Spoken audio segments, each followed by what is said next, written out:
All right. Morning. Let's make sure the YouTube is going. Oh, is this listed as unlisted? I hope not. The YouTube is. Okay, good. It's not. Okay. So interesting. I still am having streaming problems, and I can't find any kind of solution, or even that the problem, quote unquote, exists. But I may have found a workaround. So we'll try that. Now, when I was doing some stuff this morning, because I was looking at some other things which are very interesting, I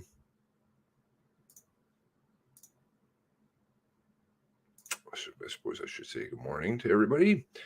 Morning, TikTok. Morning, Cindy. Having to work. Miss out on everything. Have a good day at work. Julia, good morning. Blue Nose. Brenda, good morning. Alex McLean, JJ, Jamie, good morning. I got some good stuff about Cobequid. Wow. Maybe some of it might be a bit tinfoily, but you never know. Nikki Lewis, good morning. Harold, good morning, Harold. Kelly Blair, good morning, Kelly and Jamie. Mark Evans. Now, when I was working on something else, maybe it's just me, but I came across this photo. I don't know if you guys have seen this. I'll just drop that in here. Paste, okay. And I noticed the date on the corner.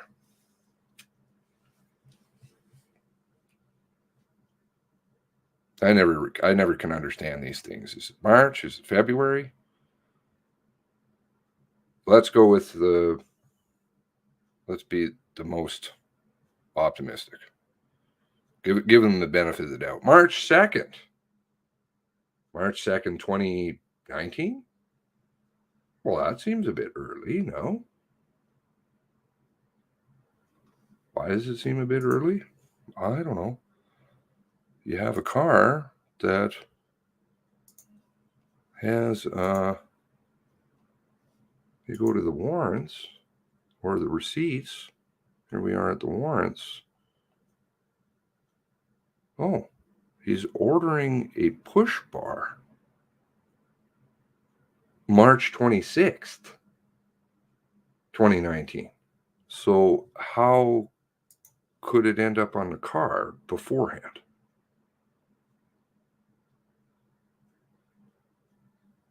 Does that make a lot of sense?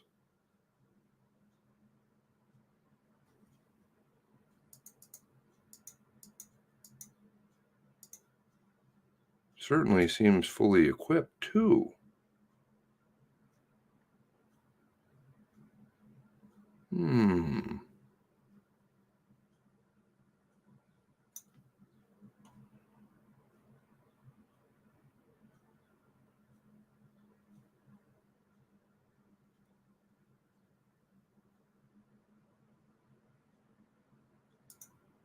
Does that make sense to anybody?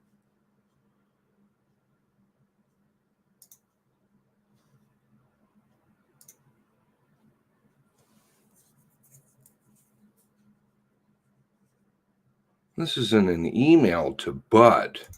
Now, you could say the email was sent March 2020, but I don't know. Also looks like we've got 4 cars here. 2 on, all of them, I guess, would be unplated. Well, sorry, 2 for sure that we can see that are unplated.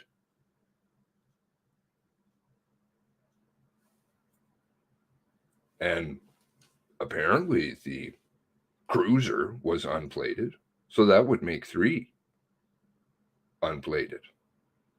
Not according to the records.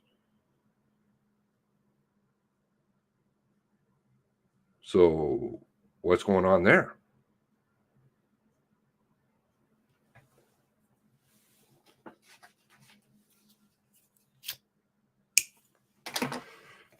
because at the time he should have all the cars plated except for one, which has major front end damage, which doesn't appear to be in the picture.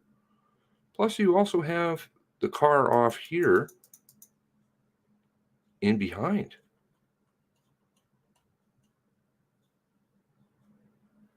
He's got the window bars. Yes, it's because there's multiple cars. His and hers, right?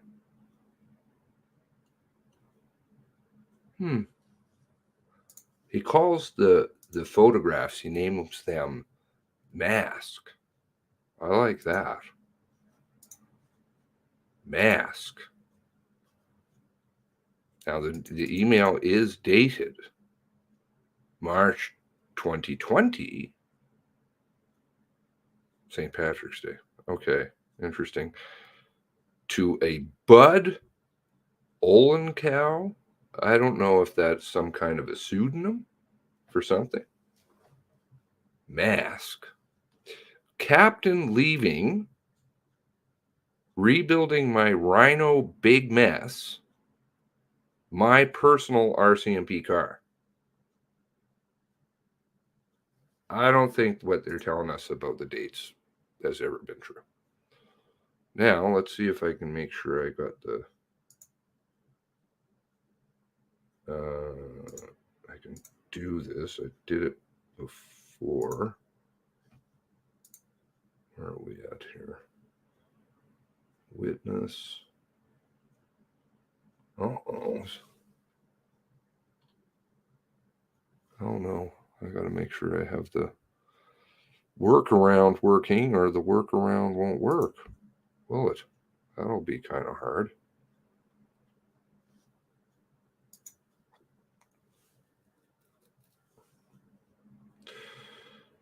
There we go.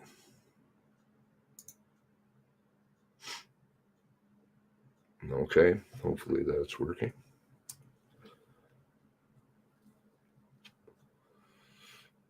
Looks like it's a camera.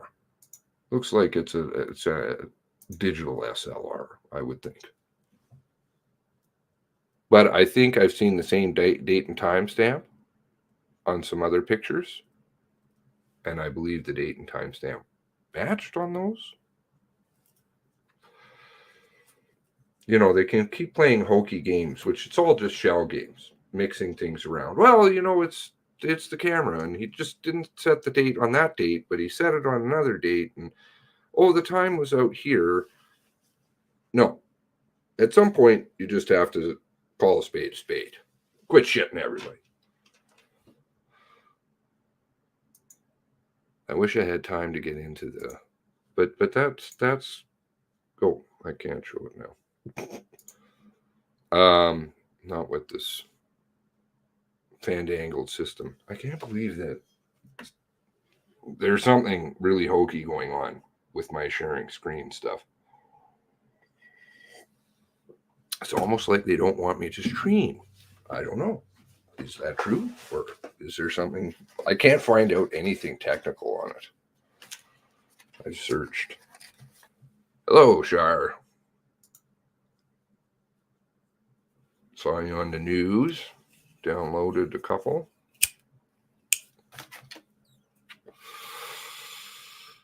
Thank you. Nova Scotia grown. Thank you for going, everybody who's going. So I don't know, March 2nd, 2019. But we do have already quite a bit of evidence to say that there's multiple cars. So that would be problematic.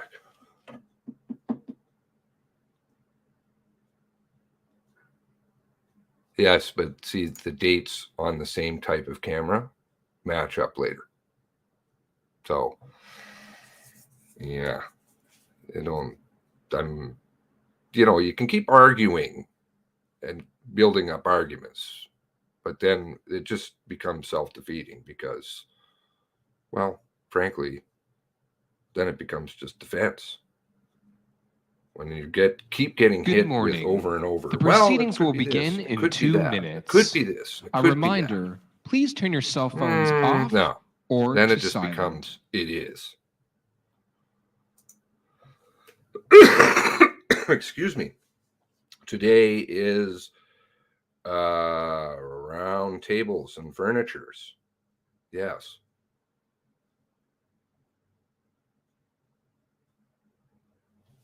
I was hoping to talk about Cobequid, but that one's going to take a little bit of time, and I think actually deserves an entire video just to itself. I don't think it'll be a long one, but it'll be an interesting one. There was a story I was working on anyway about it, so. But more stuff speaks interesting. Yes, fluffy nonsense. Morning, Chris Lee. Morning, Truth. Morning, Pioneer. Freckles. Good morning, Nova Scotia citizen.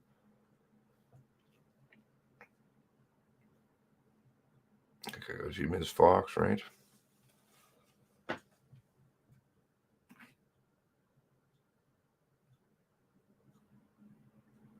Well, we already have, excuse me, multiple witnesses with the cars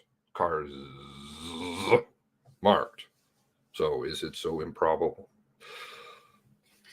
I don't think so. Remember, Wortman was talking about the new car. Got the stuff moved over to the new car too. So, yeah, no. Looking worse every day. Thank God those documents just keep coming out. Didn't check today yet. Anybody checked?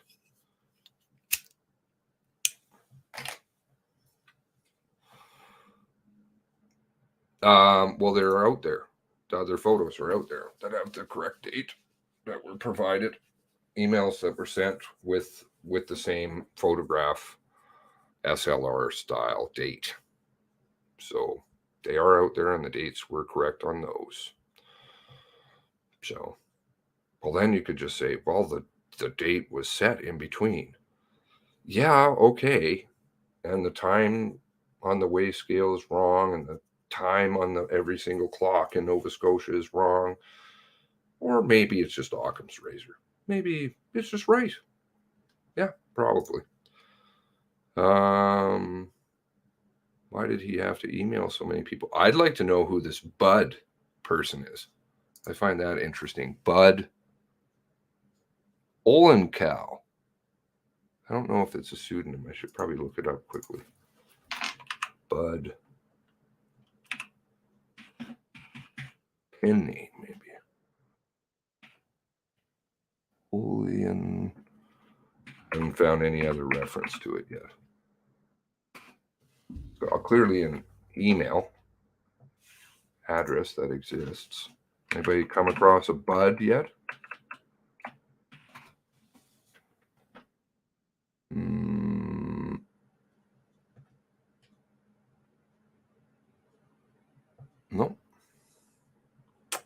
No references to it. Bud. Could be a play on words. Not sure.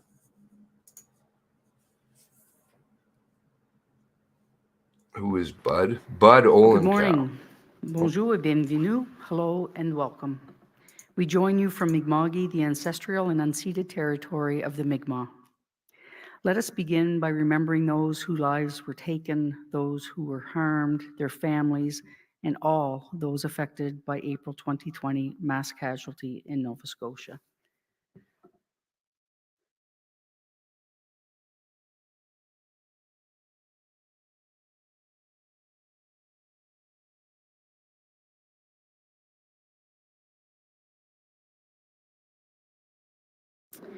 We are here to learn everything we can from the mass casualty so that together we can help to make our community safer, to make Canada safer. This week we've been continuing the work of investigating what happened and trying to understand how and why it happened. As always, we are moving forward with care, rigor, and respect, making sure we hear from many different voices and perspectives along the way. To do this properly, we need to look back, pardon me. back at what happened, we are doing that work. We need to look deep and wide at the decisions and systems that enabled it to happen. We are doing that too. We also need to look forward to the safe future we could build for all of our communities based on what we learn. That is where we are headed. We remain grateful to the many people stepping up day after day as part of our investigations and our proceedings to contribute in a constructive and collaborative way. We thank you for that. On Monday and Tuesday of this week, we heard from 2 more senior RCMP officers who helped build our understanding of how command decisions were made during the mass casualty. You can watch the testimony of Staff Sergeant Brian Rahill and Staff Sergeant Andy O'Brien on the Commission website. Over recent weeks, we have heard from many RCMP witnesses, and we hear from more officers and civilian witnesses in the weeks and months ahead. Each of these witnesses is adding to our knowledge of what happened, how, and why. What they have to say will continue to be shared with the public. As you know, there are many ways we are advancing our work. Late last week, we shared another 5 commissioned reports prepared by independent writers exploring relevant issues in research, policies, and lessons learned. These reports cover a range of issues, including community supports, rural policing, and police decision-making. They are available for you to read on the Commission's website. Another way we are learning about how and why things happened as they did is through roundtable discussions. The Orders in Council require us to examine issues as they relate to the mass casualty, including police actions, operational tactics, response, decision-making, and supervision, and police policies, procedures, and training in respect of active shooter incidents. We are required to set out lessons learned as well as recommendations that could help prevent and respond to similar incidents in the future. Today and tomorrow, we will hear from first responders and academics taking part in 4 more roundtables. Through these conversations, we are exploring the issues included in the Orders in Council. These are critical areas for us to explore in greater depth. By learning how things worked at the time of the mass casualty, and in some cases continue to work today, we can make better findings and recommendations that can help to strengthen community safety. Today's roundtables include preeminent experts in the fields who are engaged in important research and policy work. For example, this afternoon we had planned to hear from Dr. Pete Blair from Texas State University as part of a roundtable. But Dr. Blair has been asked to take part in the response to the recent school shooting in Uvalde, Texas, and so is unable to join us today. We are fortunate to be joined by his colleague, Dr. Hunter Martindale, who we understand is also involved in the response to that shooting, just as we are fortunate to be joined by all members of our roundtables. I will now ask Krista Smith from the Commission's Research and Policy team to introduce today's roundtables and the people taking part this morning. Ms. Smith. Thank you, Commissioner Fitch. I'll be facilitating this roundtable today. I'll be directing the questions and asking follow-ups and moderating the dialogue.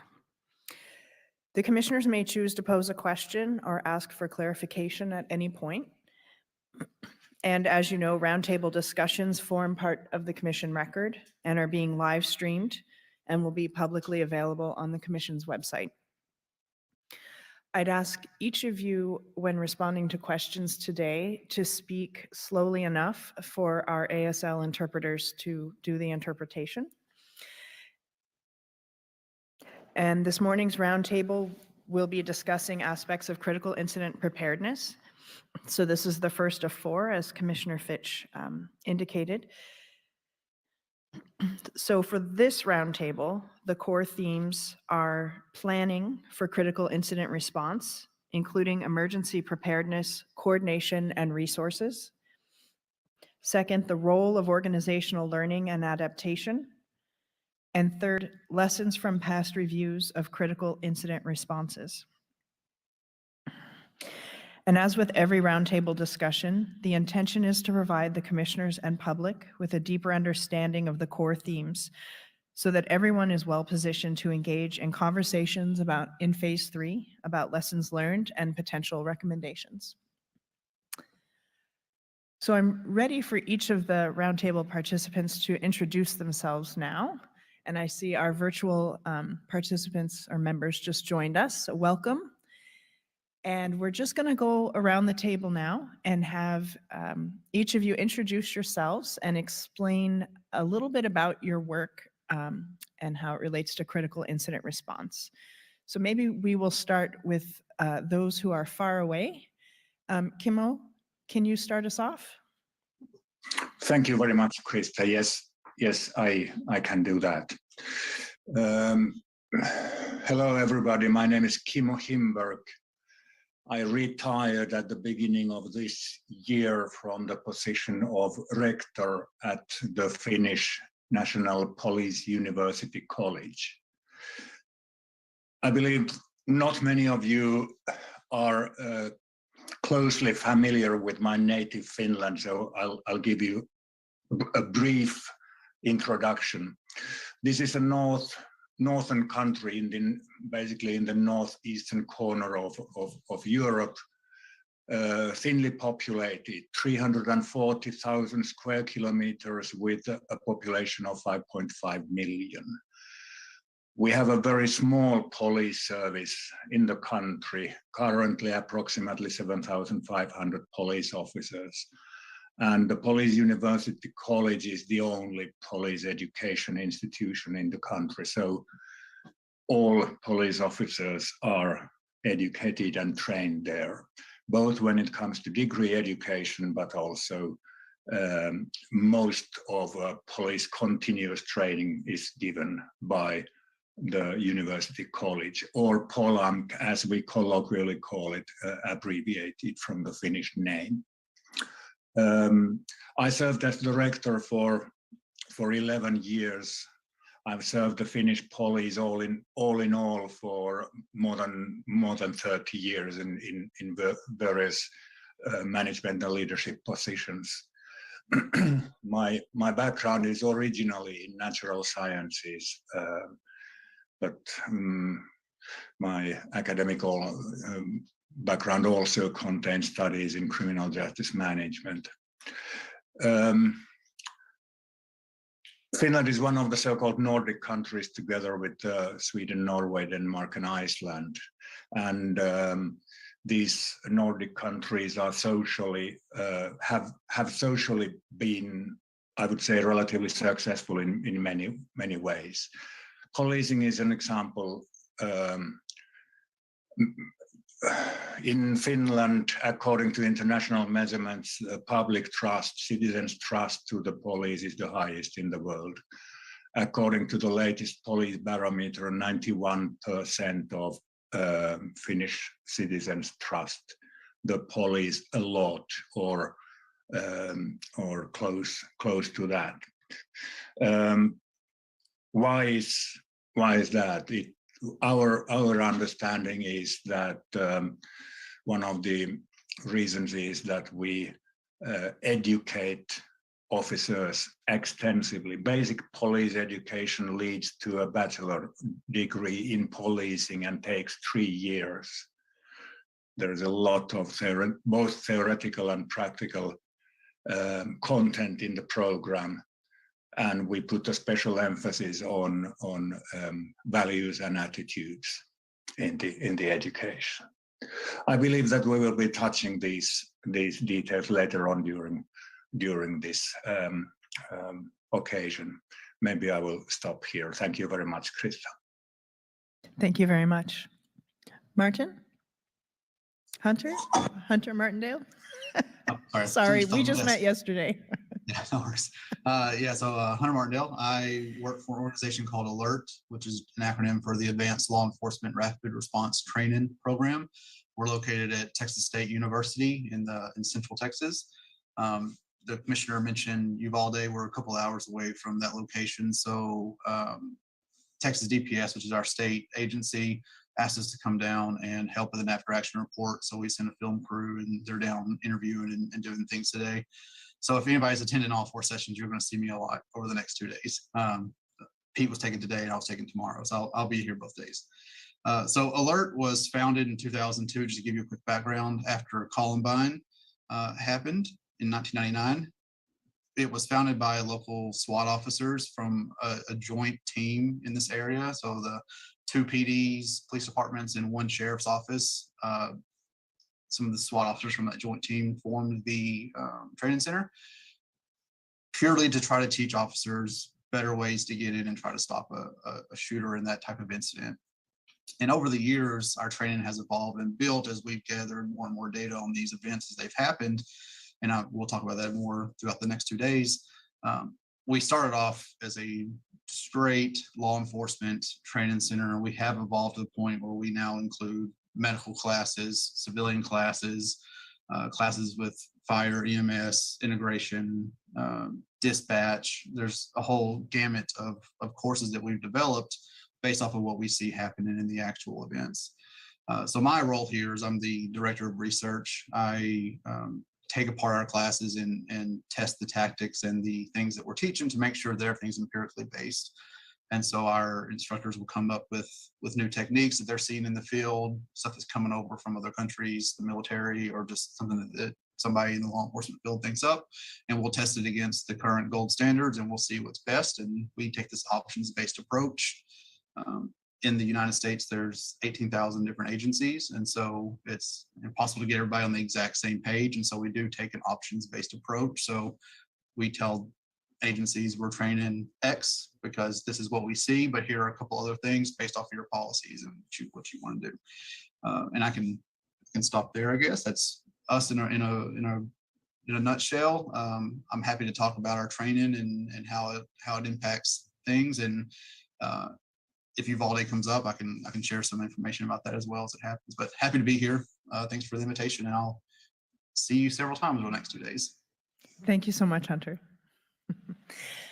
Bjorn? Well, thank you for being invited to this session. My name is Bjørn Ivar Kruke. I come from west coast of Norway, University of Stavanger, where I do research, lecture, and supervise within risk management and societal safety. I have a part-time position at the University Center at Longyearbyen, Svalbard on Arctic safety. And in addition, I have a small position at the Norwegian Police University College this spring due to being part of the evaluation committee after a mass casualty event at Kongsberg, Norway last year. I'm particularly interested in emergency preparedness and crisis response. Most of my milieu, they focus on how to prevent incidents and accidents from happening. My focus area will be that the residual risk, the risk we could not prevent. That means that even though countries like Canada and Norway, we are fairly robust and we are successful in prevention in a lot of ways in our everyday life.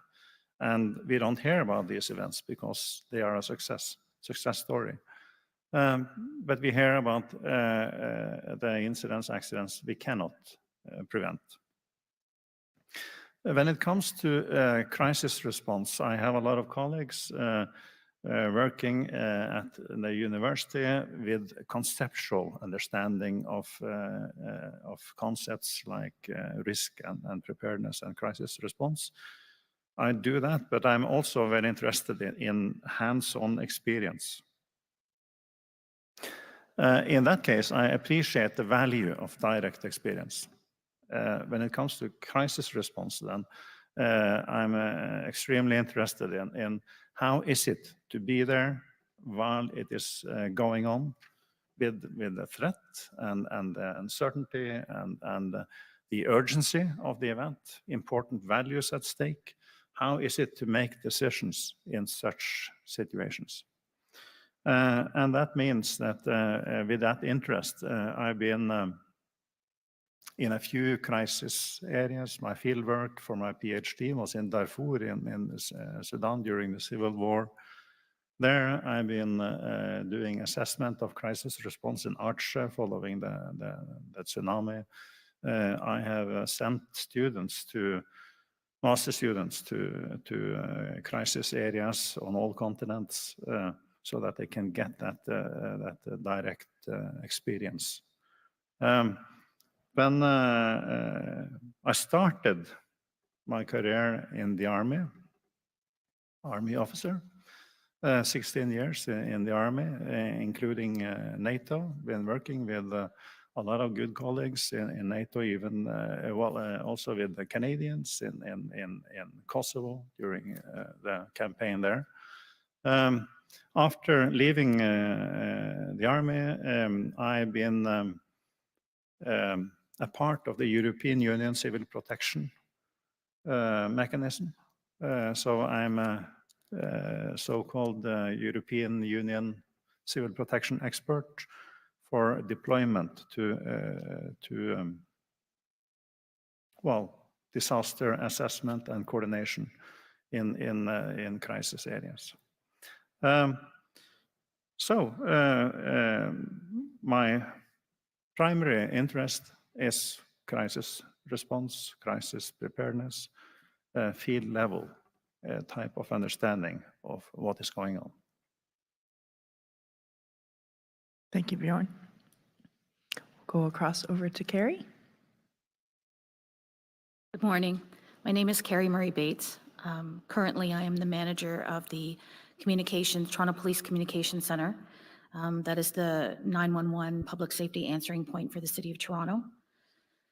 In my role currently, I oversee pretty much everything that happens at the 911 center. So everything from recruiting, testing, hiring, training, to the daily operations, staffing, performance, and then the support side of that with the technology, radio, computer-aided dispatch, emergency services, telephones, the 911 center, the transition to next-gen 911, and then, of course, all the disclosure pieces to support the officers in the field for their court proceedings. I started my career almost 32 years ago as a call taker dispatcher and was that for the first 15 years of my career. I have experience as I move through the ranks in not only planning from a communications perspective for large-scale events, but also as being an operational OIC in the communication center in responding to critical incidents. So incidents like the G20 and the Danforth shooting and the van attack, the Yonge Street van attack. I would just want to say that this is important work, and thank you for the invitation. It's an honor to be here. Thank you. Thank you so much. Wallace? Morning, everybody. My name is Wallace Goss, and I'm a superintendent with York Regional Police, and I have 32 years policing experience. For those of you not familiar with York Region, it really picks up where Toronto leaves off at Steeles Avenue. We've got a population of about 1.2 million, and our agency has 2,100 members, 1,600 sworn, and 600 civilian. I am the superintendent in charge of our operational command. My career has been spent, the majority of it, in the emergency response unit, our tactical team. In that position, I have held the distinction of being a use of force instructor, firearms instructor, an explosive technician. I made my way through the ranks as a sergeant and became the tactical commander for the region, and ultimately have gone on to become one of our critical incident commanders. I'm also a instructor at the Canadian Police College for the Critical Incident Command. I am the vice president of the Association of Canadian Critical Incident Commanders, and I'm also the chair of the Ontario Association of Chiefs of Police Emergency Preparedness Committee. I thank you very much for the opportunity to be here and participate in this. I think the ability and the capacity for police agencies to respond to these types of events and any other types of major events is critical in maintaining public trust. And the openness and the transparency that we're showing here about the struggles that are very real in regards to these events, I think will help everybody understand future events and hopefully help us understand this past event. Thank you. Thank you. Stephen? Good morning, everyone. Commissioners, my name is Stephen McKinnon. I'm presently Deputy Chief of Police with the Cape Breton Regional Police Service, approximately 200 members. Over my career, I've taken on roles as a tactical operator with our emergency response team, approximately 12 years, team leader in that capacity, and gone on to be a critical incident commander, stopping in around 2019. So basically my role now is the tactical side of the house for ERT administration in terms of needs, I guess the deployment, overall deployment in that capacity, plus equipment and training needs that arise. Over my career, I've assumed roles as criminal operations inspector, ethics committees, inspectors of divisions, and staff sergeant roles. I appreciate the invitation to represent Nova Scotia Chiefs here today, being in our province, and to be that resource for the commissioners and others should you need that local municipal perspective on any events concerning tactical operations for the smaller townships or medium-sized police services. Thank you. That's wonderful. Thank you so much. So I think it's evident that we have quite a panel here today. I'm always very excited to see a mix of conceptual, theoretical, and hands-on. And I think that getting from the theoretical to on the ground, seeing it implemented is key. And I'm really excited to explore some of that today. As I said before, this is the first of 4 roundtables on critical incident response. So this morning will be a bit of a primer, a bit of sort of basic concepts, and just so that we all understand what we're talking about. So we're going to start off with just the very simple concept of critical incident preparedness. And Wallace, I'd like to ask you if you can tell us at York Regional Police, what does critical incident preparedness entail? And what measures can an organization put in place to ensure that its people are well prepared for an incident when it happens? Thank you, Krista. That's a very broad question. Critical incidents, yeah, I mean, it can be everything from an armed barricaded suspect up through to mass casualty event to, you know, feast, fire, famine, those types of things. So as far as York Region goes, if you want me to speak specifically in terms of that, you know, we have what's called a public safety unit that is dedicated to ensuring that our organization is prepared for those events. And that goes all the way through for public order, search and rescue. Ultimately, the main goal is to position us so that it's really more of a philosophy of an approach to events, and applying a systematic approach as far as answering the very first question, who's in charge of these events, and clearly defining the roles of individuals as we go down through that, the different teams that will be involved. Again, if we stick with the idea of not being specific to an event, but a philosophy of getting a hold of the individuals that have the subject matter expertise to be able to manage the situation and then coordinating them. And really, that is the first question that we identify through any of this is who's in charge? And then everything cascades downwards from that. Then, of course, it comes down to the nuts and bolts of things as far as equipment goes, proper equipment, and then ultimately the training. Now, for us, the training, on a personal note, I'd rather have better training than better equipment sometimes.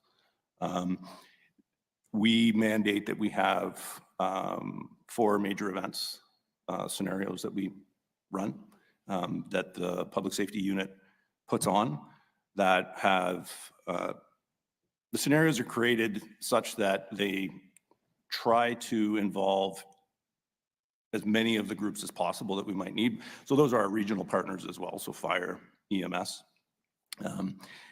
And you know, typically an attack on a mall, things like that. A lot of this is post 9/11 type scenario things that have happened.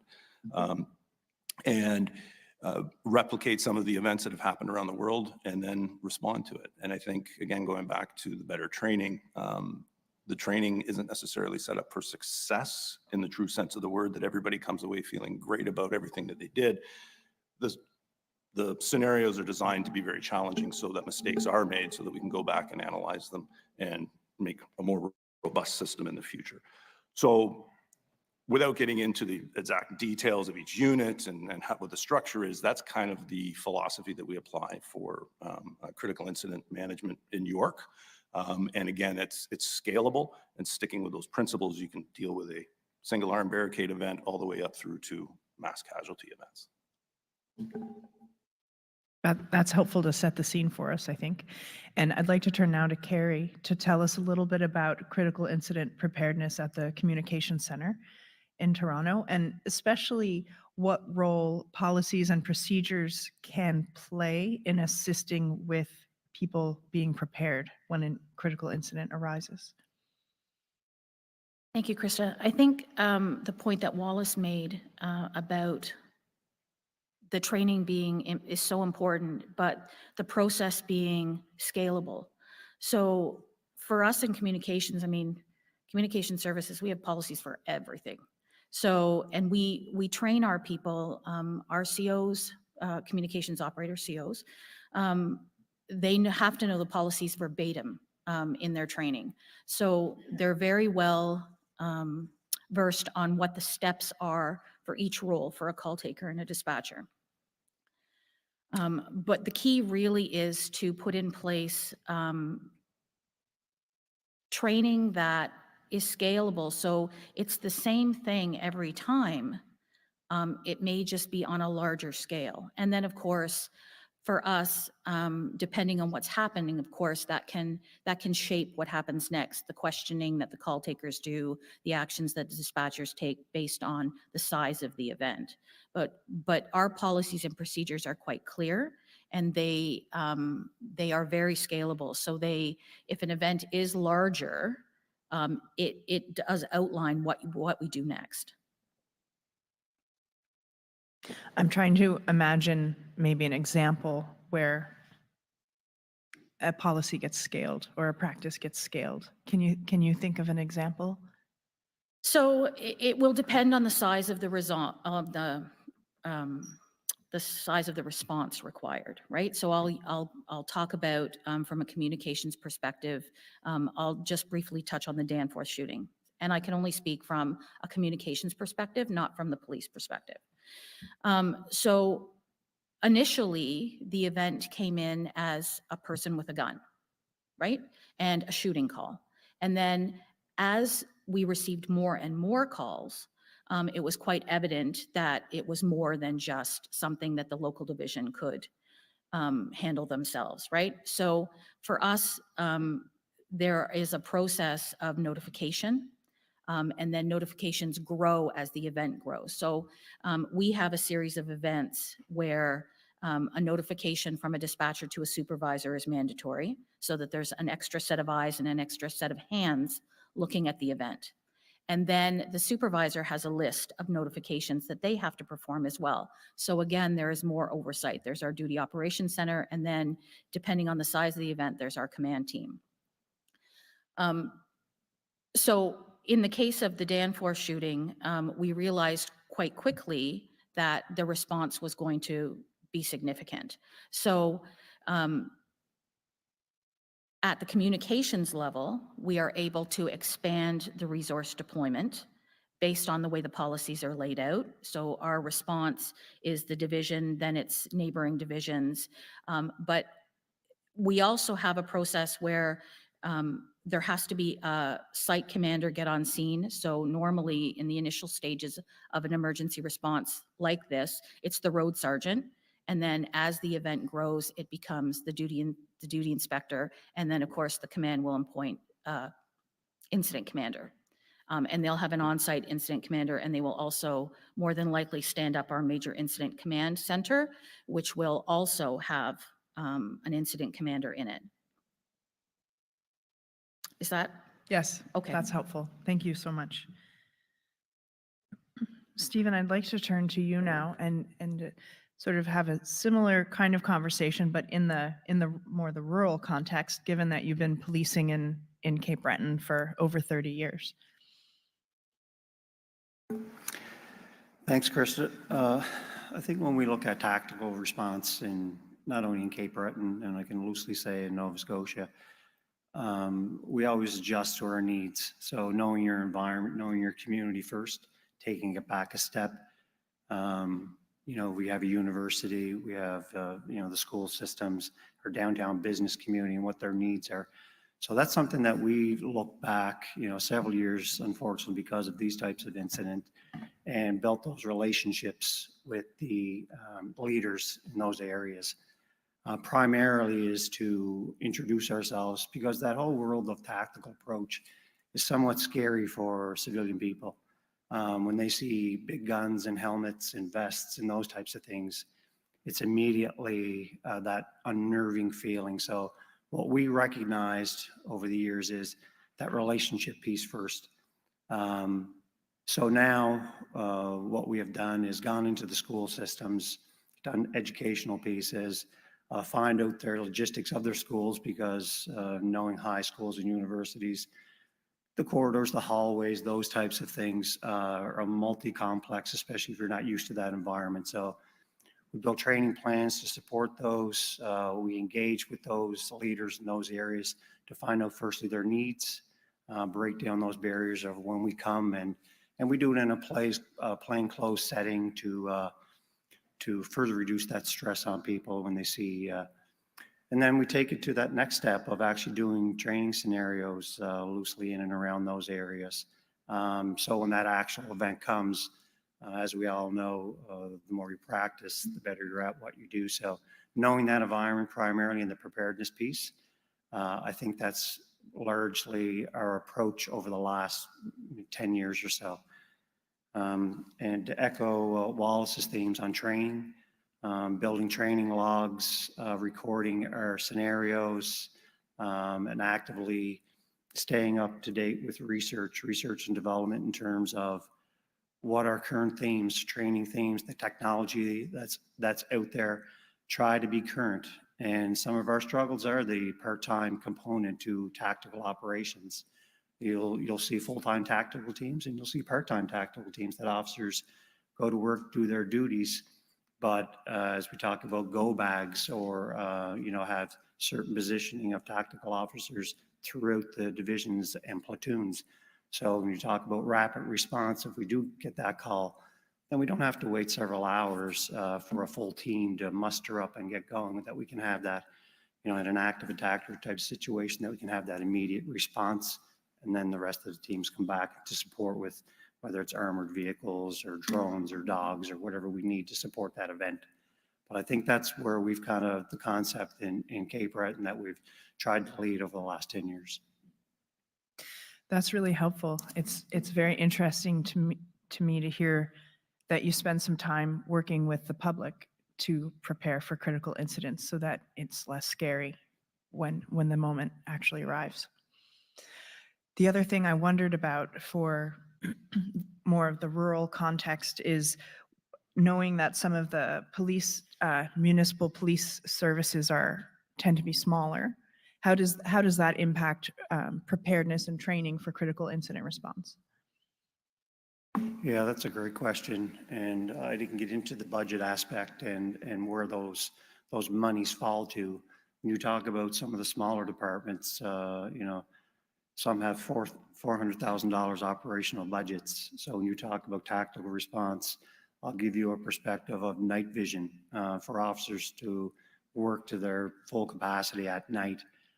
you could be talking in around a $300,000 buy-in for a tactical team, besides helmets and vests and all those things. So those struggles are real for small town chiefs to be able to expect to provide that service. So it's usually with MOUs. In the province of Nova Scotia, they work closely with the RCMP, with Halifax Regional Police, who has tactical response, and ourselves as Cape Breton. So should an event happen and it's closer, but outside of our jurisdiction, that request can come in, and we've had that happen in the past, several different incidences where we've worked together on certain events. And so that builds into Wallace's theme of training, that everyone's on the same platform and training, and the interoperability piece, as well as communications. When you solve those components, I think that's where the lean from other departments to help those smaller townships fill that hole, that gap in community need. Thank you very much. So we started off hearing from some of the experiences of critical incident preparedness, so that I'd like to turn now to sort of the more theoretical and what you're seeing here and what's coming up for you. I have a series of questions for you, but I have a feeling you'll also have your own comments. So you provided the commission with a report, and so kind of starting from that, you have a few great quotes in that report. One is that the next crisis never happened before, and so critical incidents by definition can be hard to predict and involve some degree of chaos. And it's very common to hear people say that something was unprecedented or unforeseeable. But are there aspects of critical incident response that can be predicted and planned for? That's a tough question. I think we shouldn't be surprised when the next event happens. We don't know where, we don't know when, it will happen. And that means that our goal will be to prepare for that one. And it's interesting to listen to Wallace and Stephen with what kind of expectations do we have in a police response in urban areas, in rural areas? Do we have the same expectations? Is it fair to have the same expectations? Related to your question, the next one has never happened before. It's a new event, but that doesn't mean that that we can't see some patterns, that we cannot see some kind of recognition. I interviewed one of the incident commanders in the government quarters after the bombing in Oslo in 2011, and I asked him, have you ever seen anything like this or experienced anything like this? No, he has never seen a bomb like this in the middle of Oslo, in the government quarters. But do you have any recognition then? A lot. I've been an incident commander for 10 years. So I had to, use my experience as an incident commander. The event was new. But my experience as incident commander was what I had to build on doing the incident command in this situation. But is it possible for me to go back to the question about critical incident preparedness? Because if it is so that the event is new, how can we prepare for that? Well, it's fairly easy to be at a university looking at this in a normative way. But if I do that, stating that we should have a risk-based approach to what we do, not an event-driven approach. So if you have a risk-based approach, that means that we do some risk analysis. What kind of risks are we expected to face in the future? And that is, this kind of analysis is being conducted in all the blue light agencies, in schools, and in communities and cities all over. So they do the risk analysis and they come up with a certain number of risks that they need to prepare for. After that, they should do a kind of preparedness analysis. Given these risks, what kind of preparedness do we have, do we need to be able to handle these risks if they turn into a real event? What kind of dimensioning of the preparedness structures do we need to have to be able to handle these risks? And that counts for a hotel like this. How many fire extinguishers do we need? How many people with reflex vest that can arrange with the evacuation do we need to be able to make sure that we have that kind of capacity if we have a fire at this hotel?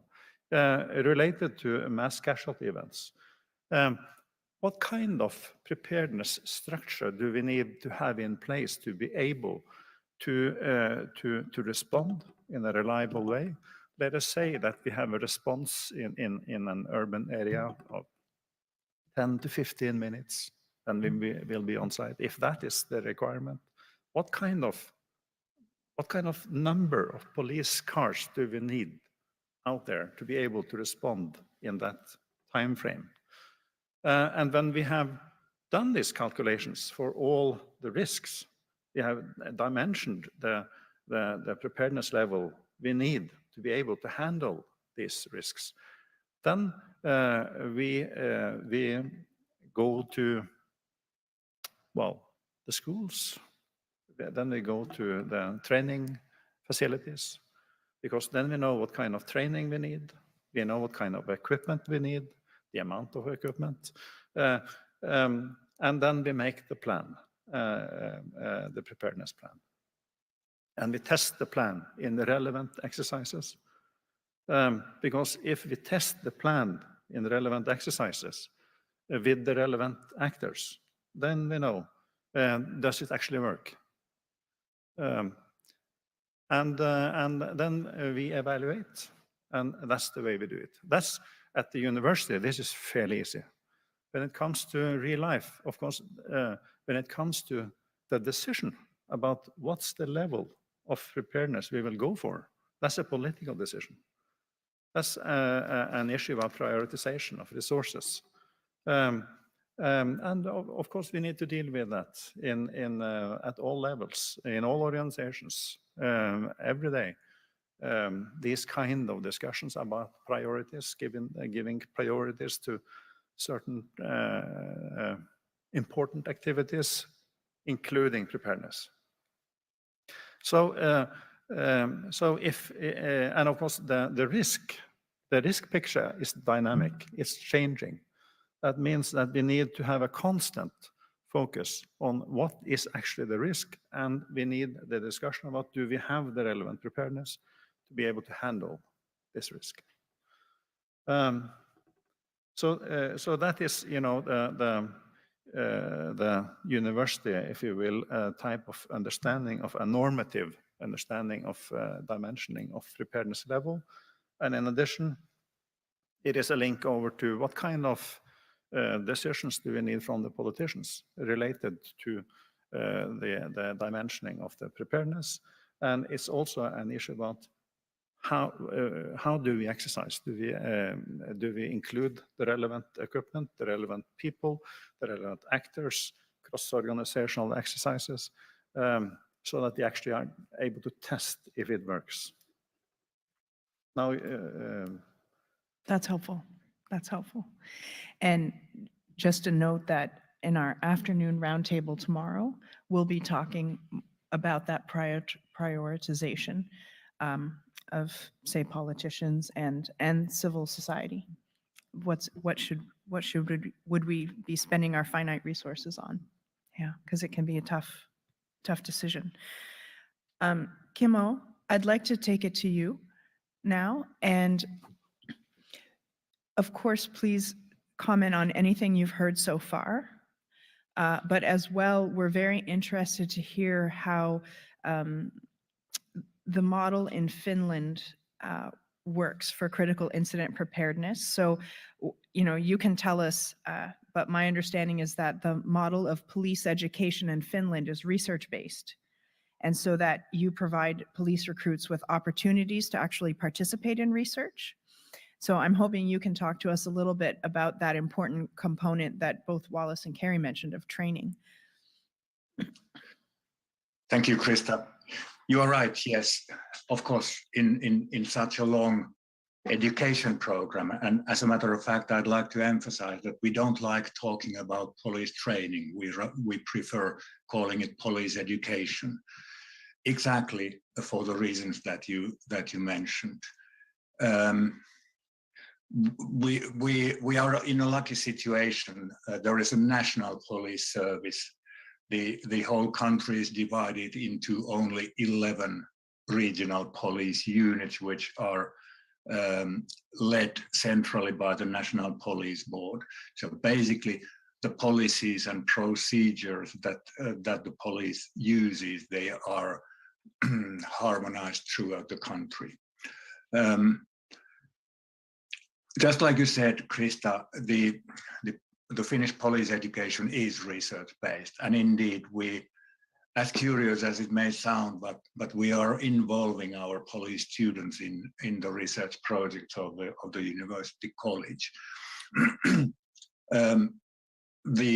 The police university college has, in a way, an ambivalent role because it is simultaneously a university of applied sciences and a police unit.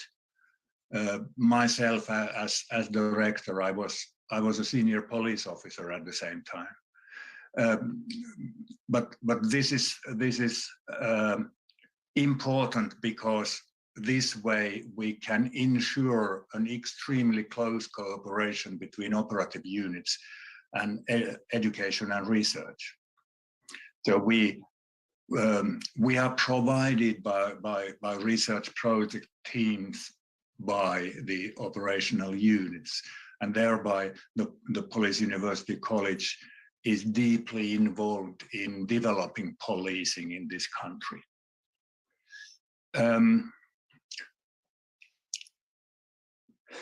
Wally, I think Wallace mentioned earlier that the concept of critical incident is extremely broad, and yes, so it seems. Maybe I should provide a disclaimer. Everything I say has to be understood through the fact that I come from another country, from a different kind of tradition, and when there are differences in the policies, it doesn't in any way indicate that the Canadian procedures are somehow problematic. But yes, critical incident, a broad concept. It can be a violent target person equipped with a knife or a firearm. It can be a mass casualty. It can be anything in between. Here, as a matter of fact, is an important aspect. It is not possible to train the police to respond to particular types of incidents. I mean, we cannot build up a selection of critical incidents and then train the police officers to respond to each and every of them. We rely on this in-depth police education, which leaves a lot of initiative and a lot of responsibility to the individual officers, because in this kind of a thinly populated country, the police density, if I may call it that way, is also very low. In Finnish countryside, it is quite normal that the distance between two police patrols is several tens of kilometers or 100 kilometers. So basically, it's two constables in a car who need to be able to respond to any kind of incident in the first place before support patrols will arrive, sometimes from very long distances. This again means that the officers need to be educated to be generalist police officers, capable to responding to a variety of cases and to a variety of critical incidents, if you wish to use that term. Meaning that they need to be, they need to have the professional competence to be flexible, to find the best way to respond depending on the nature of the case. Then I would like to raise another important aspect that which I'm afraid may not have been mentioned. It's the proactive role of the police. I mean, the traditional view into policing is that policing is a reactive activity. Something bad happens, police arrives and responds to the situation. I will give an example. Finland is admittedly a relatively peaceful country. We had our first major school shooting in a small country town called Jokela, 60-70 kilometers from Helsinki, in 2007. 8 school pupils killed, plus the shooter who committed suicide. This had never happened in Finland before and came as a shock to the citizens. It took less than 1 year and we had another school shooting in another country town called Kauhajoki, 2008. 10 killed, shooter himself committed suicide. So we had a phenomenon there, a new phenomenon. As we all know, these kinds of often mentally disturbed young people, they seek for models. They found them in the news and nowadays increasingly, of course, in the net. But now the interesting part, we have not had one single school shooting after 2008. Why? We believe that it is because the police sought close cooperation with school authorities and social authorities, and we created an early alert system so that basically we built up a risk assessment system where pupils of various ages in various kinds of schools and education institutions could be identified and brought to receive psychological support as early as possible. Unfortunately, because nothing has happened, we cannot prove this through research, but we strongly believe that this proactive initiative taken by the police and this inter-authority cooperation has been a key to success. So two keywords: flexibility, cooperation. Thank you, Krista. Thank you very much. The other word that stands out for me is proactivity, for sure, to be proactive. Sure. And I think I want to take it over to Hunter now to continue that piece of the conversation. What have been the learnings at the Alert Center around being proactive as a way to improve critical incident responses? Sure. So obviously before active shooter training was a concept that was readily accepted, it was purely reactive. People didn't go through any sort of training ahead of time and try to prepare for what this looks like. One is the initial officers on scene, but then what do you do as the scene's still ongoing from a command point of view? what does the immediate, intermediate, and long-term effects look like for your community, for your agency, and all that. So probably to put in a little bit of context and alerts reach and the different agencies we touch, because it's very different in the states with the sheer number of agencies and their size differences. So we have some agencies that have a single officer as the only officer at their agency, all the way up to NYPD, which has 36,000 officers or so. And so you have this wide swath of different types of agencies, and they're all going to have to prepare differently.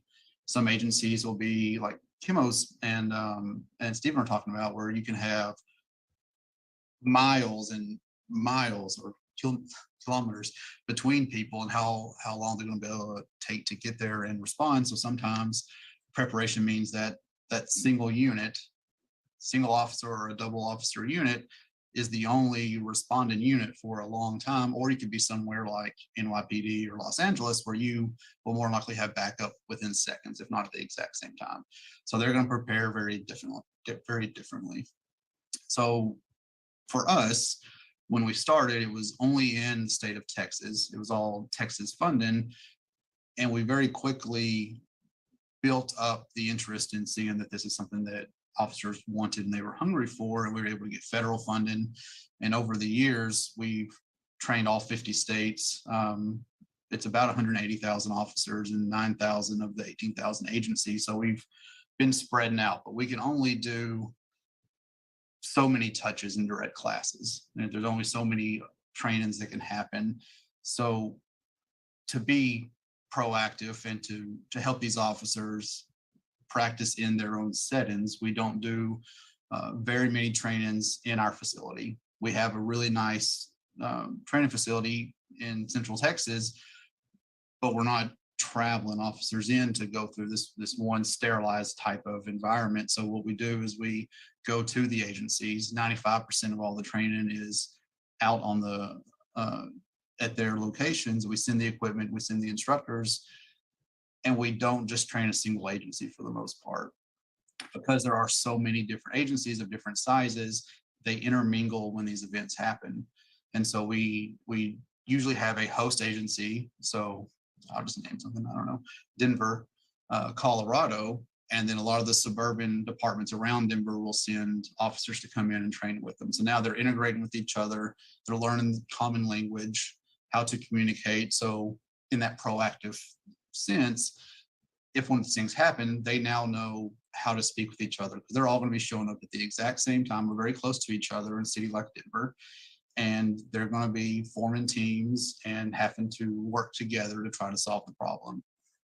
The actual incident itself, on average, is over in less than 5 minutes.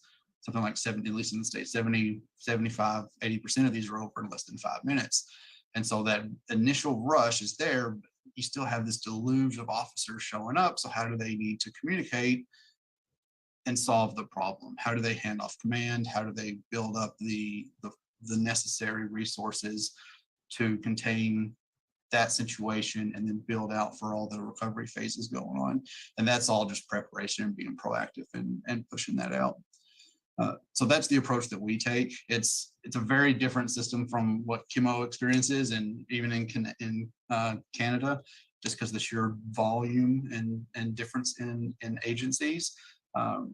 As I mentioned in the introduction, we definitely take an options-based approach to how these events can unfold.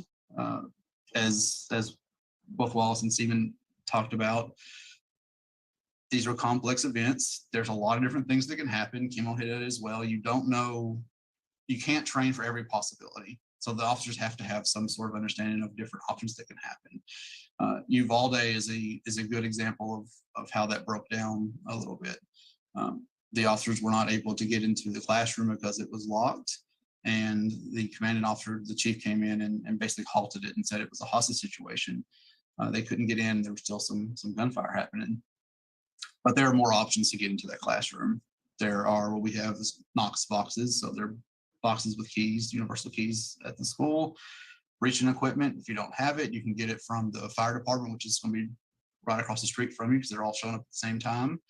There are windows. There are ways to get into in a room in that situation. Now they were hamstrung because the chief held them back and didn't let them in, but we try to instill this options-based approach on all of our trainees that you're going to run into a problem. You may have not seen it. We're teaching you a way of doing it, but be prepared, be proactive, and know that there are other ways to solve the problem and figure it out. And we'll probably talk about the response more in a little while, so I don't want to take too much time in this, but that's the approach that we take. It's very much a proactive, be as prepared as you can possibly be in an integrated kind of fashion, just because of the landscape of how the U.S. is structured with our law enforcement agencies. And I think, given what you're talking about now, I'd like to pose a question to you that I plan to pose to you later in the morning. But the idea that you're running trainings that involve multiple agencies where people haven't necessarily met before, how do you build trust quickly in that kind of a situation, and create enough certainty and stability within the responding team when they all may be speaking different languages and not really know each other? That's a really good question. And it's a fine line to walk, because you do get a lot of really strong personalities in these rooms. People are coming from their agencies and they've been taught a way of doing something. Their policies lay out a certain path, the trainings lay out a certain path, and then they come into a room with maybe 10 different agencies in it, and everybody has their own ways, and our trainers have to go in and find a common language to get them to work together. One benefit that we have is that everybody's mission focused, and this is meant to solve a particular type of issue. And we go in with the mindset that we're not telling you that what you're doing is wrong, or that you need to change everything you've learned over your career or tactics. These are some options. We go through and we have the data that we've tested these actual things through different experiments, and we can tell them from our data, these appear best in these situations, but that doesn't mean they're always the best. If your agency is more comfortable doing tactic A versus tactic B, we're not telling you to switch it, just know there are other options how to solve the problem. We also mix the officers up so they're not all grouped together. So you could have a situation where you have 4 officers from 6 different departments that make up 24 of the officers, and they'll always try to be together, right? It's like a classroom in high school. Friends jump together and they're always in the group together. We break those up so they're having to work in different teams. And it's rough the first day when they're running scenarios, because we usually get them in scenarios pretty quick. So they'll make mistakes, and you can kind of coach them through those issues that they make, and help them see how other things can play out and help. And so they make those mistakes early on. They get that feedback as a group, and they're all trying to work toward the same common goal. And so I won't say that every single training that we do, everybody comes out and they're all doing barbecues on the weekends together, but they do form a really good working relationship in that. And we've had incidents that have happened and we've gotten feedback after the fact, whether they've told us, we responded to this. We knew somebody from the sheriff's office that we had met in a class, and we were instantly able to hook up and stand up a rescue task force with the local fire department, who was also in a class. And so we all understood exactly what was going on. We knew the technique of a rescue task force, and we had no issue standing that unit up, and we were able to enter the scene and help somebody that was wounded. So we've had success stories where that integration has played out.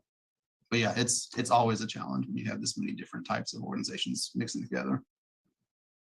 So yeah, what I'm hearing you saying is that training together can create a common ground for people. And I think too, I'm interested in sort of the underlying cultural aspects of different agencies and how that can come together in a critical incident. So I'm thinking about that, but I know also you have a follow-up. Well, I think it is, well, Kimmo mentioned that that there are differences from countries to countries, but there are also differences from urban areas to rural areas, and in And maybe in that particular in the rural areas, they know each other. So they have met at school or at the shopping mall or at football training and different kinds of exercises. And I would assume that it's a comforting thought when you see a familiar face in the accident scene, and you know that you can trust this person because you have experience with this person before. And that's back to my comment about you need to train the plan so that you train the right people in the right positions with the right people. And if you do that, you will have some kind of relationship building up. So and you can build on, you can use that in the event then. So this is an important part of the preparations. I have one more comment, if you wish. Stephen, you mentioned that you visit schools to do some to create some kind of a common ground or some expectations maybe.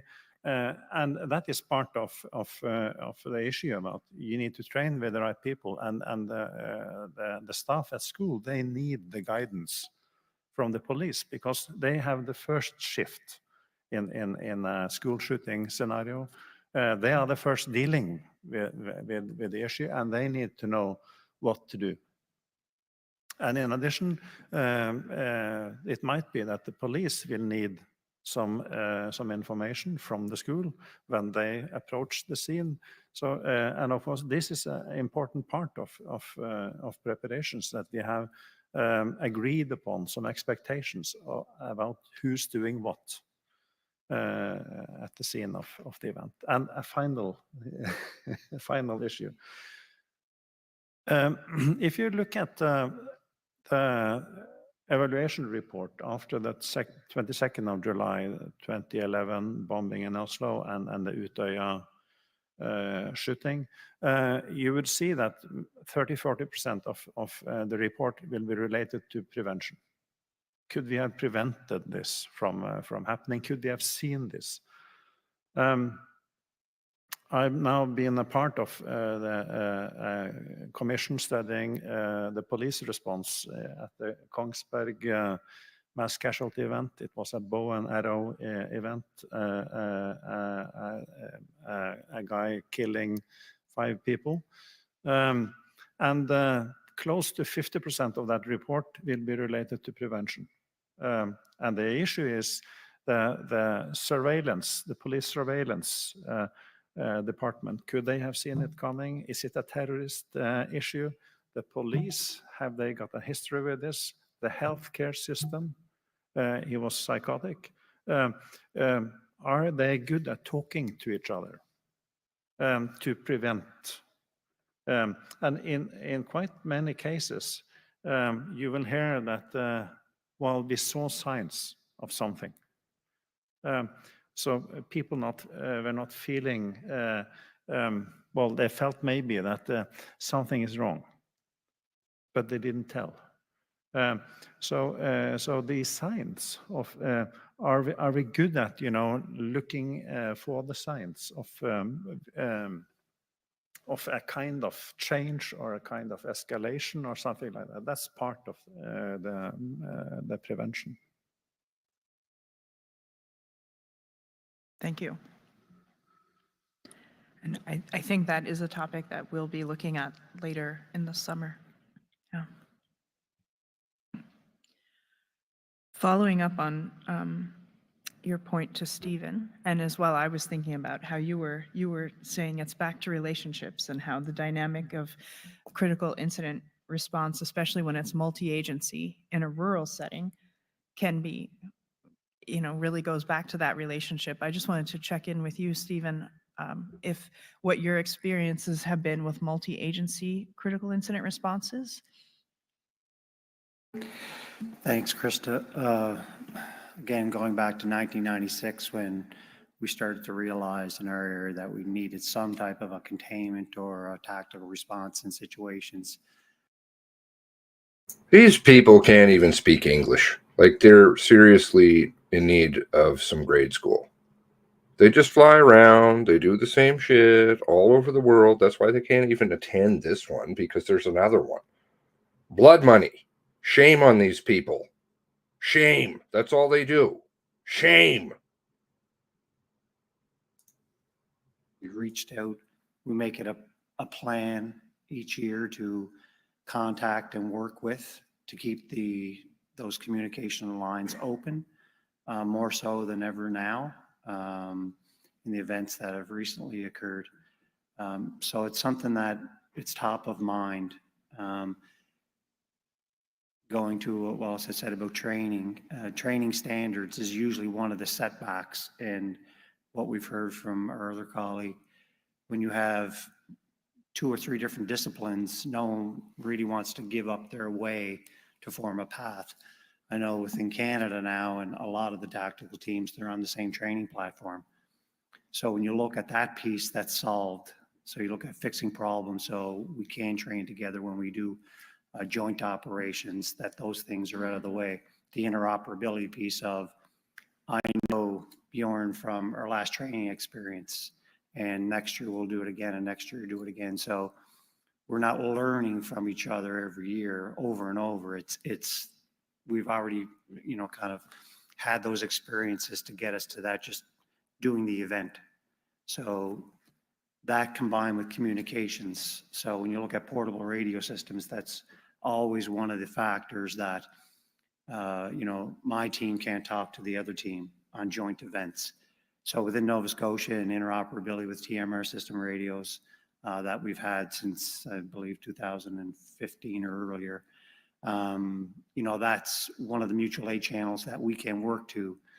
So another solving factor to no restrictions for teams that are on the same training platforms with the communication piece.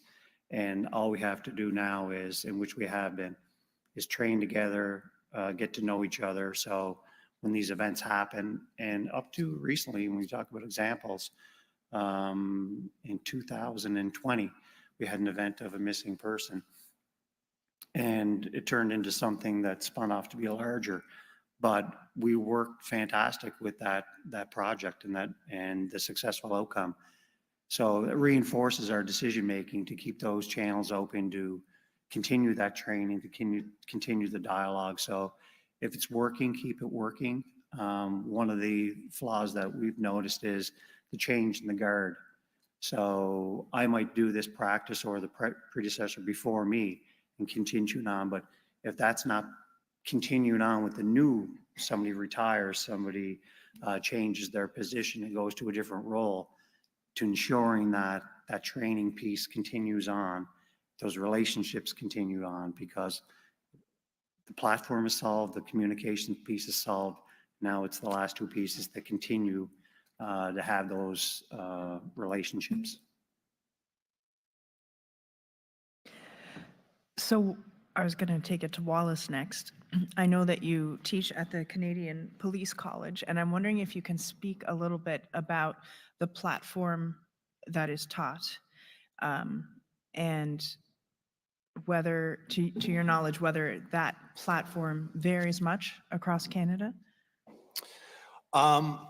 So I will answer that question. I'd just like to go back No for problem. a second, because I find a lot of the times when we have these conversations about emergency preparedness, we really do tend to boil it down and focus on the tactical piece, meaning the officers that are there looking at the problem and what their tactics are, how they're going to breach the door, what firearms do they have. And, those at that level, that is a whole other conversation versus the command, control, and communication piece that takes place once the chaos starts to get reined in a little bit, and things are slowing down. When the men and women first show up to those events, they're going to respond to the way that they're trained, and they're going to do those things. But as those events increase in scope and complexity and command starts coming in, typically we find that that is where it begins to break down. And when you look at large events, I'm also a public order unit commander, so we have the benefit there of every public order deployment we go on is multi-jurisdictional. Who's in charge, right? Where does the decision-making lie? And do we all agree that that's the person who's in charge to make those decisions? So many times when we walk away from these events and you ask the question, who's in charge, 3 people put their hands up, right? That's always a problem. And so we focus an awful lot of the training on the tactical piece and the operational piece, even the team leader that's on ground. But as we scale up the event and more pieces come into play, that is historically, I think, where a lot of the problems have hit. And so we spend a lot of time focusing down, right? But we haven't focused a whole lot of time focusing up. And to your point, Stephen, that's where you see an awful lot of the change of command. A lot of the officers on the ground will maintain that skill set and move through their careers with that, but their bosses change, right? And that boss wasn't at the last scenario, and they don't have a background in it. So those are all things that are a very real struggle. I'm going to suggest probably, well, if not across North America, across the world. But one of the things that's happened in Canada that I think is very good is at the Canadian Police College, we have the Critical Incident Command Program. And from the high level overview of it, what that means is that every incident commander that's trained at the college could go anywhere in the country and run a call with another incident commander, and they'd be speaking the same language, they know the same methodology, they use the same terms. So really what is taught at the police college is every crisis is defined through SMEAC, right? So SMEAC is an acronym for Situation, Mission, Execution, Administration, and Authorities in Command and Control and Communication, right?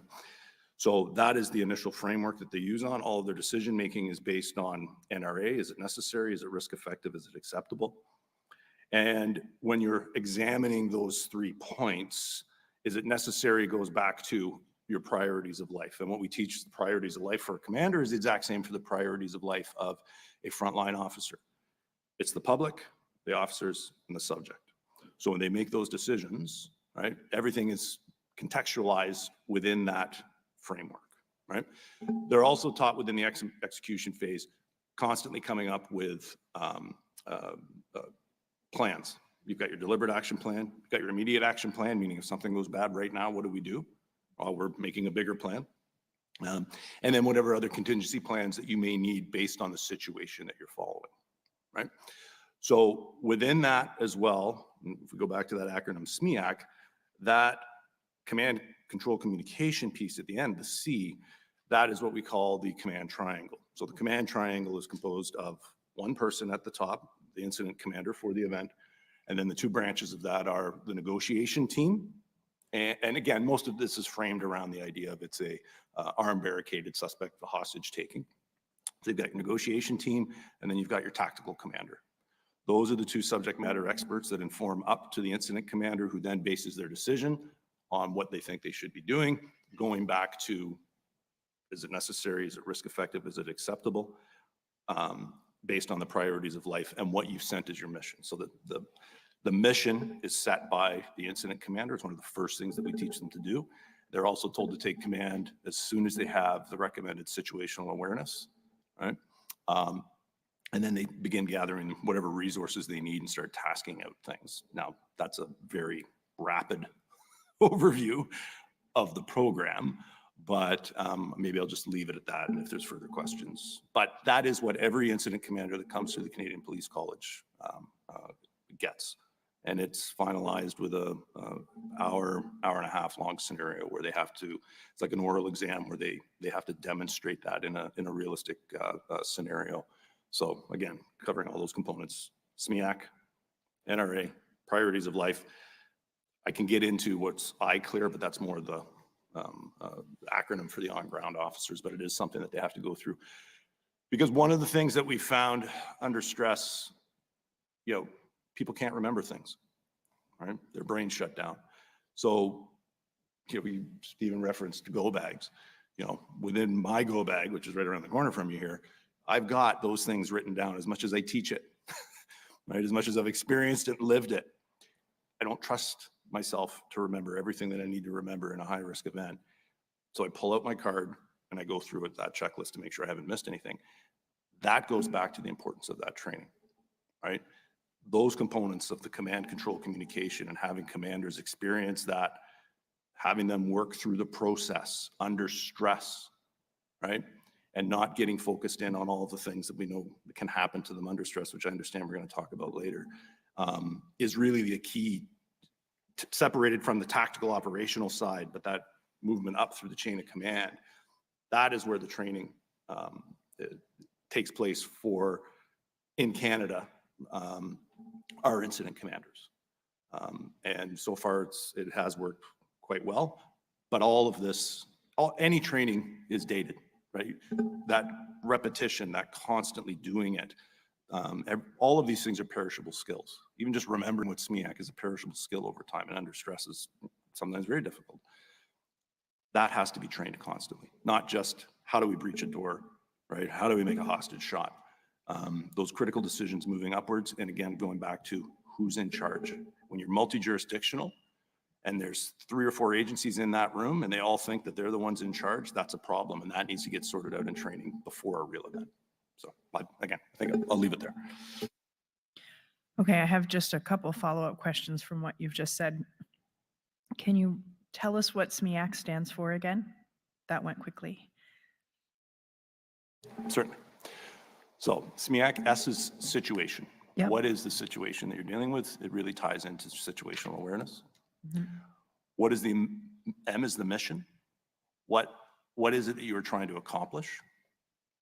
E is the execution phase. Now, execution is made up of another acronym, which is CLEAR, ICLEAR, isolation, containment, lethal and less lethal options, evacuation, your authorities, and then your REACT plans. And I already described what the REACT plans are, but we can go into that again if somebody needs to.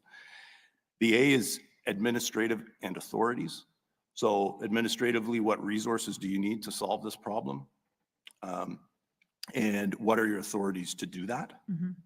And then C is the command. So it's literally put on the board, your command triangle, who those individuals are, and the communication that you have, radio channels and things like that.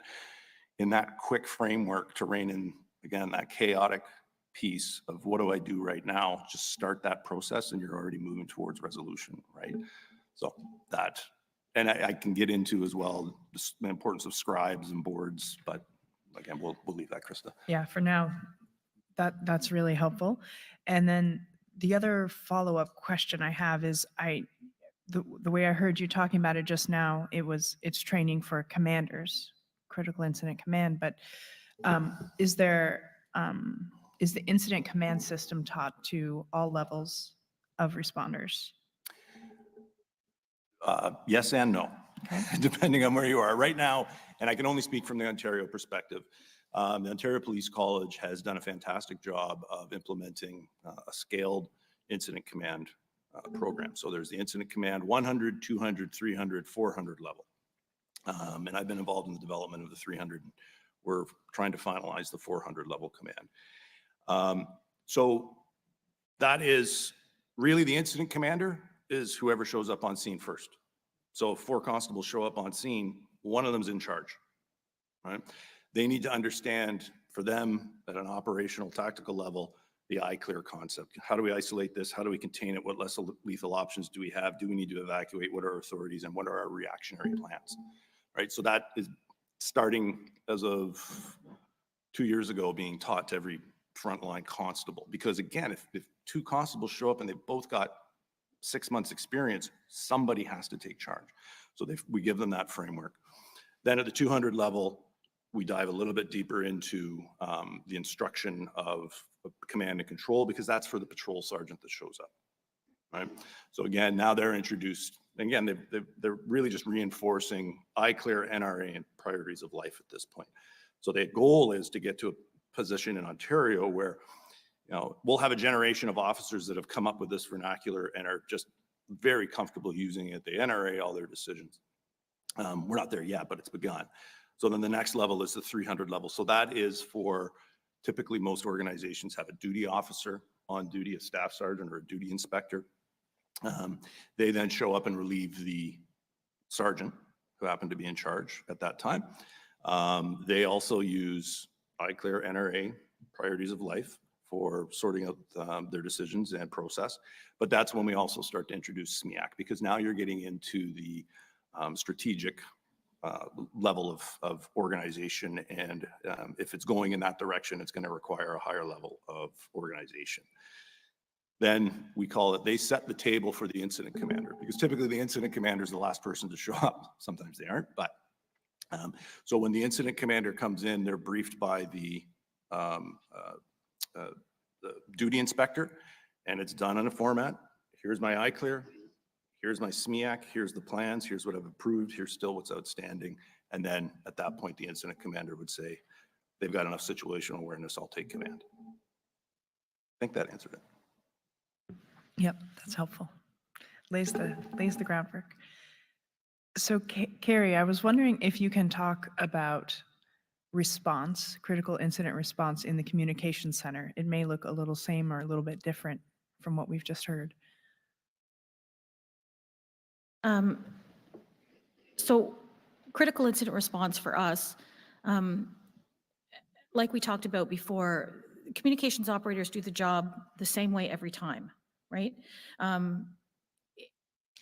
Their actual call taking and their actual dispatch, those skill sets are set and they don't change. They're scalable, but they don't really change. Critical incident response for us is more about what we facilitate for the officers on the road. So we have a number of technologies within the center that augment the communications. So initially we have our call take and our dispatch policies. We have a system of notification that I checked on, that I spoke about earlier, that really highlights or provides the flow of communication all the way up to the command level, depending on the event. So a supervisor within the communication center would be advised of the event. So now there's another set of eyes looking, there's another set of notifications depending on what type of event is transpiring. And that's for additional resources as well as additional oversight. So for example, ETF, our emergency task force, or our dogs, or our emergency management, or our bomb squad, or whatever it might be that is transpiring. That notification goes in early in the process so that there's some sort of awareness created if the unit is needed to deploy. The other thing that it does is that it allows those additional resources to start listening to the call, so that they're getting that information right from the beginning of the event. We have a duty operations center. So that is our, we call it our TPOC, Toronto Police Operations Center. That's the duty staff sergeant. There's also a communications operator embedded in the duty operations center. And the reason being is they facilitate the flow of information. The purpose of that is business continuity. So it's situational awareness for the entire city.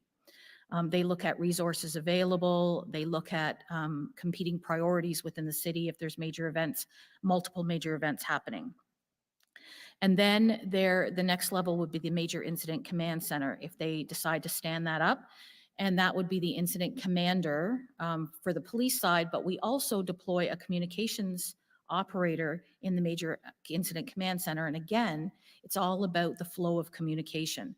So the role of that person is to ensure that the incident commander has all of the information that is in the CAD event or within the CAD system that is for the event that's happening. So everyone is getting the same information at the same time. Now, the technology that we have to support this is obviously we have multiple radio channels, and then we have radio channels that are designated. So for instance, we have a designated command channel. So if incident commanders or even unit commanders across the city, for whatever the event might be, need to communicate or need to have updates, situational or operational awareness, that is the designated command channel. And they know they can dial into that channel and they will get operational updates.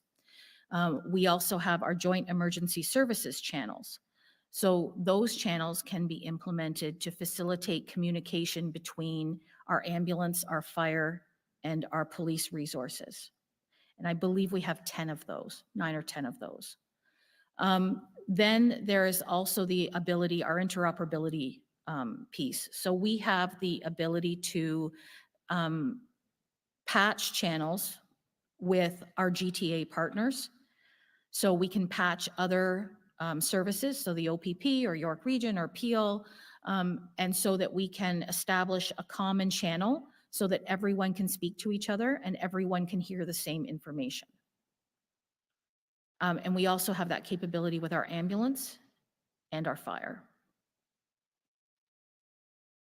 So a lot of times what will happen is as our role within the emergency, the response to an emergency event, we will offer those opportunities or those resources to the incident commander or the road sergeant or whoever is in charge at the time. And then they advise us if they want to utilize those resources.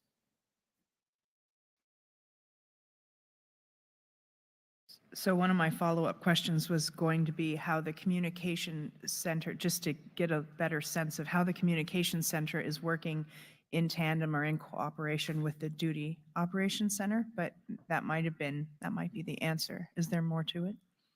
So the Duty Operations Center, as I said, it has a communications operator deployed there.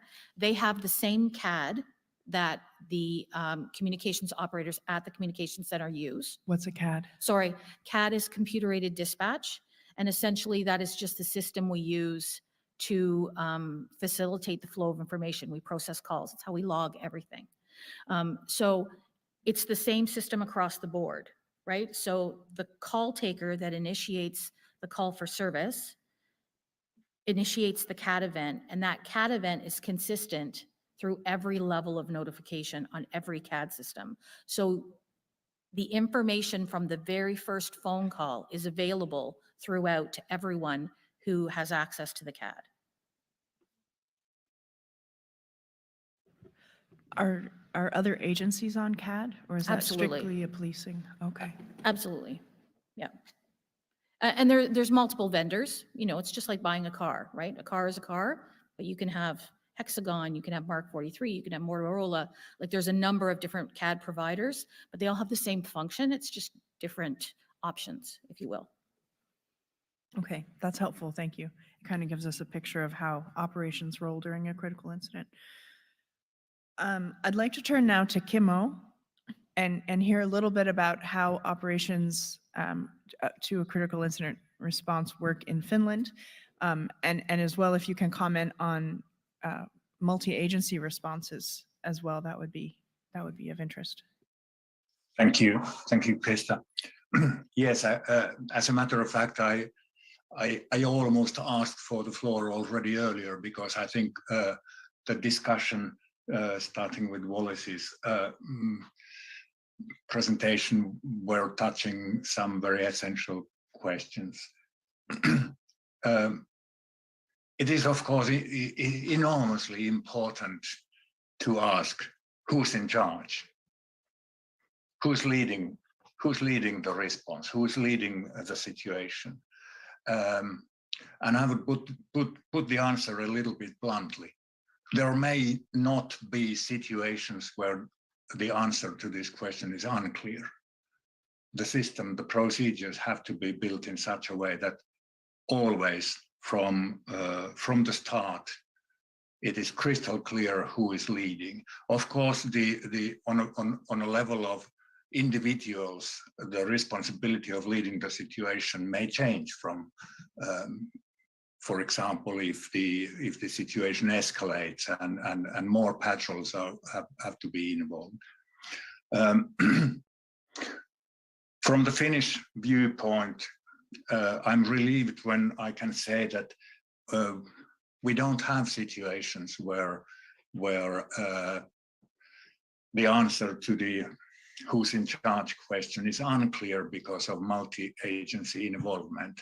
As I mentioned earlier, we have a national police, and although it is divided to regional units, but all those units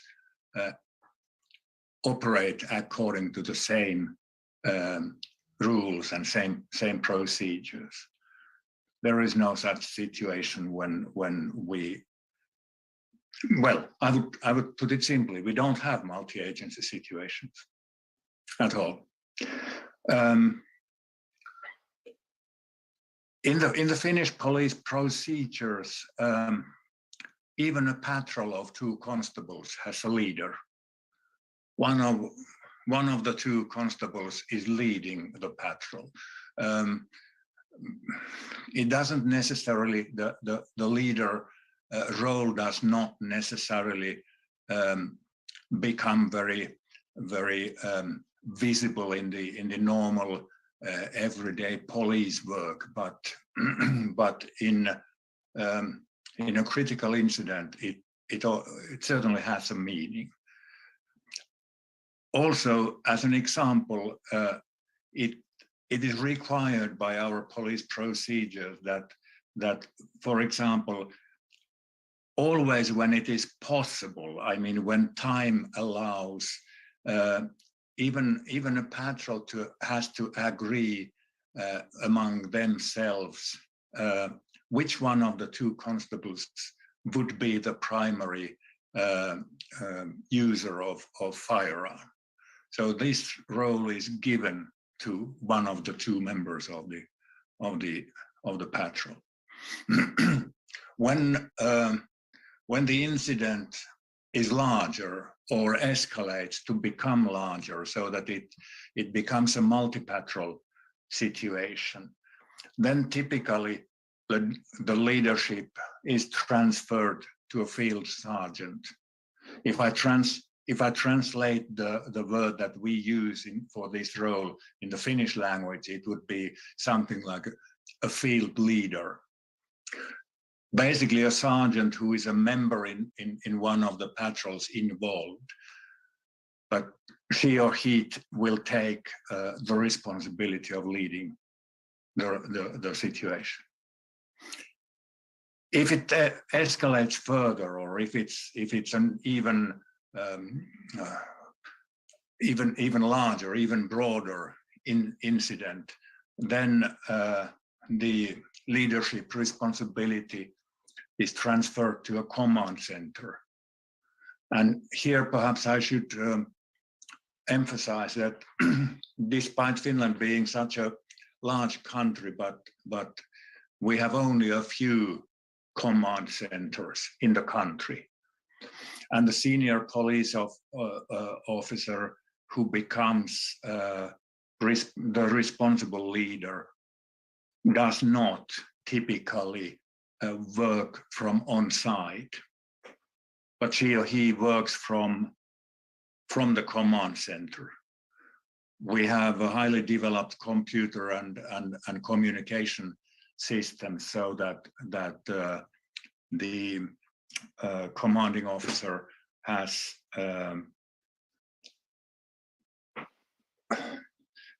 lot of information available, and of course the communication systems, the radio systems, allow, for example, to very rapidly to create a communication group which involves all the officers who work in and with that particular incident. So information is distributed among all officers who are involved in the case. Many things that were said by previous speakers sounded quite familiar to me, I have to say. But as we see, there are differences, there are organizational differences. The question of multi-agency situations is one of them, as I indicated earlier. There are plenty of technological opportunities, technological differences. ICT provides excellent opportunities to support operative work in these kinds of incidents, and it is beneficial to invest a lot in modern ICT systems. That perhaps shortly Krista, did I somehow respond to what you were looking for? Yes, you did. One question I have is, what is ICT? Information and communication technology, Okay, simply. thank you So very much. data systems and communication systems Mhm. combined. Okay, yep, that is helpful. I want to ask the same question of Hunter and to hear a bit about how it works with at the Alert Center and within the US, bringing that perspective. But I note it's 11:15, so should we take a little break and then come back to Hunter? Okay. All right. So Hunter, we will take a little break and we'll come back to you when we return in 15 minutes. We'll come back at 11:30. Thanks very much.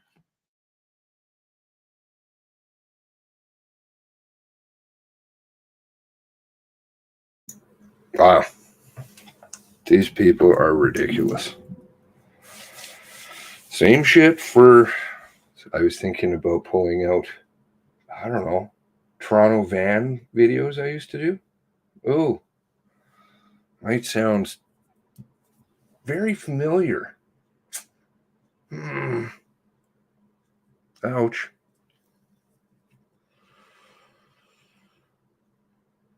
Same old, same old. When are we going to learn? Why is there nobody protesting right now? Curious? This is just down the street from you guys. Like to know? Possibly. Not interested in changing it? You think I'm going to do it if I'm there? Even if I'm by myself? Because I don't think I'm going to be by myself. And even if I was, do you think I would fucking care? No. No. Interesting how nobody's going. Doesn't matter. Doesn't matter if nobody organized it. Do you have a car? Feet? Sharpie. I can mail one if you want. Want a ticket? For what? Standing on a street corner? This is the same stuff over and over. When are we going to learn? When are we going to learn? It's not entertainment. This isn't entertainment. These people, that's their job. They just run cover constantly. They got educated to run cover. That's what they do. They fly around. That's why they're busy today, some of them, right?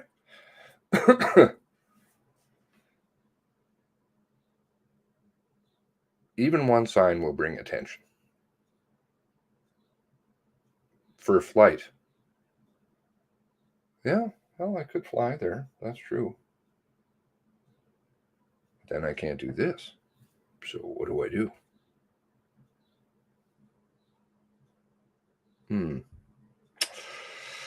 It's a toss-up.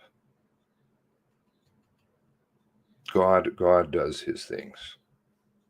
Like I said, there may be other things going on. But, well, frankly, we kind of have a sad excuse for life now because of these clowns. Right? So maybe we should just tell them, we're done.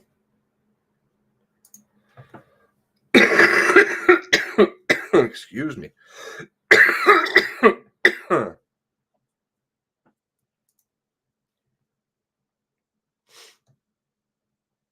Well, I think it just should be an everyday occurrence. That's all. What's wrong with saying that? Seems very reasonable to me. Not everybody can make it every day. Some people work. That's true. But some people don't. And those people will fill in the holes. That's why they just keep getting away with shit, because people, they're like, well, nobody cares. Nobody does anything. They're just keyboard warriors or whatever. I'm not saying Please don't mistake that. I know that a bunch of you have already been out. What I'm saying is continue. Please. Bring friends. Smoking doesn't bother me. Cough, cough. No, it makes me live longer. It's good.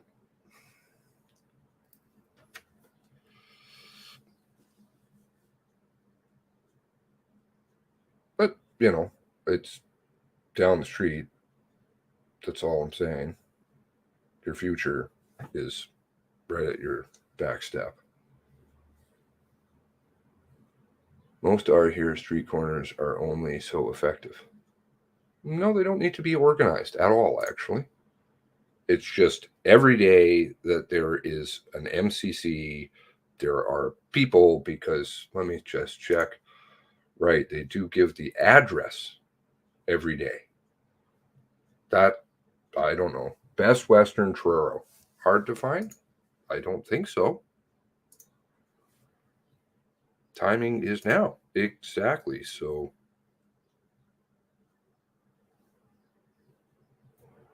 let's get out.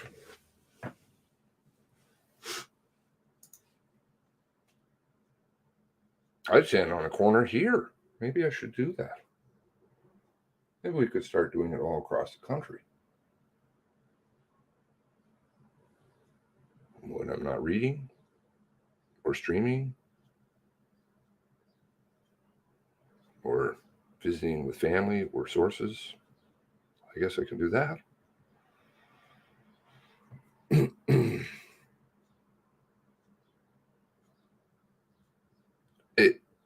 Like I said, if you can't make it, it's not a personal attack. Don't take it personally.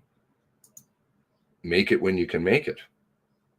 And there should be something going every day. That's just like a standing date. Hey, this week we've got Best Western Truro, Glengarry. That sounds like a great place to go and meet up with some good folks. And then it's like that L'Oreal commercial, I think, from when we were young. And so on, and so on, and so on, and so on. And then more people, because they only have a few. We've got true intelligence and numbers. Bad form to place Wortman drove by. What is funny? I'm missing something.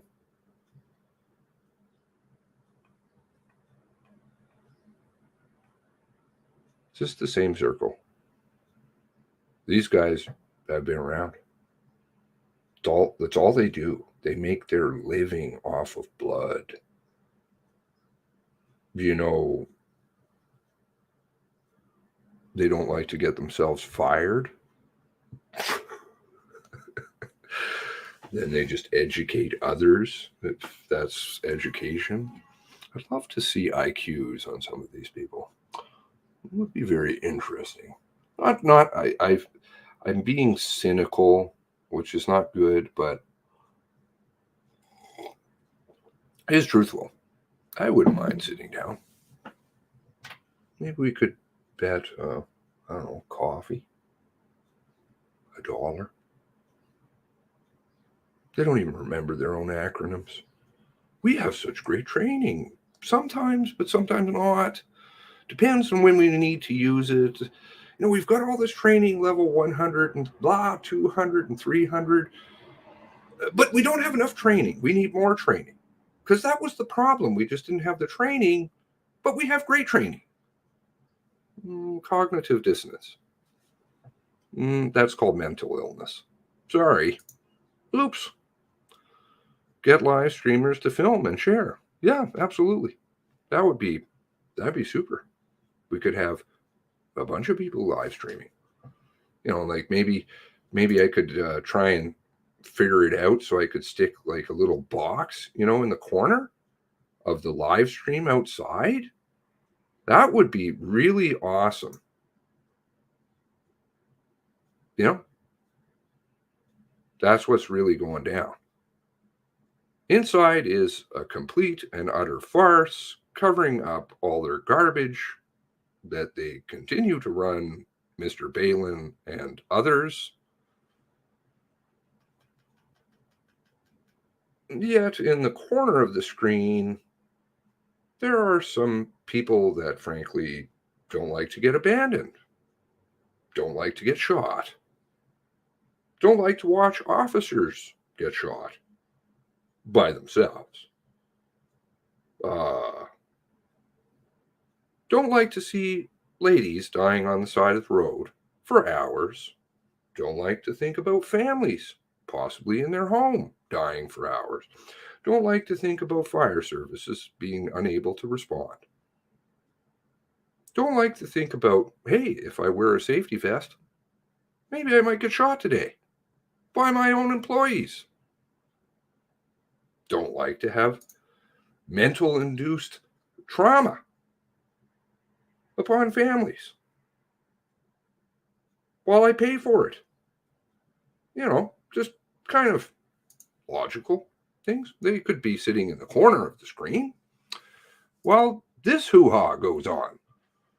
Then people kind of put the two and two together, like, okay, what's going on over there versus those people over there who are doing things for free because they care, because they have children, because they haven't sold their souls. They care about other people's children. No, I don't think spray painting is good.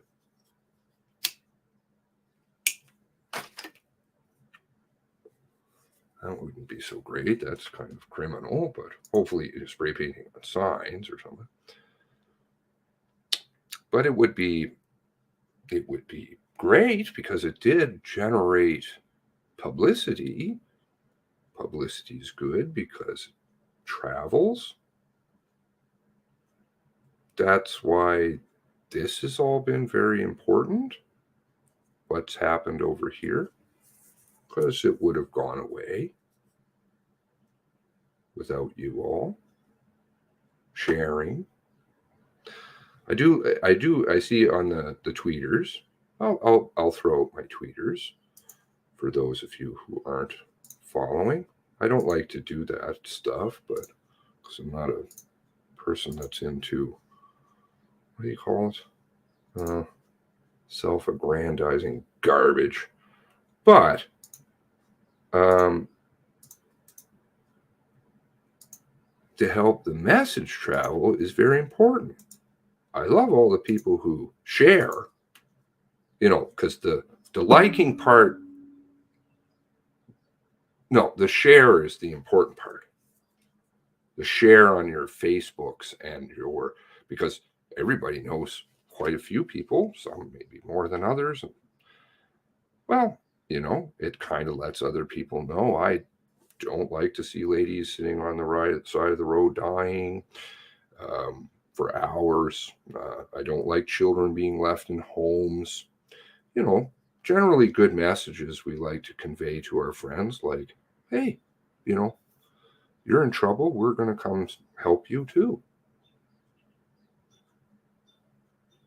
Don't worry about wearing that safety vest because you're not going to have some guy who can't even remember his acronym protecting you, who claims he does know, but he doesn't really know.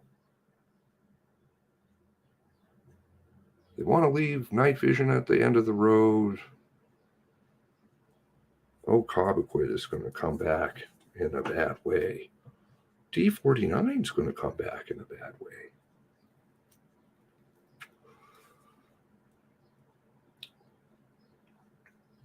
Well, this is good. So, great to all of you who either A, follow me, and B, the people who are sharing. The like is great. I always see that the likes seem to outnumber. There's people who like, but then don't share. And I'm like, And, I know that there's a bunch of you in here. Probably many of you now use Twitter. It'd be great to see a few more shares,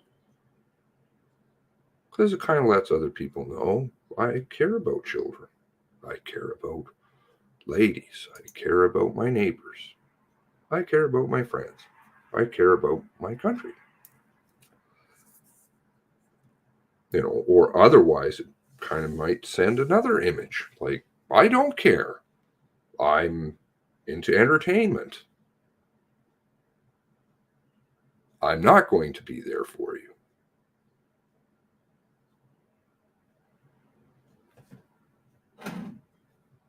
Those kinds of things, It's just logic. I'm just using logic, not because I care about views or any of this stuff. Frankly, I don't. I really, honest to God, hand on a Bible, and I don't think anybody could ever accuse me of lying. I'd really rather be out at my ranch. I don't have to stream. And frankly, in a way, I don't even really have to live in this world. I'm very isolated and secluded out there. It's great. I'm not worried about money. I'm okay. But I was like, somewhere along the line a few years ago, I made a choice, and I was like, well, I can either continue to make money, or I can just take my money and be like, I'm happy with what I got, but I'm concerned about my neighbors, and I'm not going to go away and retire and stick my head up my ass and pretend that nothing's happening, watching people suffer. Oh no, not NIMBY. Don't worry about it. I'm out at my ranch. It's okay. I'm perfectly fine here. Sorry about you. I appreciate that, Jamie. Thank you. Meanwhile, back at the ranch, I tried to stream one day when I was out there. I've noticed, sadly, the technology is moving out, encroaching. Once upon a time, you couldn't even get a cell signal. You have to drive. Now, I was out there, I had my girlfriend and I were out there, and I heard a ding. And I had my phone with me, and it dinged. And that's because I have internet now. Very sketchy, but I'm like, oh, no. Phones, stay at home. I appreciate that. It isn't, because what are you pushing? Think about this. Again, it's logic. What are you pushing? You're pushing yourselves. It's not me. I'm just a dude on a screen. And we're all trying to piece some kind of thing together rather than buying the goo. So you're not pushing me. You're pushing protecting your communities, your children, and all of your hard work, which frankly, I like to push. I've always tried to say thank you and how much I appreciate all of you and how much I appreciate the Discord, because I do. Because I know, Excuse me, ladies and gentlemen. I couldn't do it The alone. proceedings will begin in 2 minutes. A reminder, please turn your cell phones off or to silent. So my message is not one of an attacking. It is rather just simply motivational and logic. I just operate with logic. That's it. So it's very illogical when I see people who don't want to spread a message, but then talk about it. It's very strange. It's like they don't really want to do anything about it. Likewise, if I don't see people protesting in this situation, I learned the protesting doesn't do anything, but this situation it does, because usually the media is there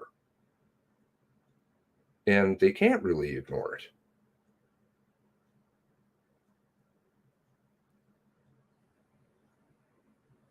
So if you just stand there with a sign, which doesn't need to be organized, because many of you live around, say in this particular case, Truro, it's pretty easy to just find the portion that's right out in front of the Glengarry. I'm sure I pull up how it looks on the street view. I'm sure there's an area there. Public sidewalk, which is totally legal to stand on, and wear a paper, maybe you could go over to the RCMP and ask them if they have Sharpies you could borrow, and write up a little sign,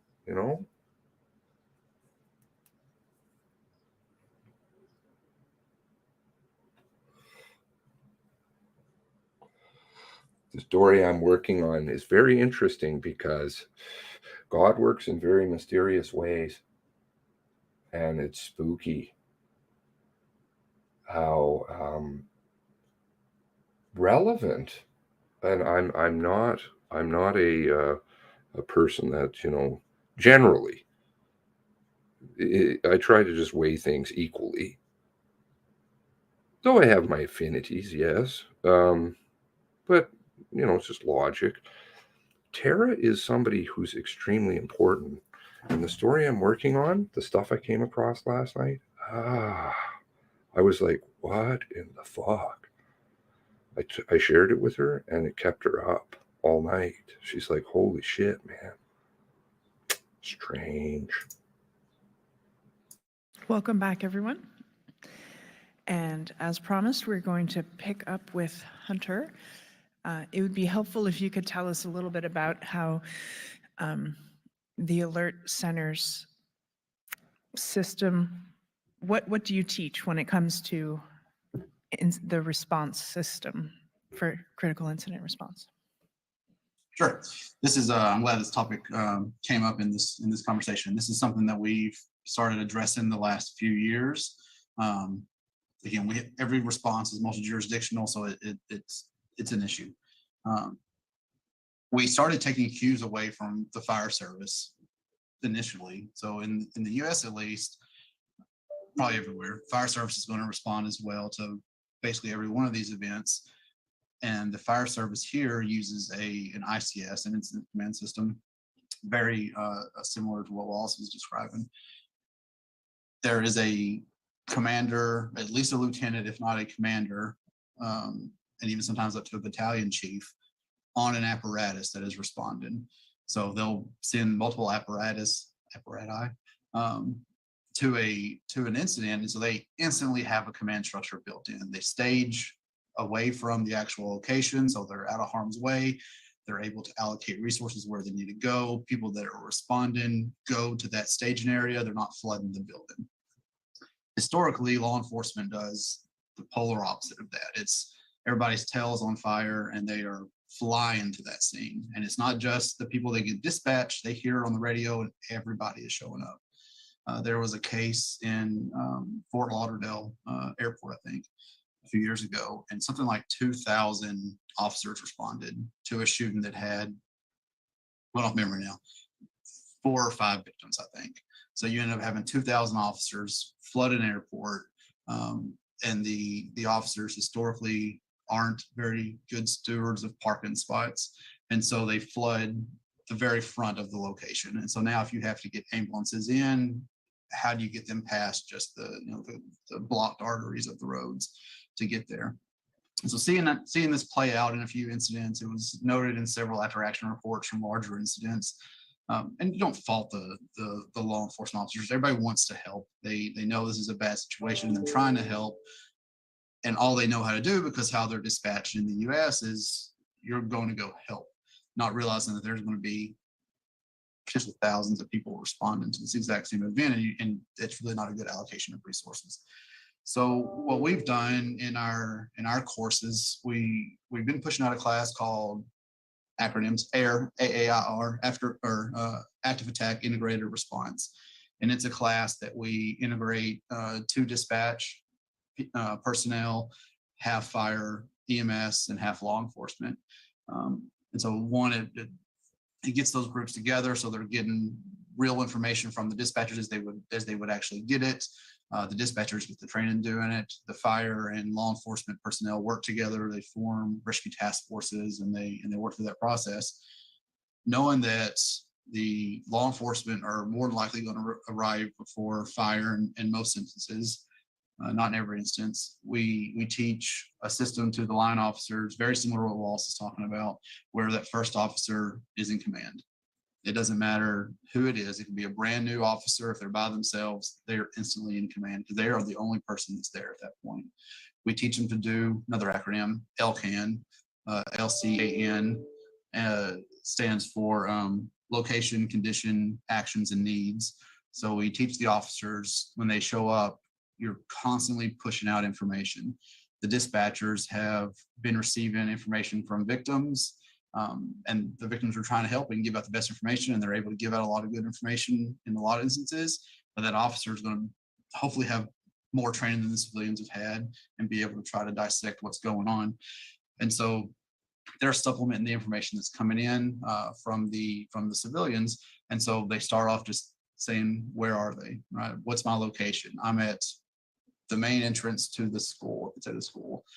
What's the condition? What do you hear? What do you see? What's going on? Do you see victims? Do you hear gunshots? Do you smell spent ammunition? What's going on? What's the condition? And then what action are you taking? If you hear gunfire, I'm entering the building. I'm going through the front door. And then what do you need? Right. So if you're hearing gunfire, I need officers now. If you don't hear gunfire and you see victims, my condition is I see 6 victims. My action is I've got 2 tourniquets on me and I need ambulances. I need backup. I need medical equipment. We need additional officers to help, secure the area and clear the space. Even though I don't hear anything, that doesn't mean it's not done or that it's over. So I need that as well. My immediate need is these victims at this point. And so that first officer instantly has command of what's going on, and they're constantly pushing out what's happening so people can respond. In some of these locations, you may not have a real commander show up for a really long time. It just depends on how close they are. And sometimes you get, I don't say lucky, but sometimes you get to where one of the high level commanders happens to be the first responder, the very first person. That happened at a factory here several years ago, where the chief of police, who was a big proponent of active shooter training, was the first responder, and he went in and he whacked the bad guy and he instantly had command. And it was a very clean situation, but that's a very rare event. So as additional officers start to show up, if they need to form a group to say there's still an active shooting going on and they need to go through and find that individual, they do that. The terminology gets kind of wonky at this point. Some people call it a 5th officer, even though it doesn't have to be a 5th officer. Some people call it that person, whoever it is. At some point, the bad guy is either taken care of, is neutralized, or whatever's going on there. At some point, somebody has to not rush inside the scene. You can get too many people inside of the scene, and at that point, nobody's really helping. You're clogging arteries, and you need to start getting victims out. There's other things that need to happen. So at some point, an individual is taking one step back and has a bigger picture of what's going on. That may be a sergeant. That may be somebody that has a leadership role. It could just be another patrol officer that is now starting to try to move resources around. So as other officers arrive, they're staging where that officer is, and he's telling them, okay, we have this side of the building covered. You 3 go to this side of the building, and they start moving those resources around. And then eventually fire, if they aren't already there, they will arrive, and we start train them how to integrate and just communicate with each other, get in the same location, have your police department, your law enforcement personnel in the same location with your fire personnel. The Aurora shooting at the movie theater was a really good example of how that did not work very well. You had fire stage across the parking lot from law enforcement. They weren't communicating very well. You ended up having a lot of law enforcement officers taking the victims to hospitals. The officers didn't or aren't aware of staffing and load issues at the hospitals the same way that fire and EMS personnel are. They're not communicating the same way. So they overloaded the closest hospital instead of triaging and moving around because they're just trying to do good stuff. And so we're teaching officers and fire to get together, be at the same location. So you're hearing the exact same information, you're communicating that information, and you're not wasting resources. And then eventually, like Wallace said, eventually your higher level commanders are going to get there, and sometimes they're the very last ones there. At that point, the chaos part of it's over, and if it stood up well, the group has gotten all the victims out. They've gotten to definitive care to where they can get to a surgical ward if they need it, or wherever they need to try to save the lives. But they still have to control the scene. They still have to start the investigation. They still have to clear all the rooms if it's a big space. There's still a lot to do. So eventually, as they all arrive, they can take over those parts of the command structure. And we teach them to hand off the information. So as officers of higher levels come in, and if they are going to take over command, there's a process to hand off that information so they get every piece of information that they need. Or it could be that that lieutenant shows up, the sergeant was before them, and the sergeant, maybe she has the best grasp of everything. She is the best person. She understands the situation better than anybody else at this point, and that lieutenant may take a step back. Right at this point, that sergeant, she's the best one, and I'm not just going to grab command from her because I don't know what's going on, and I'm not helping the situation. So we try to break through some of those barriers that are the normal hierarchical kind of approach to law enforcement, where there's a structure involved. If whoever's that best person is there. Now, eventually that's going to get handed off to the higher and higher levels as it goes. But in the chaos of some of these events, sometimes that junior member is going to have a better situational picture of what's actually going on. So we're working on that as far as our training as well. And in a nutshell, that's what we're doing for that. These events are so chaotic. Even whenever it's over, there's so many people showing up. It's not just the allocation of resources. We've had issues with officers going inside the space when they don't need to be in there. Sandy Hook's a really good example of that. You had a lot of officers with mental health issues because they went inside when they shouldn't have gone inside, and they saw a bunch of deceased children, right? And there was no reason for there to be all those officers inside of that space. But the curiosity of them got them in there, and if they'd had somebody stopping them and saying, we have this part covered, that part of the building's cleared, and kept some people out, you could alleviate some of those issues as well. But it's an ongoing process in the States. It's something we've been pushing out. There's a couple other training organizations that are also doing something similar to what this is, as far as trying to get fire and law enforcement combined and getting law enforcement into some sort of structured command situation, starting with the very first arriving officer on scene, whoever that is, because you have no idea who it's going to be. So I'm interested in your discussion of what you called scene flooding, or the scene gets flooded with police officers, responding officers, and the fact that the commander may not assume command until much later. So my understanding is that command posts are often set up not at the scene, but perhaps a little away from the scene. Could you talk to me a little bit about what goes into deciding where a command post should be? And am I right in thinking that would also be where fire might stage, so that you do have that communication happening at the command post? So this is a really interesting question. So depending on how fast they stand up command, they could be there before fire arrives. And this is what happened in Aurora. So fire is very good at setting up command posts, because that's what they do, they stage. And so they're good at finding locations out of harm's way. where they're not clogging the arteries of the road, and setting up a place that's beneficial to their apparatus. Like I said, police don't do that for the most part. They flood the scene and they're trying to get in. When we run big, large scale scenarios, which we don't do as part of our normal training, but we help coordinate them locally for agencies from Austin and San Antonio region.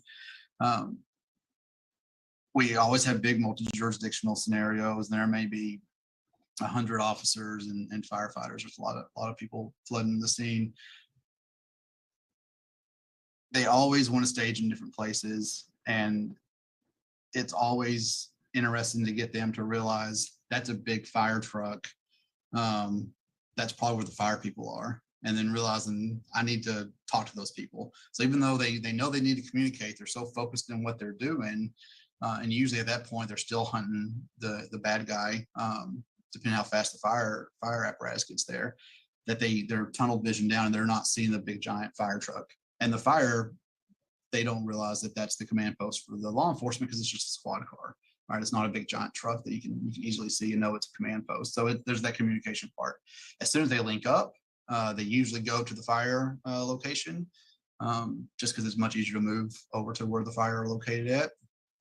But then the law enforcement are, depending on where they're staged at, are having to consider safety issues.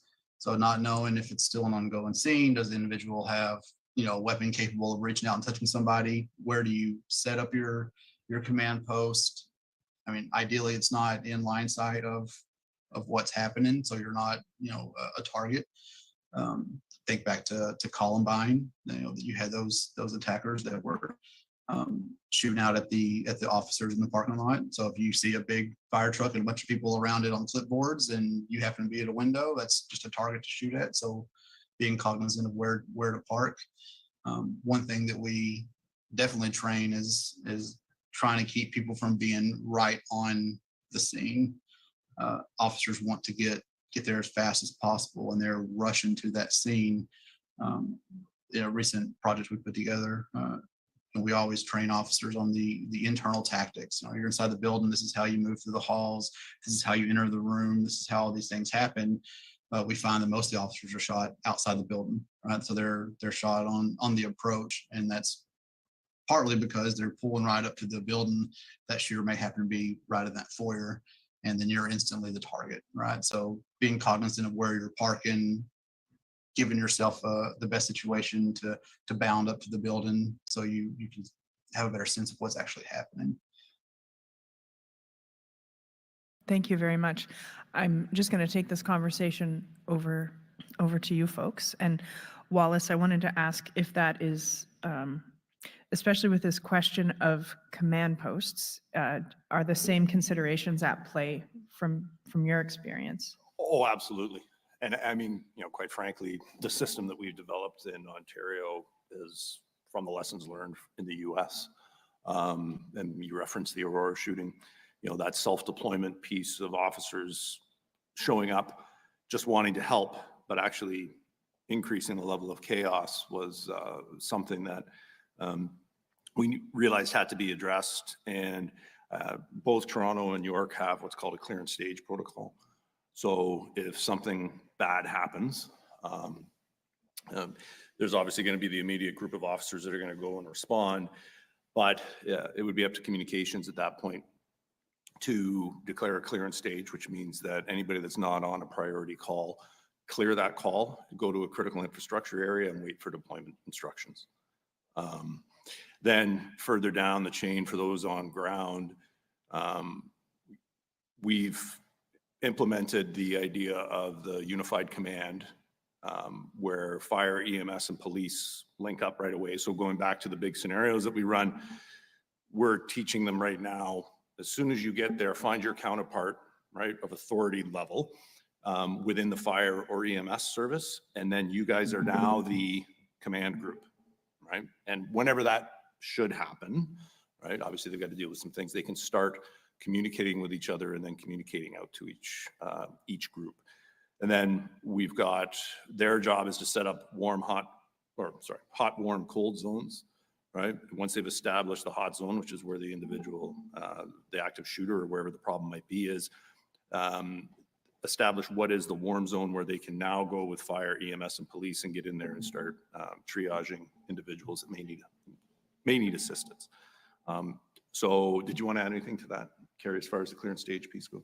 I was just going to say that the clearance stage order, the determination to declare that or give that order is not made by communications, it's implemented by communications. So in Toronto, the clearance stage will come from our duty operations center, from our TPOC, and that usually comes from the duty staff or the duty inspector, whether or not they're on scene at the event. Then, oh, sorry, go ahead, Chris. You wanted me to address the command post issue. Yeah, same thing. Command post location is always difficult. It's either too close or too far away. It's never in the right spot. However, you know, and absolutely, we certainly teach wherever you are the command post. If you're the commander, and again, depending on whatever level you happen to be at, whether it's a, you know, frontline constable, sergeant, staff sergeant, inspector, you need to realize that if you're in command, wherever you move to, you are the command post. So that could be standing at the back of a car, or that could be in a separate room, could be in a dedicated vehicle. For us, we've pushed to identify what are police, fire, and EMS-led events. So the idea for us is, you know, we go to an active shooter, it's a police-led event, so the police, or so the fire and EMS come to us, wherever our command post is.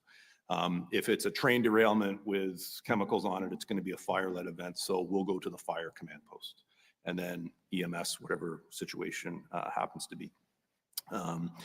So that's how we go through the command posts for us. Certainly within the Canadian Police College, we teach you set it up in what's called the frozen zone. So you've got your crisis point, your inner perimeter, and your outer perimeter. Between the outer perimeter and the inner perimeter is the frozen zone. And that's where you should be setting up your command post. And that's in a safe location, given whatever the threat is that you're facing. So if I'm hearing you correctly, that would be safe, but still near. Yes. Maybe. Strong maybe. Yes, absolutely. Right. I mean, because safe could be around the corner. But then again, safe might be 2 kilometers down the road.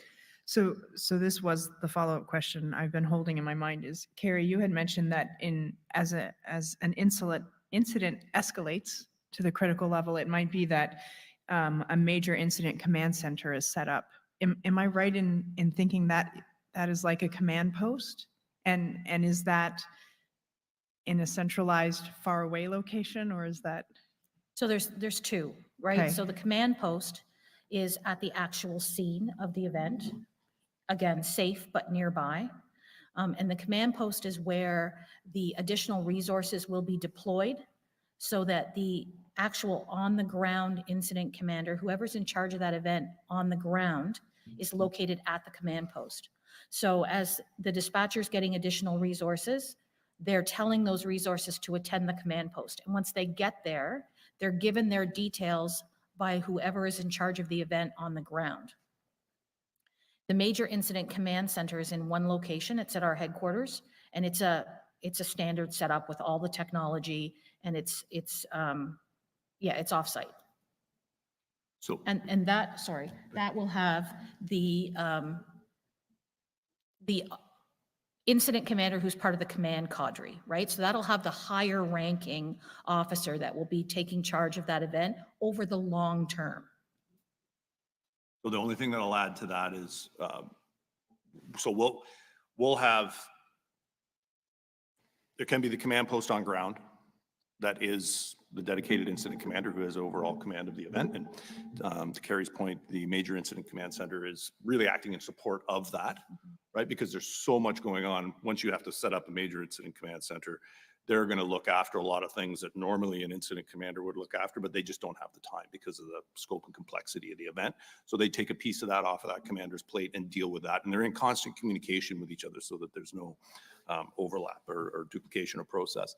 The next thing, though, that would happen is if it has become an event where you have more than one command post, that major incident command center then actually would contain the individual who is in charge of the overall event. Right, so you've got either multiple geographical locations, or multi-jurisdictional, right? Things like that. Then it has to scale up to the actual person in charge is in the major incident command post, right? But it's a distinction that I think that sometimes gets missed. Sometimes the mech, as we call it, is in charge. Sometimes it's just operating in support of the commander on ground. Okay, that's helpful. One last piece that I wanted to pick up on before we move on to a different topic is when you're looking at management of information within a critical incident response, what is the role of the scribe in that? You had mentioned that earlier. So really there's two critical pieces for an incident commander. One is the scribe and one is the boards. So the boards person is there to write out the headings of SMEAC on the boards in the command post or on sheets of paper or wherever they happen to have writing space. And most of our command posts are set up with boards, whiteboards that they can write on. And then it's really, they create a large visualization of what's going on with the situational updates so that you can look under the situation, the mission, all of those things. And then the scribe is actually the individual who takes the notes for the commander. So as police officers, obviously we have to take notes on everything. But as soon as that takes away from you actually doing your job, especially in the chaos of the moment. So there's specially trained scribes that come in and will scribe your notes for you, right? So when you make a critical decision, you'll turn to them and say, okay, I've made this decision. Here's why it was necessary, it was risk effective, it was acceptable, and you explain it, and they write that down for the commander. They're so important that on all kinds of levels. Number one, they document everything because we don't want the commander getting focused on trying to get everything right when they've got multiple things that they have to be focused on. And it also, for a prolonged event, when a commander comes in, they can talk to the boards person. They can go through the SMEAC, briefing themselves, having a look at everything that's going on. They can review the scribe notes, right? Talk to the scribe. Meanwhile, that incident commander who's currently there is just going about their business, doing their thing. They don't have to step back, put somebody else in charge while they brief the incident commander. So that documentation of the process is fantastic for inquest situations. It tracks all of the decisions that were made and the rationale for them. And it also assists in prolonged events for the briefing process for people to get situational awareness who are coming in to relieve somebody else. And it's not just the incident commander, the tactical commander can come in and do all of that. So and that is scribes and boards take a 1-week course at the Canadian Police College to learn that skill. So am I right in thinking that's a fairly common, those are common roles to have? Very. Yeah. But if you don't have them, you have to make do with what you've got. Yeah. I've been my own scribe a number of times. So. Okay, I feel like we could continue talking about this area all day, but I want to move on now to one last major topic before we close this roundtable, and that is sort of the sense making that's done and the learning that's done after a critical incident. So it's sometimes referred to as operational debriefs or after event reviews. So Bjorn, I'd like to turn it over to you on this one. If you could discuss, first help us to understand, you explain it in your report, the crisis cycle, and then we'll get into a bit how the sense-making piece after. Yes, thank you. I look at the different phases of incident or a crisis that they kind of are interlinked. That means that if you broadly speaking then break down a crisis into 3 basic phases, the pre-crisis phase and the acute crisis phase and the post-crisis phase, your biggest activities in the pre-crisis phase would be then preparedness and prevention. And the robust societies, they are successful in prevention in our everyday life, but not always. So we need to prepare for the events we could not prevent. And all the activities we do there in the pre-crisis phase will be of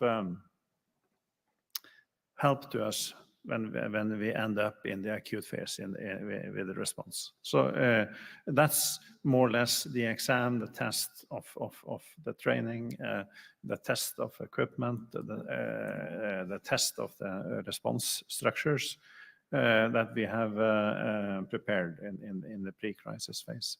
When the acute phase is over, we move on to the post-crisis phase, and in many respects, that's an extremely important phase. And it's important because of the learning aspects. You have the recovery, of course, very important, but you have the learning aspects. And the learning aspects, we need to map what kind of experience did we have at all levels of response. And we need to take that all these learning issues on equipment and tactics and communication and everything, and look deeply into what do we need actually to put into our structures for the next event, the next pre-crisis phase. And that means that we need to have a structure in the organization that take all the learning points and transform them into a change in the organizational structure. And this is related to the bigger events, of course, the events with an evaluation committee or assessment committee or inquiry. And in the package we have received, for instance, is a report by Dr. Kevin Pollock, providing an overview of 32 events. And he chose these events because of public inquiry or the significant impact on public consciousness. It might be that we, in addition to using these bigger events as learning opportunities, also should focus on the minor issues, the minor where it went well. It could have been a coincidence. It didn't end up as in a mass casualty event because it was handled by the first responders or the population. But it's still, there might be very good learning opportunities. And I'm quite sure if you talk to field officers and all the blue light agencies, they have a lot of good learning experiences and that they would like to share if they are asked. That's more like the ordinary daily type of activities. So talking to these field officers or talking to the response personnel on all levels of response about their experiences, that's a good strategy for learning after an event. And debriefing, operational debriefing, and critical incident stress debriefing, that's also learning opportunities. So when you're doing operational debriefing, I'm interested in where the focus should center. It's possible that it could be on individual decisions made, but maybe it's on something else. Well, that's a good question. It's a trap there, looking at it in retrospect, because we have all the answers. We know exactly what happened. But the people we then interview or talk to, they didn't have that kind of knowledge. They were struggling to find out what was going on. And to be able to understand that uncertainty they feel when making critical decisions. that is, we need to have a kind of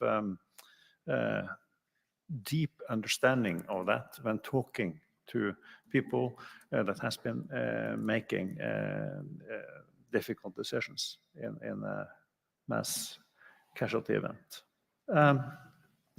That is one issue. Another issue is that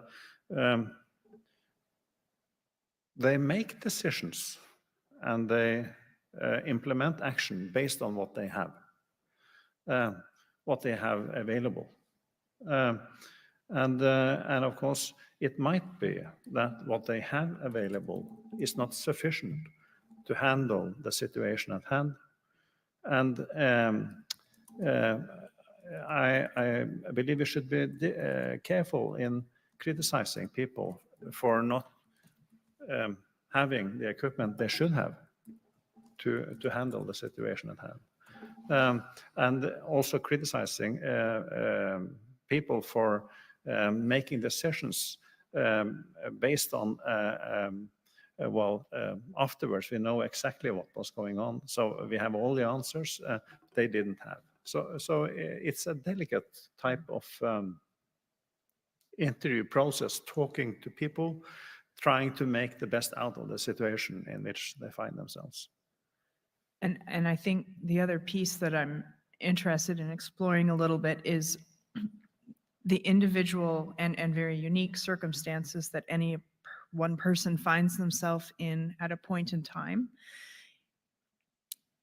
The point of operational debriefing is to extrapolate from that experience into something that you can learn from and perhaps have an impact for the future. So is there anything more to say about that process, how you can have an interview one-on-one with someone and hear about their experience, and then what's the process to get to, okay, this is what we learned and this is how we implement it? That's the tricky question. I ended my report with a statement related to that. It's concerning, let me see here. Yeah. In change, we see that learning is a priority. If we have some good experiences based on critical incident management, if you have some good experience and we take that kind of experience and we would like to see what will happen then to these experiences, is it so that we focus on them and we use them to change maybe equipment, organizational structure, the way we communicate, the way we cooperate, and in the end, it is in the change that we see that we have learned. In that respect, it's an organizational, it's a system issue, not an individual issue. We tend to focus on the frontline people in inquiries, but behind the frontline people, you have a huge organizational structure, making decisions, priorities all the way, giving the frontline people some training and equipment to deal with certain scenarios. If it is so that the equipment is not sufficient to handle the situation at hand, it might not be the frontline people that need to take the blame for that. That's an organizational system issue.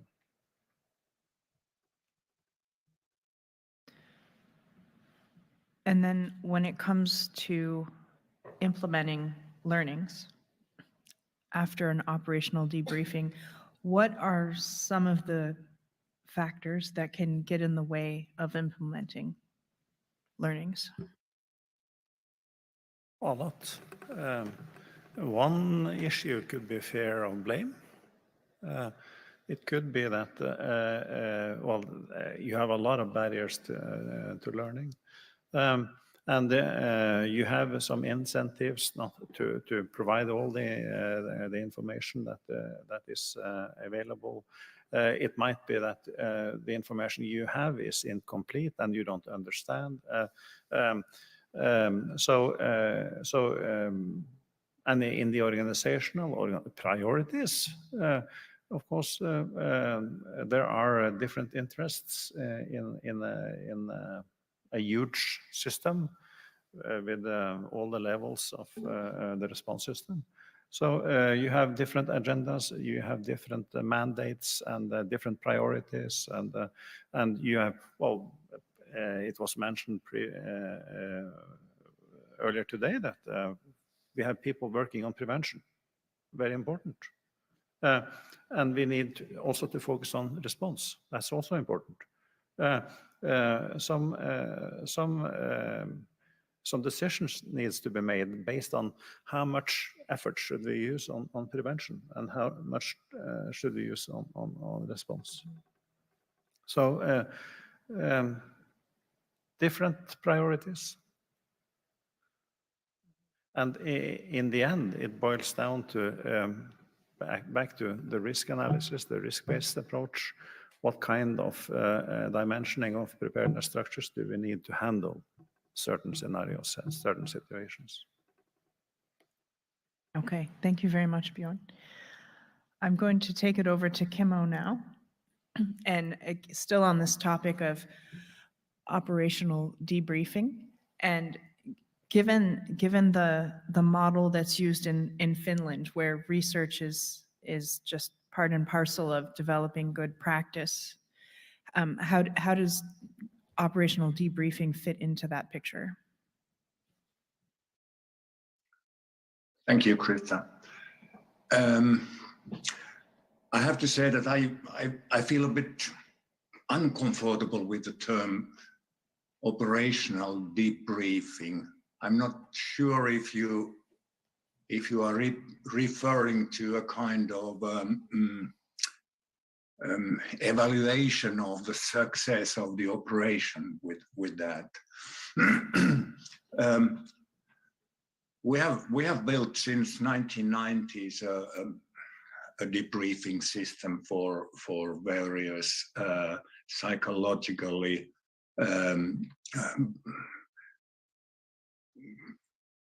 complex situations, and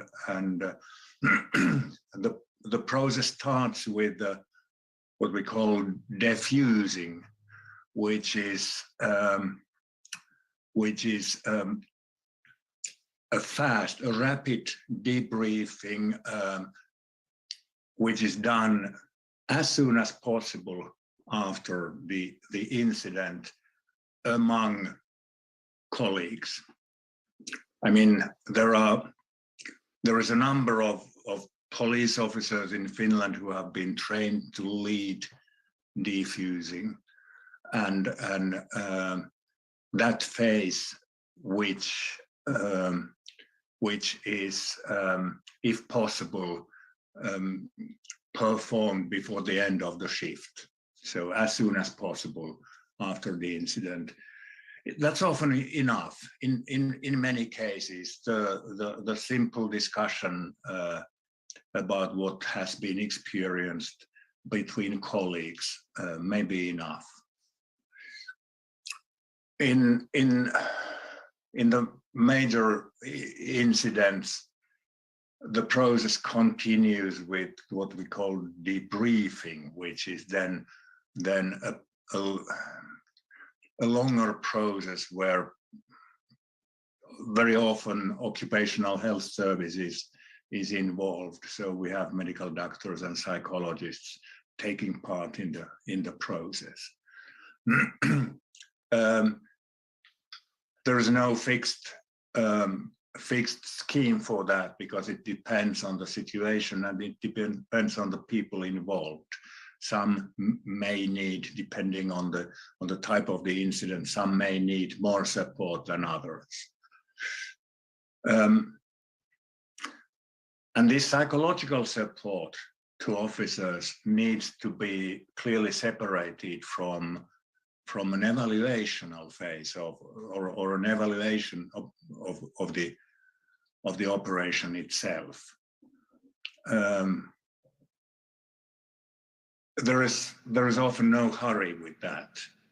So when necessary, the debriefing needs to be done first before all those involved are ready to enter a phase where actions are being assessed and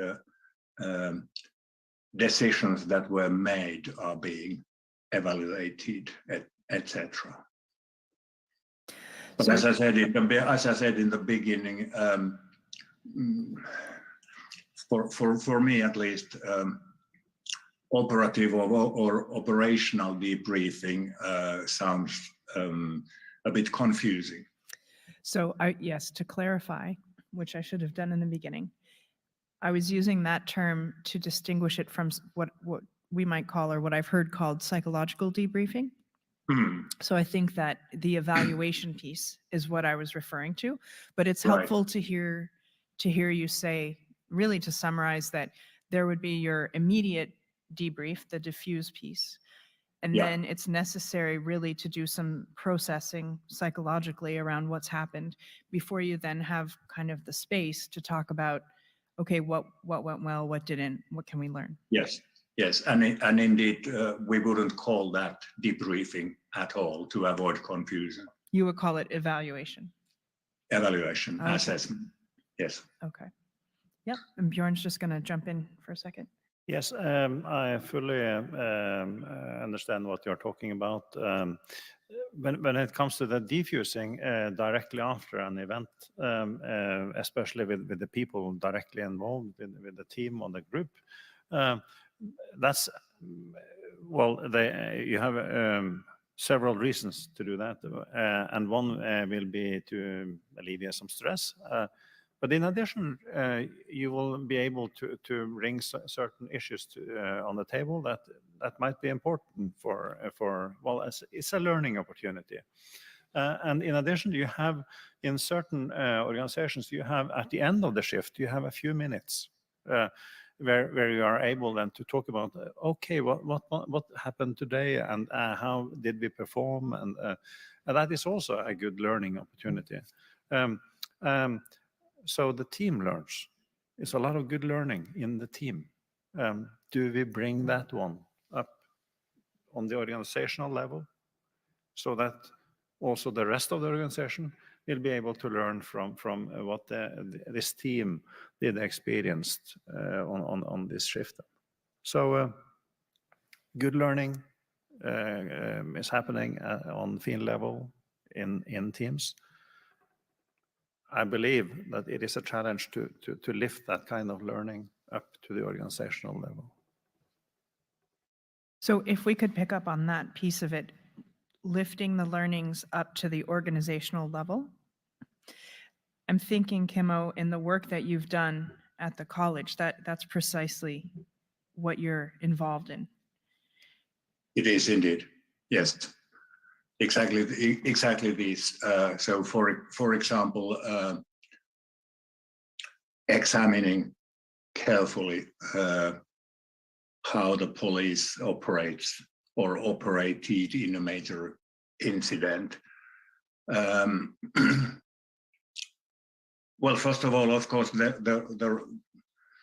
there cannot be strict guidelines on how to manage such a situation. So I would be careful in, for example, in using the word mistake in this context. But whether the decisions concerning, for example, operative aspects, whether they were correct, whether they were made at the right time, spot, etc., those can and should be examined carefully, and then those experiences transferred again to training and also perhaps to new guidelines. That's what we try to do, at least. So there's two aspects of that that I'd like to explore. One is that sometimes learnings are more cultural in nature. And how do you, especially being at the college, how do you help to shape shifts in culture that might come out of an evaluation? Yes, indeed. Yes, indeed. There is a great benefit here. Once again, I'm sorry, I'm repeating this. It's a great benefit that we have a national police, and the Police University College, although it is a regular University of Applied Sciences and follows all the guidelines that the Ministry of Education, for example, sets for universities, but it is simultaneously inside the police organization and cooperates closely with the police units.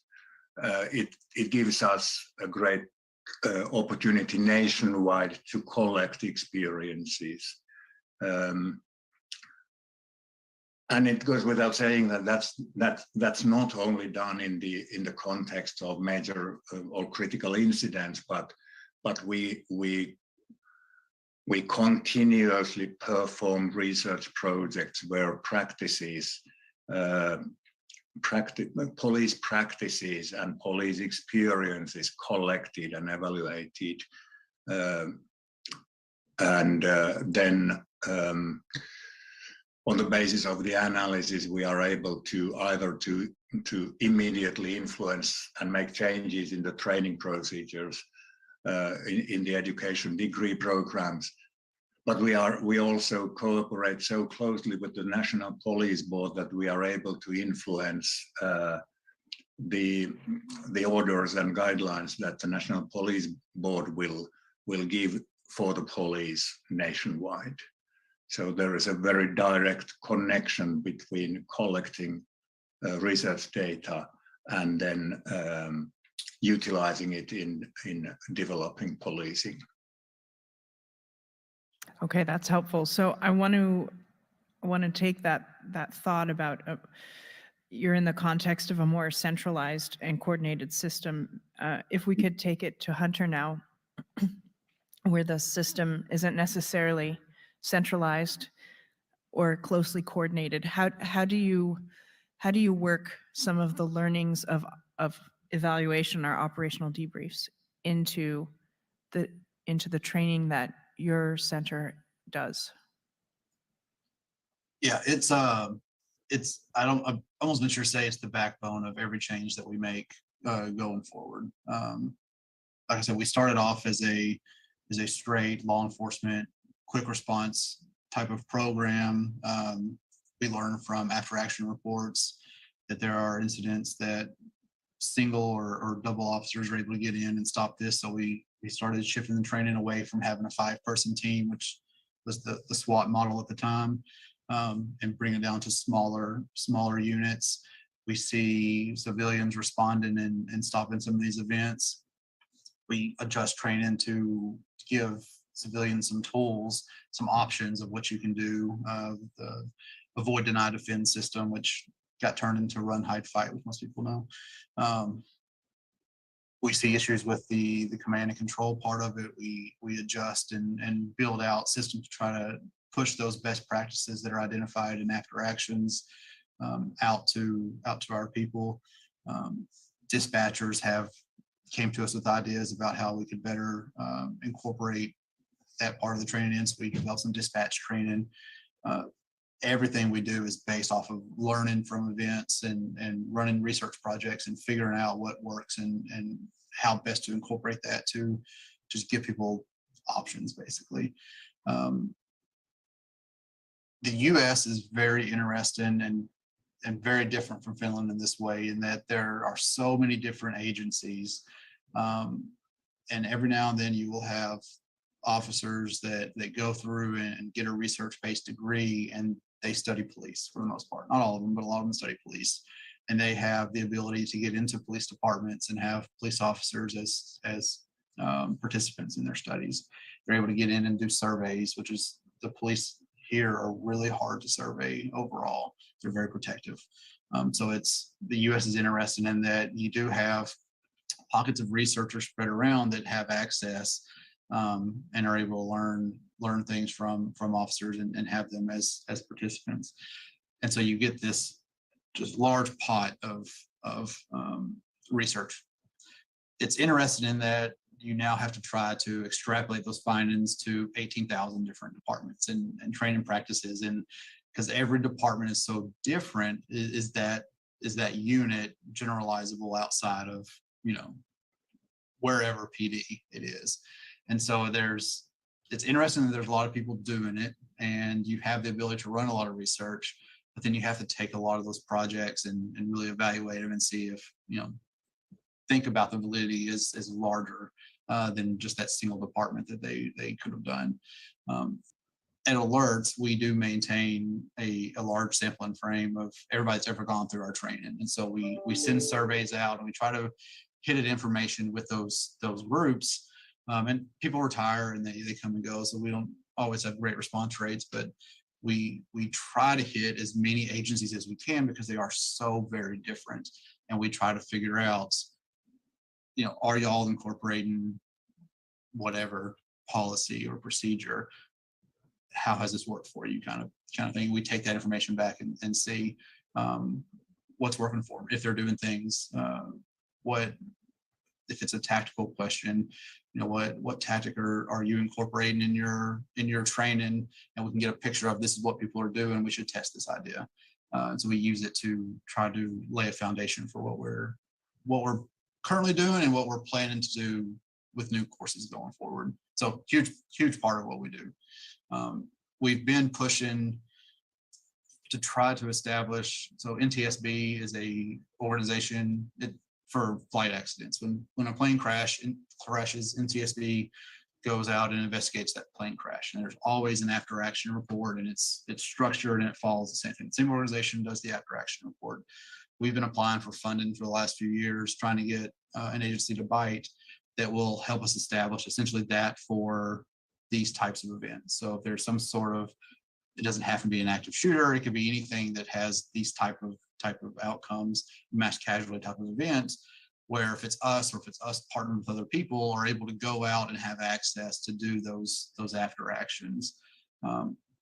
If you've read through the after actions, what I assume most people here have read through the after actions from these events, they take a long time to come out, so they're doing a thorough investigation, but the quality varies a lot because the individual jurisdiction is doing it or somebody close to them, and they're not all the same. So we've been trying to kind of influence and push that way so we can have a standardized after action report. The sole purpose of trying to get that data out and help ourselves, but agencies across the board see what's happening in these events and incorporate what they can to give themselves an edge if they can. Thank you. I'm going to take it back to Canada now that we've heard a bit about operational debriefs and evaluations in other places. We're in our sort of home stretch of time here, so I'm hoping that we can maybe Wallace and Carrie can speak a little bit about what they know of operational debriefs in Ontario, and then we can bring it back to Nova Scotia. So that's the plan. So Wallace, maybe can we start with you? And I have a couple practical questions too. I mean, we heard how, Kimo talked about defuse, the immediate, and then the psychological, and then the evaluation. Like, does it follow the same structure generally in Canada? Oh, absolutely. And I think everything that they've said is very much in keeping with the experience, certainly that I've had with debriefs. And, we call that the immediate debrief afterwards, the hot wash, right? And it's literally before everybody packs up and goes home. Again, these are, depending on the event, but certainly, from back from, the tactical or the bomb side of things, anytime we had a call, you were going to debrief it at least to identify what did we do good and what can we improve on, right? In the event that this turns around and happens 24 hours later, right, what can we fix, right, so that we're in a better position the next time it comes around. And it almost always boils down to equipment and communication for the most part. And it's also very beneficial for individuals to fill in the knowledge gap. I mean, I may be looking at you thinking, why did you do that? And then in the debrief, I find out, I'm like, oh, that makes sense. And that's, I think, psychologically very important, especially when you're trying to build trust in the team. You know, the other piece is the debrief for your scenarios where you exercise all of these components. Because my experience has been people have to practice admitting they made a mistake or being honest, and you need to generate trust and be non-judgmental, which unfortunately with a lot of these situations you can't help but be. And that's why I think it's very important who does the debrief, right? I think it was Chemo. I can't remember who said it, but it's a very good point.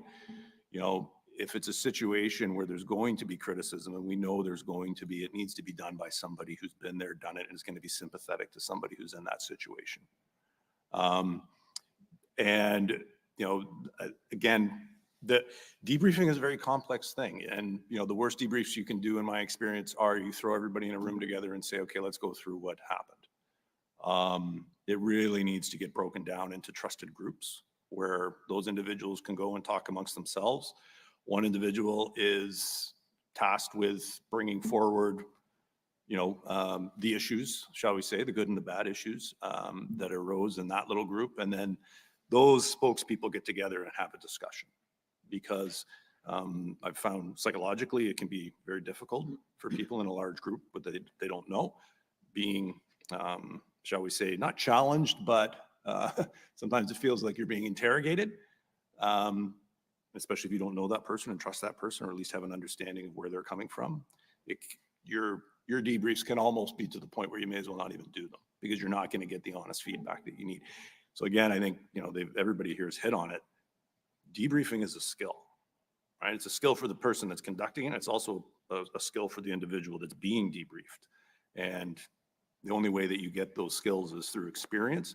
And it doesn't have to be, I think Bjorn said it, like that practice of doing the debrief at the end, just even for minor things, let's just have a quick conversation about what happened, goes a long way towards debriefs in the future going better for you when you do hit a major event. So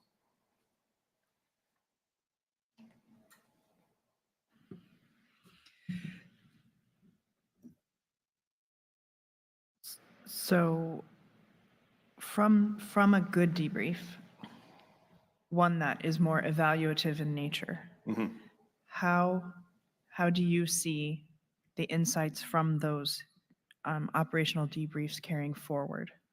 How do you implement it? So everything from, depending on the team, they'll have their own SOPs, standard operating procedures, that they may update as a result of a debrief that they did. Now that's much easier to do with smaller units, but all the way through to, and at that point it's the leadership of that team or that unit to recognize this is an organizational issue that we need to go back and address in our procedures, and then they take that up through the chain of command. And I think what you'll find for the most part is when you go back and you look at SOPs and you look at procedures, the strange things that seem weird in there typically did come from a debrief with a real life experience. It's just that it's been lost, you know, corporate knowledge wise, because those people have moved on. So that is a question I've had in the back of my mind. Is it seems like, you know, when memories are fresh, you remember those learnings. So how do you ensure that learnings don't fade from institutional memory over time? And you mentioned, you know, you amend the standard operating procedures. There's another step though of getting people to embody standard operating procedures. Yes, I get the quick answer is you train it, right? You know, and I mean, that comes down to your trainers recognizing the lessons that were learned from the last call that you were on. And we need to reinforce that. So you know what we're going to do? We're going to incorporate that into the next training that we do. Because you're right, nobody's opening the book in the middle of a call and saying, there's, you know, standard operating procedure for this. They have to experience it either operationally or in training to embed that in them and be able to transfer that knowledge then on to the next people that they're training. So Carrie, what does operational debriefing look like in the communications world? So I'm going to add to what Wallace said about operational debriefs. I just want to add in that in the province of Ontario, we have the Special Investigations Unit. So in events where a citizen is injured, it could be critically, it just depends on the injury. There's a level of injury that qualifies for the SIU to invoke their mandate. We will not have operational debriefs in those instances. So, and we will not have them until the SIU has done their work because they're investigating the actions of the officers. So we will not have those, and that can be, they can be delayed, but it can be months. So we wouldn't have a formal operational debrief then, which adds a level of complexity to the debrief because we can carry on and have a critical incident stress debrief. But a lot of times it's events that happened operationally that create the feelings that you want to talk about in the critical incident stress debrief, right? Or the diffusing, as Kimo called it. In communications, two things, we do our own internal debriefs, and then our communications operators are included in the debriefs with the operational teams, so the officers that attended whatever response was formed. Inside the unit, I have found in my experience with my people that our communications operators want to know that they followed the policy and procedure, and they want to know that they did everything they could to make sure that the response was what it should have been. Did they do their part?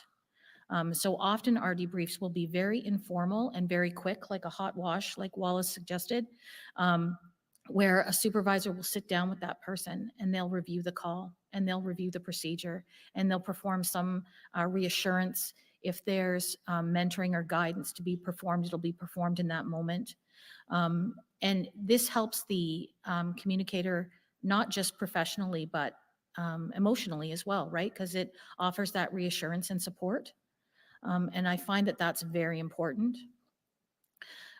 We also have debriefs for unit events. So it's not on the caliber of, an extreme event where people are injured, but certainly recently we had a failure in our 911 center where our phones went down. Well, for us, that means there's no 911 service for the City of Toronto. That's a big deal. So once we went through our evacuation procedure, then we put all the leaders in the room together and say, let's review what happened, what we did about it, and then where do we want to be? What's the perfect option? What can we do better at? And are there things that we can do where we can mitigate? How do we ensure business continuity? How do we overcome the failures, right? The technology is always going to fail. It's what we're going to do about it. So, to speak to that point about communication and technology or equipment, there's things that we can fix right away that are, the scope is maybe a little bit differently in that we can have immediate impact. And then there's things that you identify that maybe are going to take a little longer, like technologies. And then, we do the proper after action reports, and then we start to action where we want to go from lessons learned. Bjorn? I think it is also important to realize that this is not the perfect scenario. It's not the perfect situation to be in. There will be decisions that is not perfect. You will have equipment that fail. So these things happen. And of course, we need to make sure that we are more robust for the next one.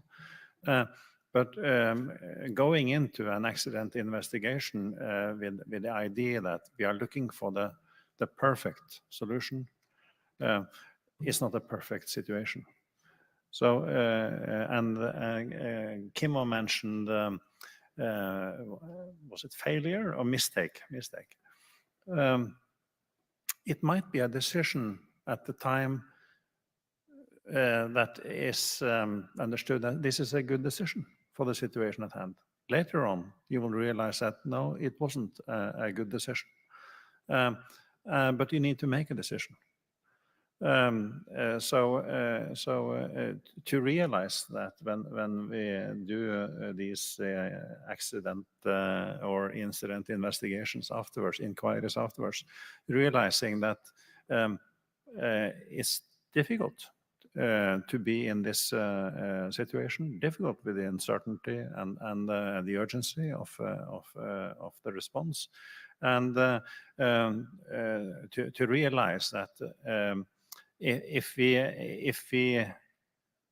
it is one good learning issue, that will be that to make decisions under a high degree of uncertainty is difficult. And when we take that one to training, how can we actually train decision makers in making these difficult decisions in a training scenario that is relevant?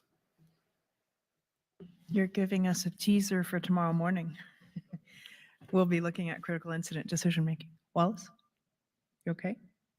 Sorry, I was going to jump on that, but if we're talking about it tomorrow, I'll wait till then. I do want to reinforce Bjorn's point about you'll never see a perfect run. That idea of you didn't do it perfectly, so we're going to criticize. No, it never happens. Nothing ever goes perfectly, right? And then yes, we'll talk more about the quality of decision making at the time and tomorrow. Thanks. So just one last question before we close.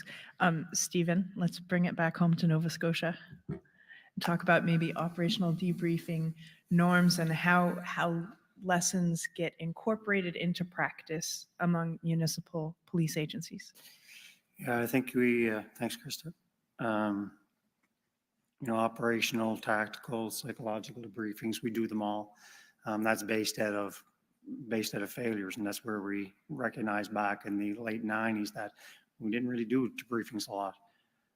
So those training scars, if you will, or situations that happened that didn't go well and they were kind of overlooked. So it's mandatory where we're at. Everybody has a voice.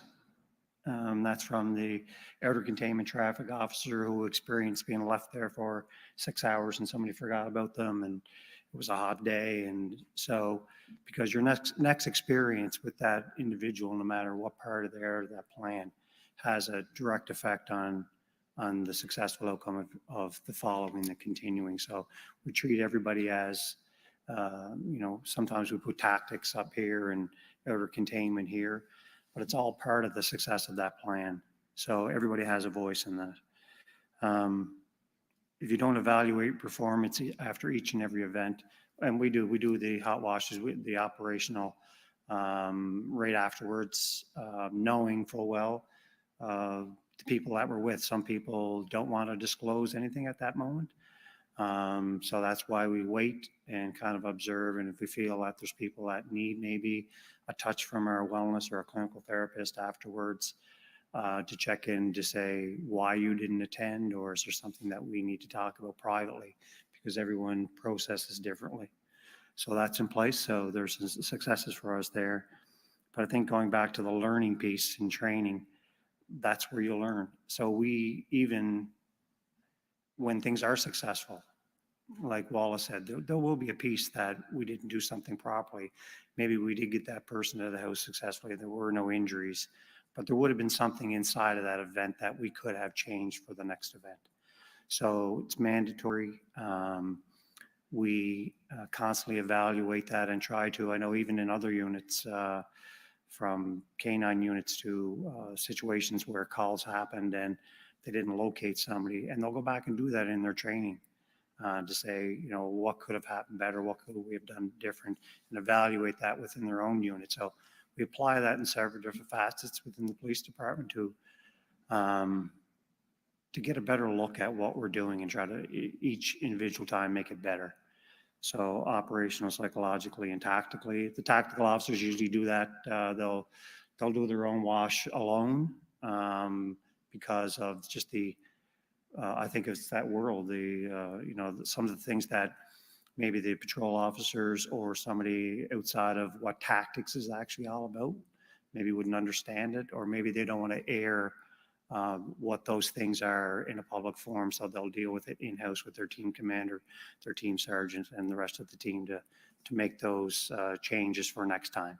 And that could be just anything from decision-making to who's in lineups, whatever that is.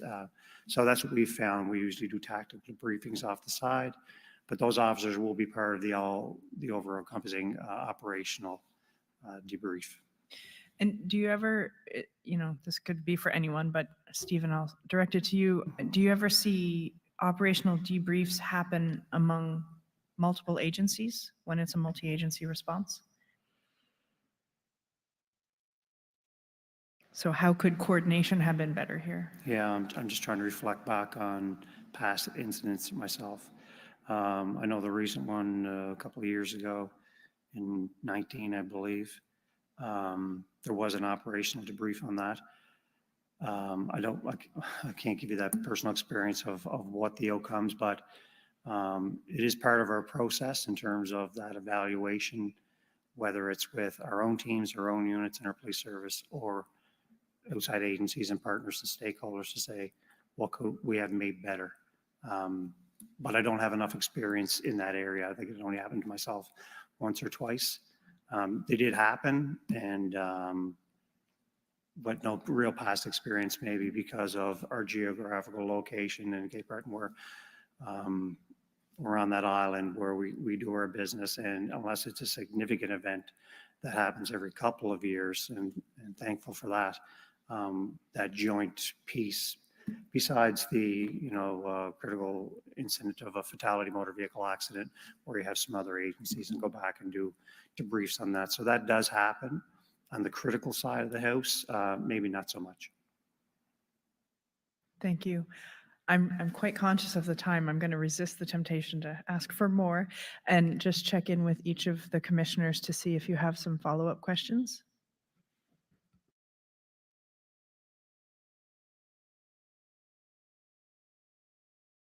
Thank you very much, Krista. I have thoroughly enjoyed this panel and the sharing of the panelists, and I know that we could spend at least a couple of days on some of these topics. I'm going to start my first question actually with the last topic, and that is around the after-action reports. And it seems to me that there is great training in place for critical incident commanders, various tactical training. We know that we have training for how to run a proper critical incident stress management debriefing. Is there anywhere in the training that shows how to do a proper after action analysis, something that can be standardized? And I think one of our speakers talked about that, that need, I think, down in Texas, that there's actually, the burden oftentimes falls to the people within the organization that were directly involved and impacted.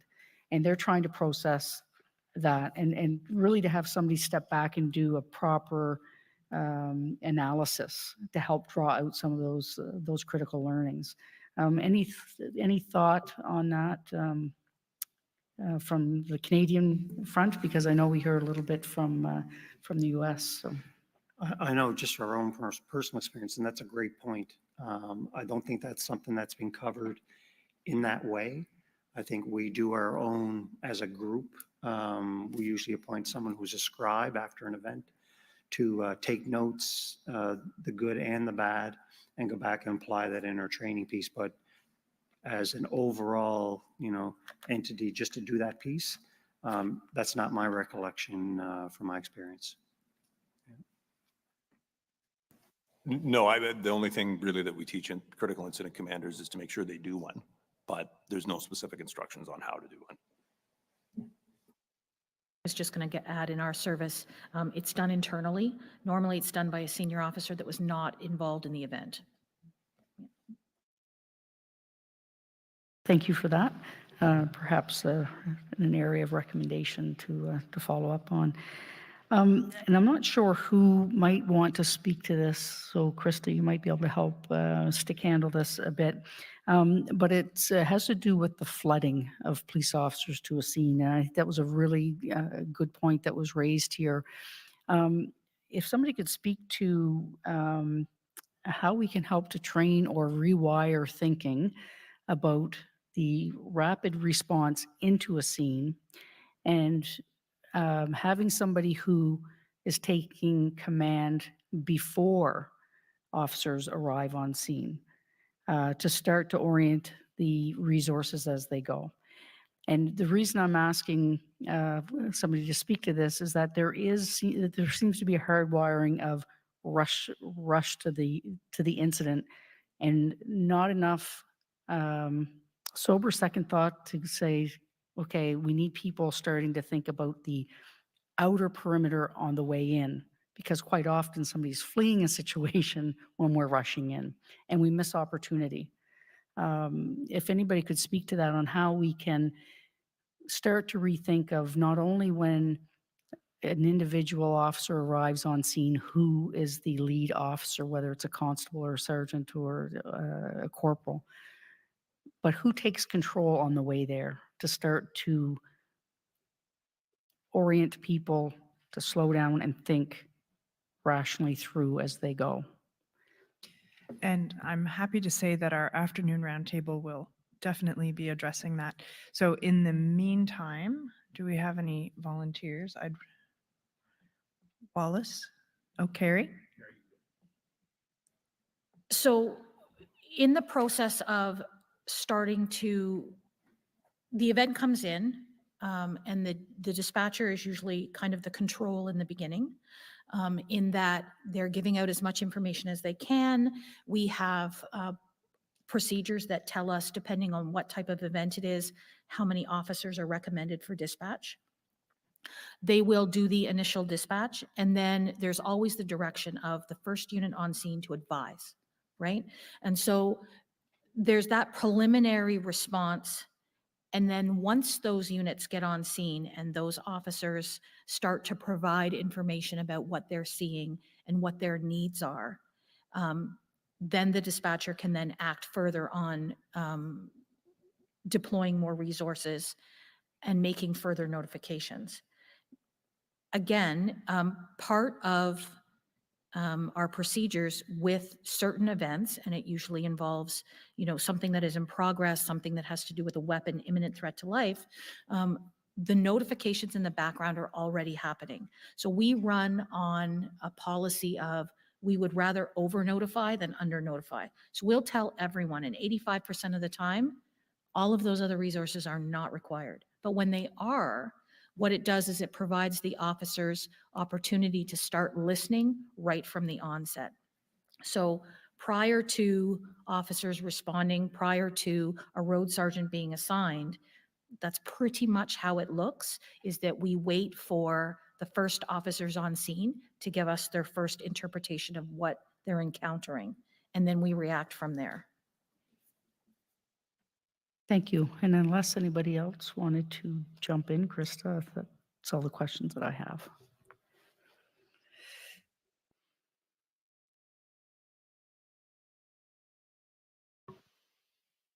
Thanks. I have a number of questions, but I think some of them may be better placed this afternoon. So I'll hold on some of the ones that I have. I'm interested, because this is the preparedness session, in a couple of points that you made in your paper, Bjorn. One with respect to, I know you said that you can't train everyone for every scenario, obviously, but you did make a point of noting that there is a need for specific training in open terrain, that most training is for an indoor scenario. And I wondered if you could say more, please, about the need for open terrain training. Well, that comment is based on the understanding of these kind of trainings in Norway. The police academy, they normally use an old school for well, a type of school shooting scenario. And that means that they are good at establishing zones. So they are actually good at training for a response in a building. One of the learning opportunities after the Kongsberg mass casualty event was that it happened in the terrain. It started in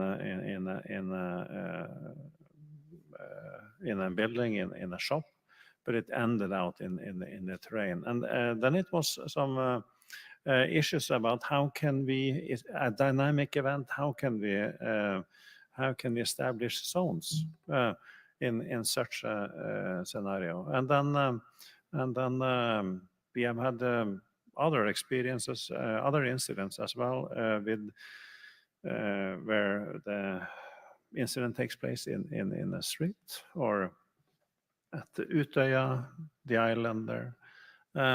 So it's an increasing discussion now in Norway in the police. Why do we train the school shooting scenario? We haven't had experience with the school shooting in Norway, so why do we do that?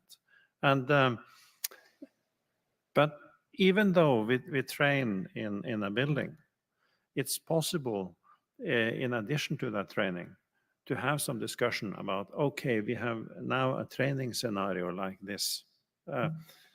Typically, if you will experience a mass shooting event, it will not look like this, but it's okay, because the way we train now, you will be able to utilize that kind of training in various settings. And that's it's mostly true. But again, when you have your training experience, you would like to implement that one in a given situation.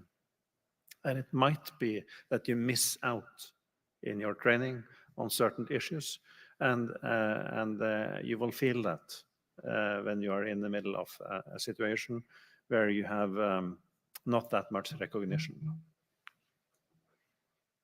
Thank you. And then along the lines as well of preparedness, we heard from Stephen about the relationship building in community, and Bjorn, you talk about bystander training in your report.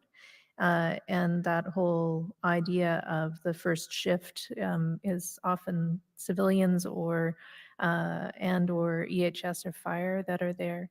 I wondered if anyone has any insights with respect to, or any models or anything that they want to point us to with respect to bystander training, or the idea of that first shift kind of recognition, how to gather information, local knowledge from people, and how to ensure that sort of community building. It was really helpful to hear that from Stephen. I wonder if others have any insights or experience on that aspect.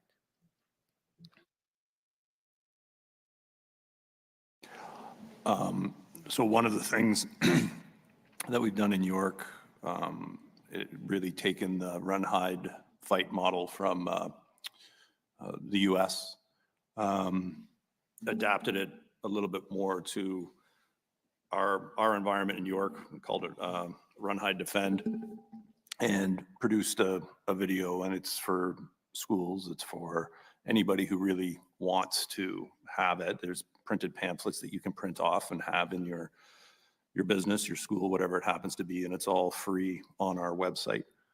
So our school resource officers point that out to any of the schools that they're involved with, as well as our community services people. Will, anytime that a business, and typically when we have something like what happened in the States, this comes up again. It's a standing thing that we have on our website. They can go there. It's a well-produced video, shows them what to do in the event of an active shooter, gives them resources, encourages them to place things in their work or school that, just like we have fire exits on doors and things like that in businesses, encourage people to put these pamphlets out and to have things available to people so they're seeing it constantly, so that when something does happen, they can fall back on that little bit of learning that they have. So that program has worked very well in our community, and it's gone over very well. It's always a sensitive topic to bring into schools. However, it needs to be done. We don't have a problem talking about fires and things that can go bad in schools for children in that case. So certainly moving the needle into having those discussions and having those plans in place and the resources, whether they choose to use them or not, but the resources available to the schools and your local businesses as a police service, I think, is very important. Hunter? Yeah, I'll just go off of Wallace there. We have the Avoid Not Offend program, which is what Run Hide Fight was built from. And we push it out through a course called CRACE. So everything's an acronym, Civilian Response to Active Shooter Events. And we have it set up, one for businesses. They can request courses and we can go out and train their organization. But we recently moved it over to an e-learning platform. So it's free. People can go on and take the course. I think you get a certificate at the end of it even. And Wallace mentioned schools with the Uvalde events, something we've been working on for a couple of years, but haven't had anybody bite to give us the funding for it, is an age-appropriate civilian response class. So obviously you're going to go into schools and teach kids. It needs to be in a way that it's not going to be traumatizing to them, that they can learn skills and have it, which is horrible that you have to have that ability, but it's something that is moving that way. In the States, there's a few different programs. I'm sure you've all seen them, Alice, and there's a couple other ones. Run, Hide, Fight is probably the most well-known one, but those are resources that we keep to give out, because you see several events that the civilian reaction stops the event. Almost half of them are over before law enforcement arrives. So it's a huge impact on how these events unfold in the end. Thanks very much. Given the time, I'll reserve the rest of my questions for later. Thank you.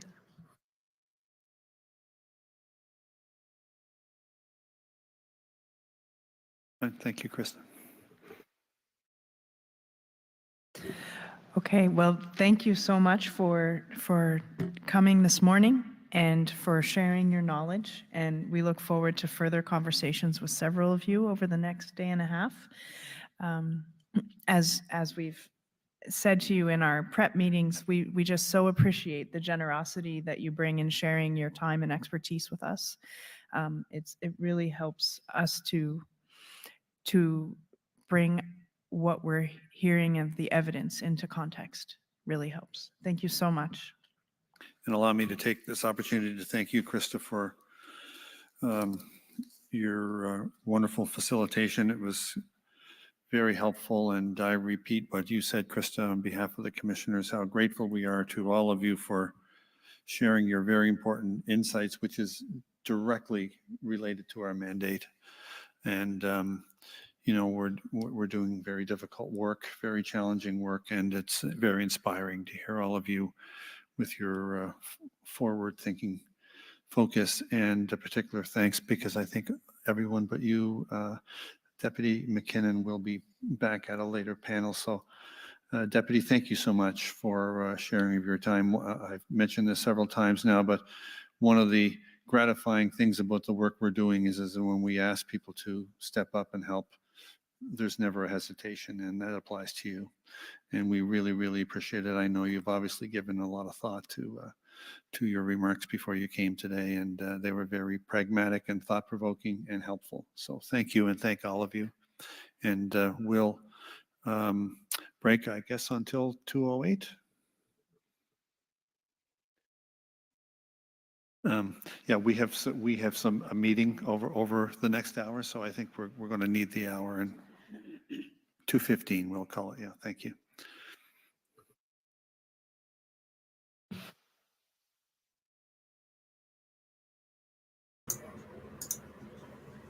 Listen to these people. They're honestly severely mentally ill. They know how badly it's either mental illness or utter depravity, because they're very clear. They know that they're traumatizing the hell out of the families, as well as Canadians, you, me, everybody else. That's part of the intent, right? It's just kind of breaking down people and making them conform. I had a call from somebody who helps out in the background, and I asked, you know, the what was it, the SMEAC, the SMAC, or whatever the fuck it is, that's come up in McGilvery's notes. And when I was reading through it, that's why I was making the comments about the food, because he kind of went into the food stuff. He didn't know exactly what it stood for right away, and then he did get it. I think they went on a break. Not saying that he did or didn't read over the break, but clearly they have conversations and stuff off camera. Yeah, it's on camera. And when the recorders are shut down, I don't know what they talk about. You can gather some of it, and some of it's definitely very relevant information. Anyway, not saying that he did review, maybe it just came back to him, but he kept going on about the food. Anyway, I was talking to this person and I said, like, I'm trying to picture myself as a police officer. Like, does that literally happen? You know, you're in the midst of something and you're thinking in your head, SEMAC, and you're running through it like check. And they're like, yeah, that's the way it goes. And I'm like, that's fucked, man. Like, you're totally oblivious to what's going on, or extremely distracted, you know, worrying about checklists and learning. And so then they were explaining to me, well, there was a transformation years ago about kind of this moving into this education model, which I think is really fucking sad, because it's like people are trying to be and more intelligent than they're possibly capable of. Not saying that police officers aren't extremely intelligent, and I'll explain why. Because deductive reasoning and critical thinking is a very fine skill to have, and it's rare to have it like finely tuned. It's extremely rare. That's why, you know, years ago, you know, I like Poirot, right? Or lots of people like murder mysteries. You know, back in those days, they didn't have that kind of shit. And there were fucking phenomenal police officers historically. Obviously, Hercule Poirot is just a fictitious character, but it's representative of the reasoning, the deductive reasoning in a person's mind, and being able to piece things together. And to be honest, there aren't a lot of people that have that skill. It's a very unique ability, and it is high intelligence. When you try to program robots, you must all be the same. You must run through lists. You must do this. You must do that. That doesn't work, because everybody works a little bit differently. And what was the line they said?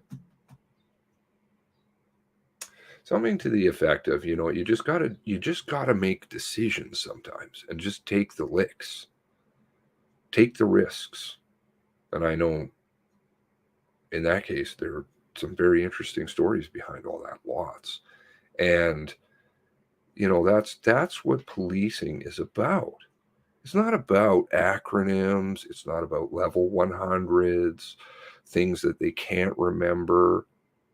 That's all just conformity and programming. And that's not going to work. You know, if somebody's sitting there and they're like, well, do I have this and do I have that? Well, I don't have it, so therefore I can't go and save children. That's just simply retarded, to be totally honest. Like, mentally, you're not thinking properly. You're not using your own brain, and you're like, there's somebody in danger. There's somebody I need to help. And it actually takes that out of them. And it says, no, you have to do it like this. Who would, like Quincy, Simon. Well, Simon was good. The truck. It's not really policing, though. I like the Doge, even though I hate Doges. What was it? The Power Wagon. What an interesting truck he had. Anyway, I think they were former police officers, though. Is that right? I don't remember. One was the military, I think. He was in the military. The one brother, AJ. AJ was Rick. Rick and AJ. Yeah, AJ was in the military, Vietnam. Anyway, I get off topic. But you can't really, like, if those people were running down lists and things like that night, that's what causes problems. It literally does, because people will be like, well, I can't do this because the programming says I can't. So I'm not going to. I have to wait until the TAV comes. No, sometimes you just got to run in. Get a couple of you and you just run in and you're like, what the fuck, man? You don't go to 200. You don't do any of this stuff. You're like, kids are in danger. That's what I'm dealing with. Or I heard a sound and, just because a brachial artery isn't giving me a pulse at this moment, I still heard a sound. I'm going to assume that this person probably is still alive. I'm just going to do that. Like, that's the kind of things that you take a risk. But versus what else? Shooting up fire halls, abandoning children, shooting at civilians, possibly even their own officers. Like, if they have checklists, then Brown and Melanson should have been gone. There was a case just the other day. Officer got immediately suspended, and it said that was the procedure. Of course, they go right away on administrative leave because that's logical. You don't get to go and interview witnesses or talk to family members, important witnesses, constantly getting dispatched. I'd say that's dirty tricks division. That's why they're read in. But to have the people who are not the read-in people, the truly great officers are the ones that are going to take the risks. They are the ones who aren't going to stand there and be like, well, we need to find the key. This is why that message is running across the bottom. It's totally retarded, because this is what we're dealing with.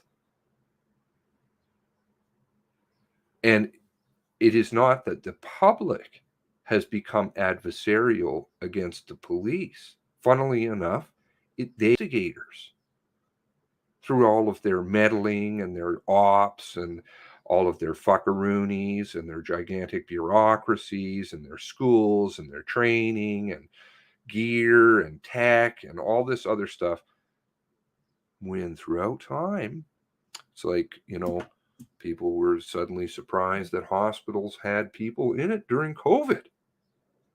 No, actually, statistically, not a big alteration. The hospitals are built to take a certain capacity of people.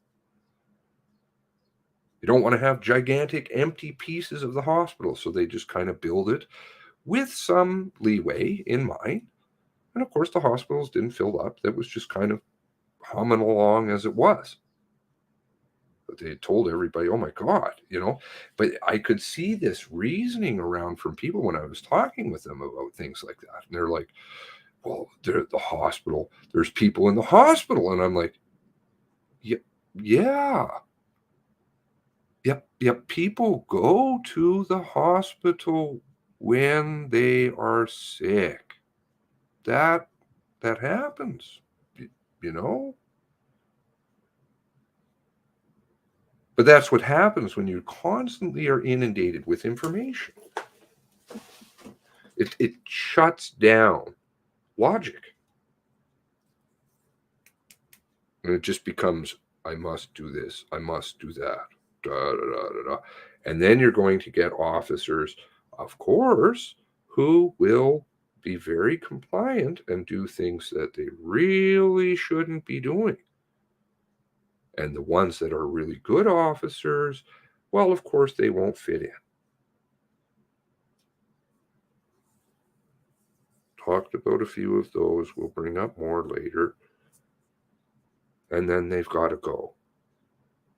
Because they're the ones that are really good. They're the ones that will protect your ass. You want firemen that sit around with checklists all the time? Obviously, a certain amount is reasonable. But to have like gigantic fucking books on everything, you're no longer thinking. You're just thinking about all of this material, not thinking about kids and how people are being affected.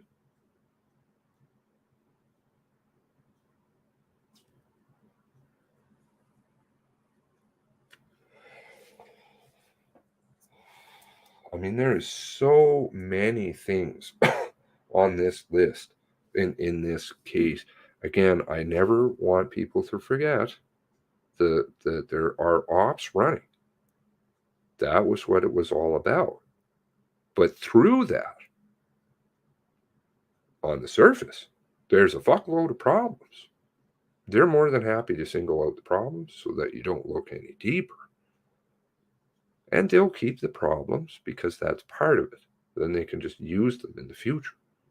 It's what they do every time. It's why these people can literally sit there and cite example after example after example. So they really haven't learned anything.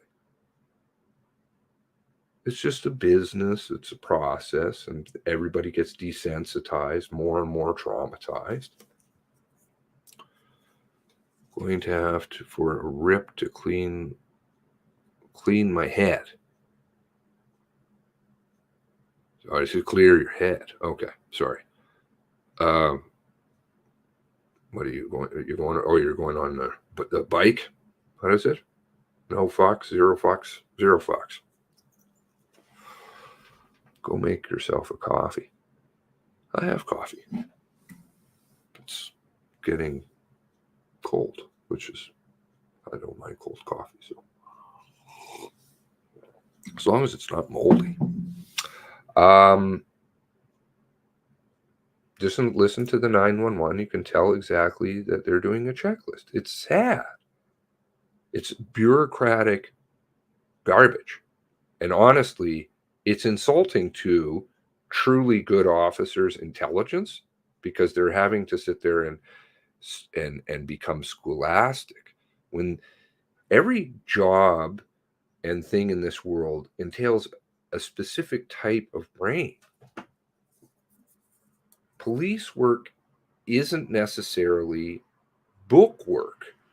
Police work is reasoning, being able to be quick on your feet and think, put those pieces together, be like, yeah, I remember that, you know, being engaged with people, feeling with people, taking an interest in your community, not worrying about the paychecks and all of that other stuff. It's just deductive reasoning, logic, Just like you wouldn't go and teach an artist. You must go through checklists and books. You wouldn't do that because each thing in life has, there are certain things that we all have to learn, sure.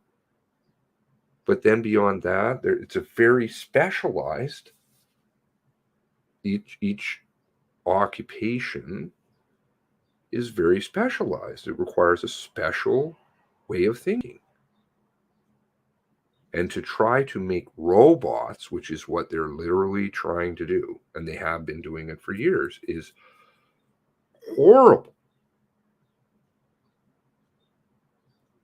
It helps the people really far upstairs because then they can just say, oh, go do this.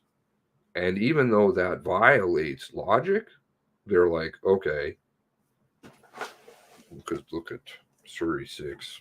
Look at any number of cases. People are like, I really know I shouldn't be doing that. No, but you need to. That's part of the job. But no, it's not. That violates my morals, or, that's not going to help people. It'll endanger them. But the book says so I must do it. Who are you? You're just a robot then. Not free thinking. There's no individuality.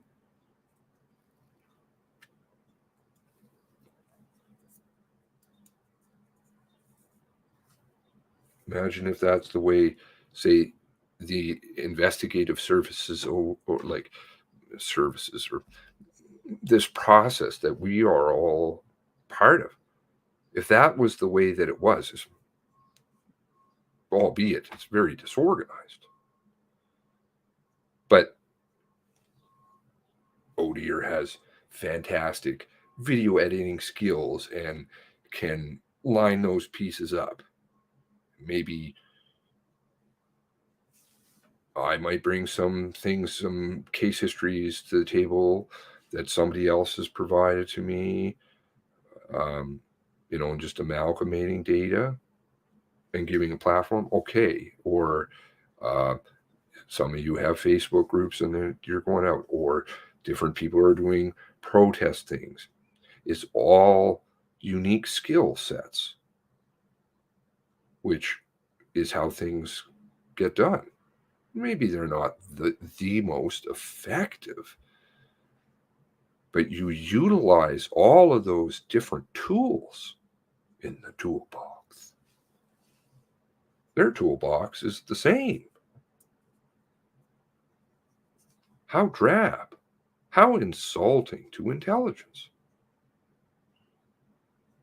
And innocent people get hurt because of that. Far more so than if they were just allowed to do what they were allowed to do. RCMP in the old days never had fucking handbooks. Not like these fucking binders and plans and tabletops and 17 million thousand pounds of gear. And no. Do you mean to say that police work, it existed before that? People were going to jail. The crime rate in Canada was really low. Like, really, really low. You go back to the murder rates in Canada's infancy. I mean, they always try and say, the Wild West and all this other shit. Oh my God, it's like non-existent. People were able to function. It was crazy. It's like we were able to exist before we had a cell phone. How could that have been? Oh my God. You mean people went to the store? And they had an answering machine, maybe? Yeah.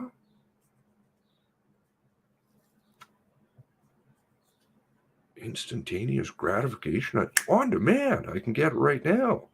Oh, you waited a week. There was anticipation for a TV show or something like that, you know? Programming still, but this what they have turned this into is an utter debacle. And they bury their garbage underneath it, which they really shouldn't be doing, because that's criminal. Worked in a call center, could not follow a stupid checklist. Feel I do a much better job being human. Works much better. People appreciate it much more. Yes. The list. Just talk to somebody. Reading off scripts is bullshit.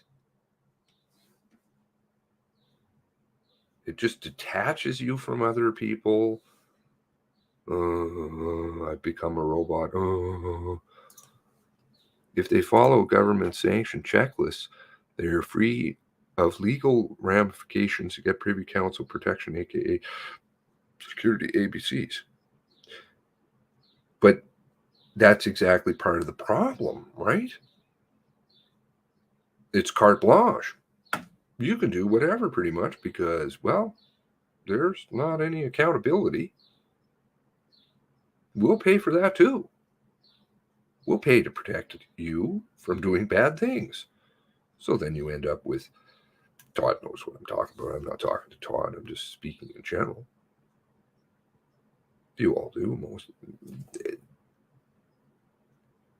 You shouldn't be hiding behind things. If you're drunk on the job, you should be fired.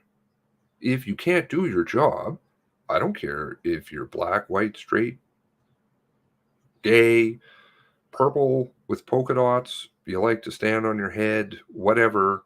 It doesn't matter. If you can't do your job, you probably shouldn't be there.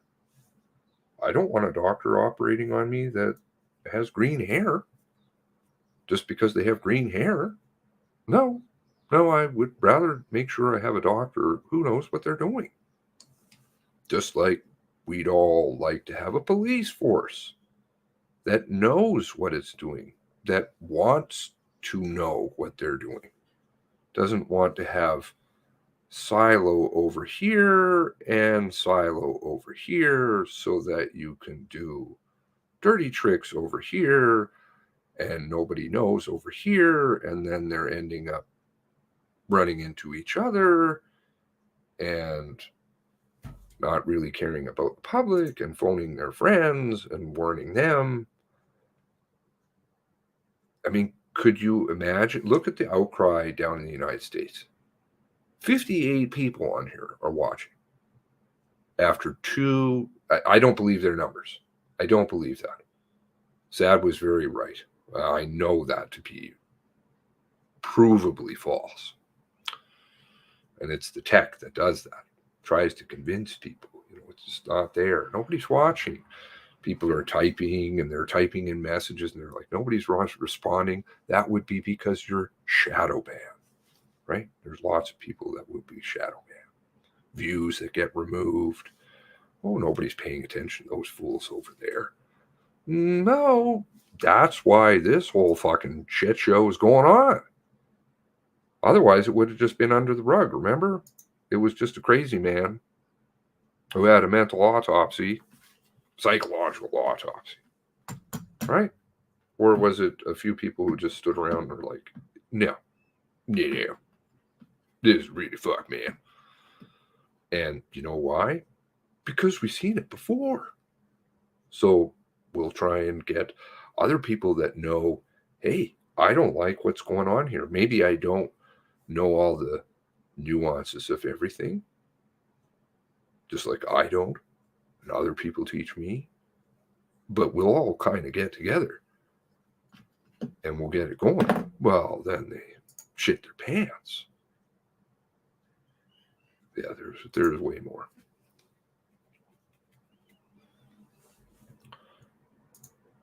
But it's up to, and I wasn't trying to scold people or call them out.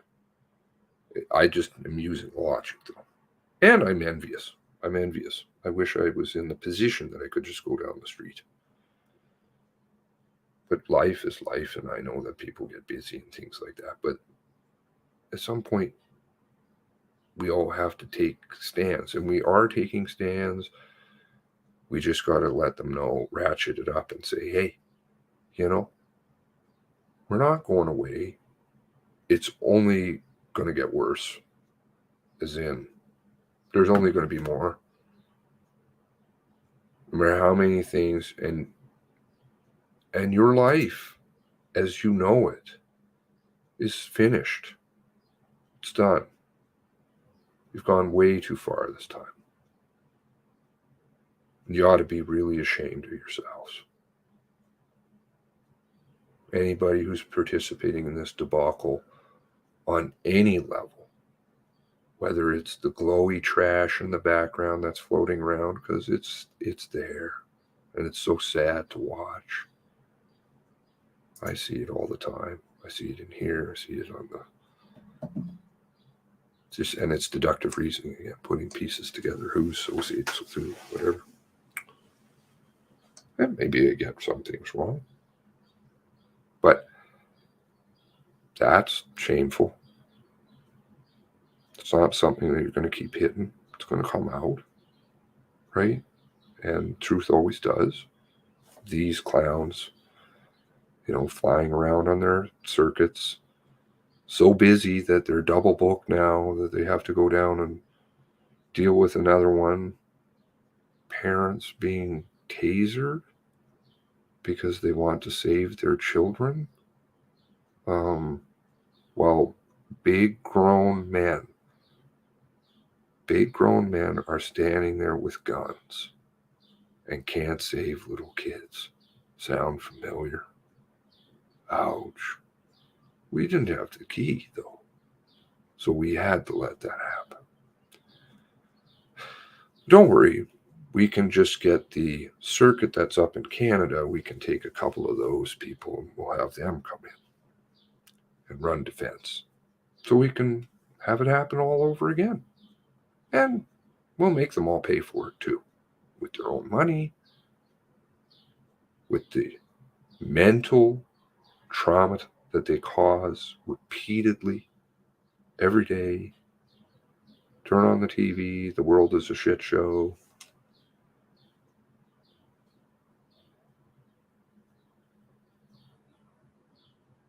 I know different people think about different things in different ways. And I totally respect that. But I remember the COVID stuff, and I was like, no, I don't feel sick. I look around me, there's nobody dying. I don't see China, Italy, people just keeling over. It's not happening. So, you know what? I'm probably going to say it's not quite as bad as they're telling me. I'm going to take a little risk on that one because I'm an individual. So I'm not going to wear a mask. So I never did. Save one thing to do with my volunteering with old people. Other than that, no. Don't want my business? Fine. Go somewhere else.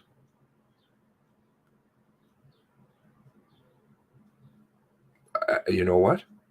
I think I saved myself all kinds of headaches about worrying about if I had something with me or putting something on my face and to be honest with you, I don't know. Maybe I'm just so detached from that all. Because I remember speaking to some of my friends, which I was very surprised about because I'd be like, I just assume because they're very individual too. And I was like, well, are you wearing them? They're like bitching and whining about something. And I'm like, well, do you wear a mask? Well, yeah. And I'm like, wow, that's shocking. I didn't think you would do that. Well, yeah, I don't like people looking at me. And I'm like, what?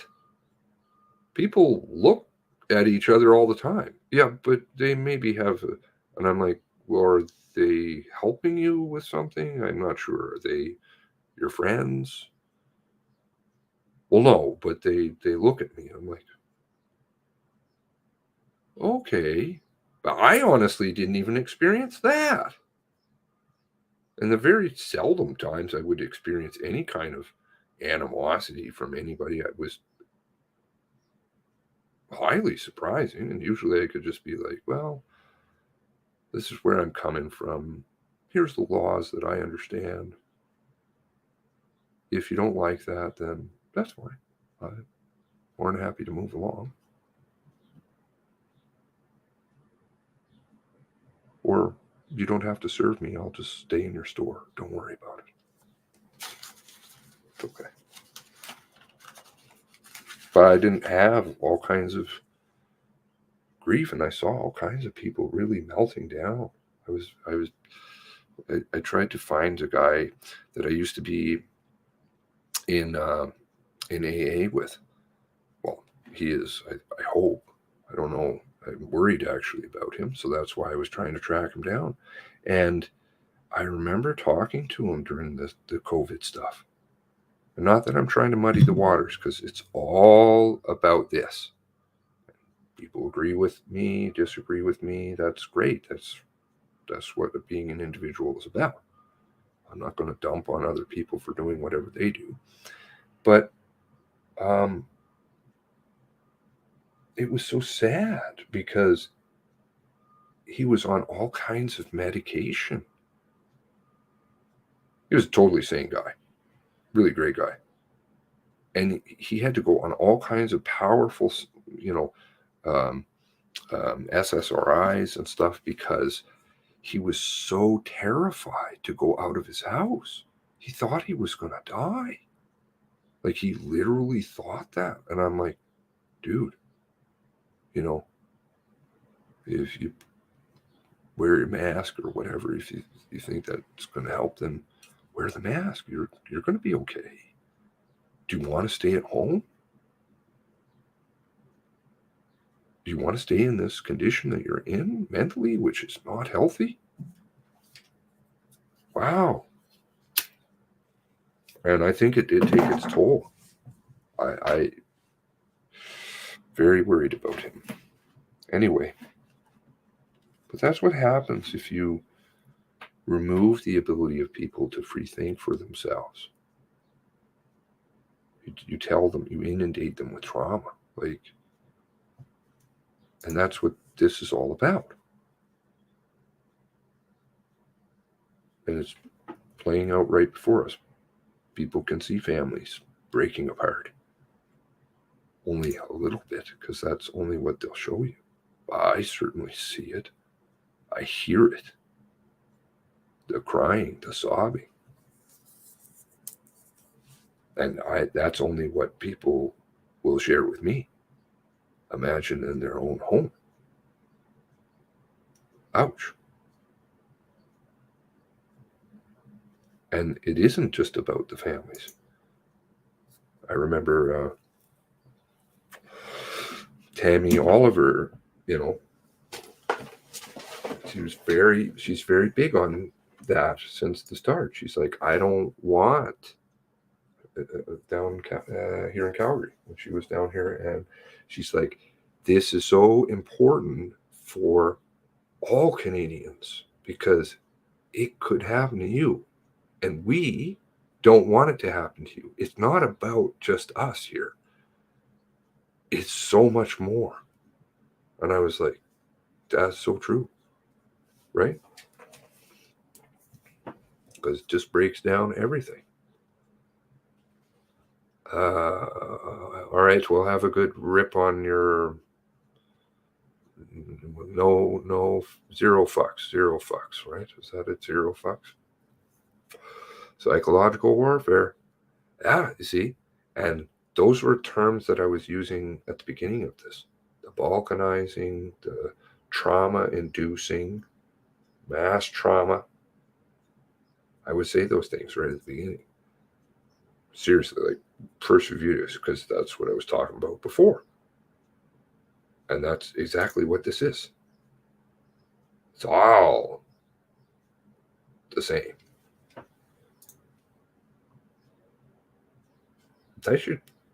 I wish I could haul out some of my old videos. I did stuff on Toronto, and some of that shit ended up in the newspapers. They're like, oh, yeah, well, he didn't turn. Yeah. They changed the route and stuff. I was like, oh, okay. Was that Globe Mail? I remember that changed it. Yeah, they never told anybody, the average speed that was happening at. You can do the math. I did the math. And then the, because they weren't telling the route. And I mapped that out, and I'm like, eh. And then the worst of it was, it literally happened 1 block from a police station. And it's not going that fast. In fact, I have videos of the police right behind him. And I'm like, are they telling you everything here? No, I don't think so. They built a huge narrative. All of a sudden, you got incels, and how many events have happened since that in Toronto? But the world got incels all of a sudden. Now we have like mass female misogyny, alcoholic. They always use the same ones.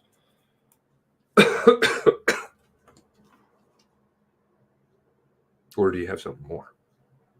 Because you don't have millions of pages that have been cleared for a dead man. No, pretty easy. Pretty easy. Government sanction checklist. Thank you for calling garbage out common sense. When it does kick in, people realize to them nobody believes them. And it's just about being confident. We don't have to worry about what somebody else may or may not think. I noticed that you said that earlier, Blue Nose, like you wear the tinfoil proud. Do. What does tinfoil represent? A person that asks a question? I remember earlier in my university days, that was actually something that was celebrated. Professors, certain professors anyways, for the ones that weren't highly eaten into the system, they really appreciated individual thinking and reasoning and rationale. And I'm like, yeah, that's pretty good. Just ask questions. Always ask questions. Why? I don't think I ever grew out of that phase. Hopefully I quit saying it so much, though. Tinfoil is a person that asks a question. Yes, completely constructed bullshit about the conspiracy theory, the evidence, how that even came about. Listen, on a note, you want a shit show incompetence, the Cambridge OPP station burnt down with occupants inside. Meanwhile, nobody hurt. All the evidence lost.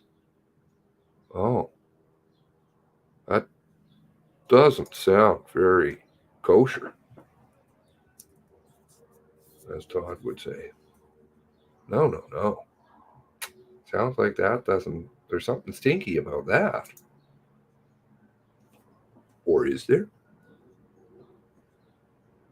I think it's probably worth asking questions. Destruction of evidence. They don't turn out to be Luciferians.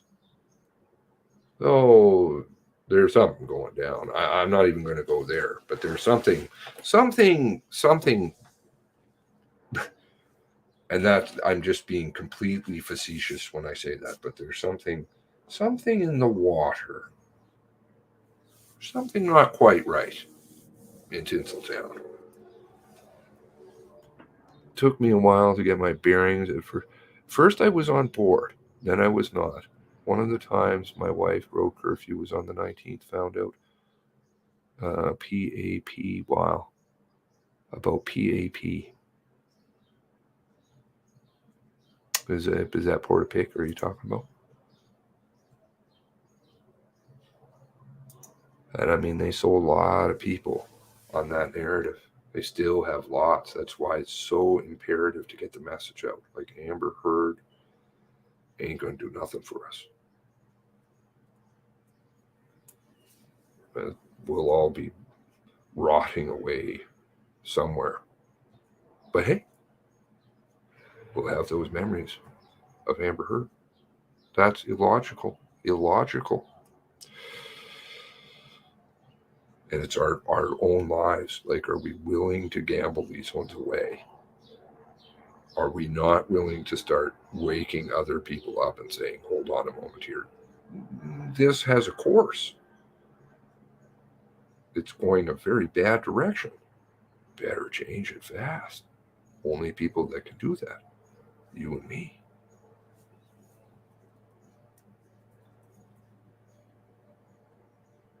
Remember the old saying, what doesn't kill you makes you stronger.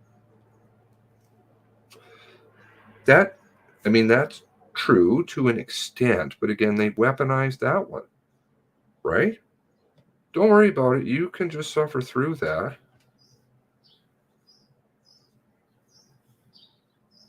They like to use that line like for abuse. It makes you stronger. Really?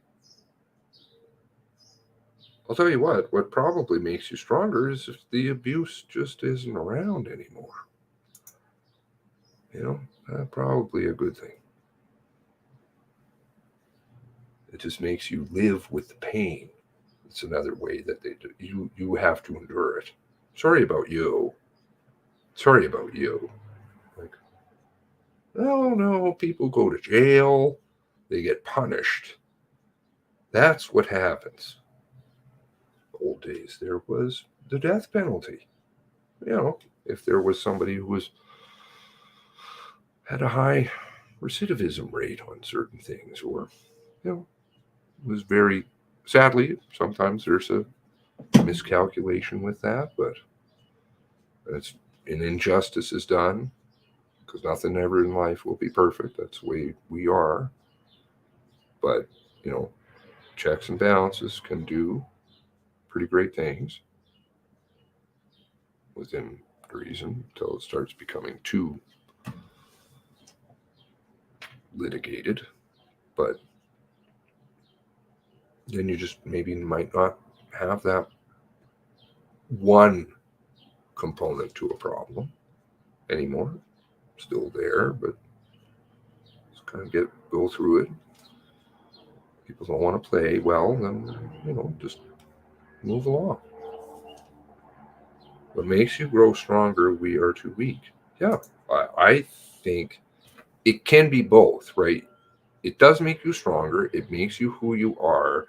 It gives you the ability to endure, right? I think, I don't know about you guys. It's personal opinion. I don't know why I'm going off on personal opinions rather than staying on 1819, but,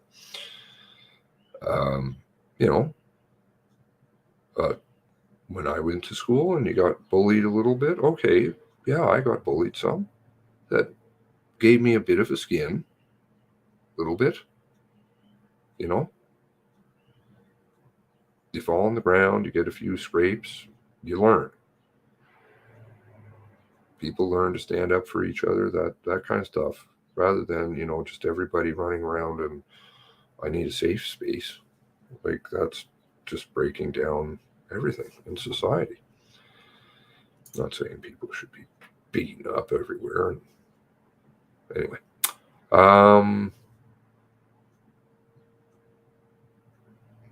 They need to insult their competitors for an edge. Yes, labels very important. Oh no. And what? It was like somebody, I know the RCMP have certain tactics, and they feel like I'm going to get hurt if somebody calls me Paul. other things. I'm like, okay, and your point is what? Move along. I'm kind of more concerned about that.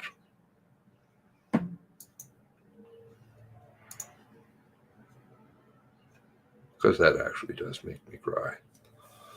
Driving through Guysborough County in violation of the state that blazes home thing. The state that blazes home. Wow.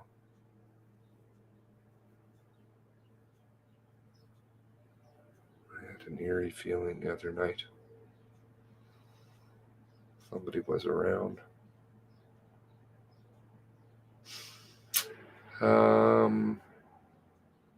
At first I didn't understand what you were referring to. Wow. How not to listen.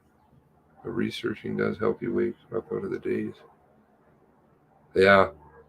I remember you sent me this, like, and you know, you like, it's wicked to see how we progress. I'm inclusive of, I can't really look at myself, but I know that that's a process people have told me. But I see other people and they're like, they put something together, like, oh, and do you remember, what was it? That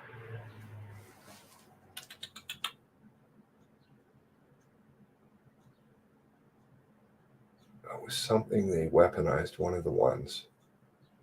And you sent me an article on that. You're like, oh yeah, look what's on the news. I'm like, oh yeah, okay. Bing. You got it.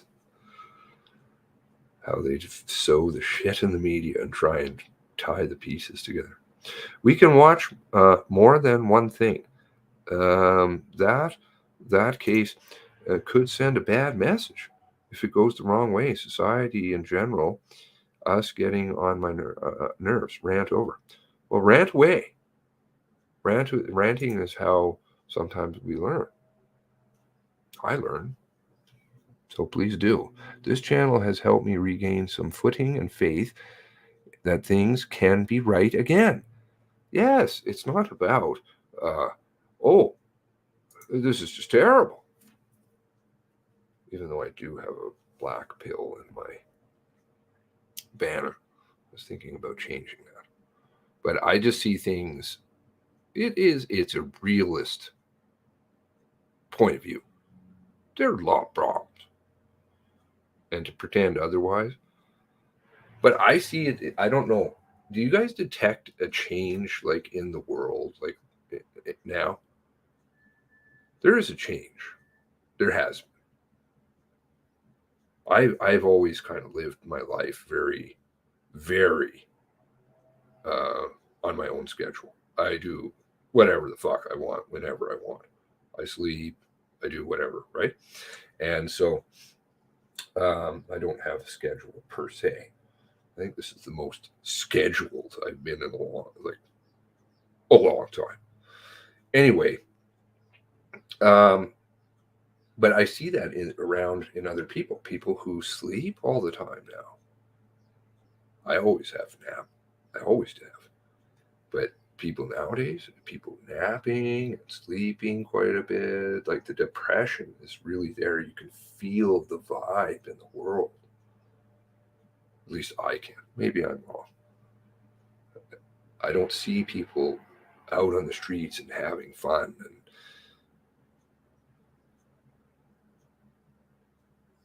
I don't know. It's different. Went for a walk this morning. The lilac smelled beautiful. Do you guys have lilac bushes down there?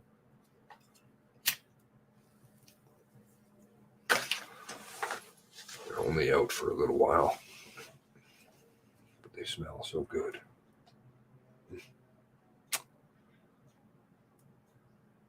Nosy. Nova Scotia.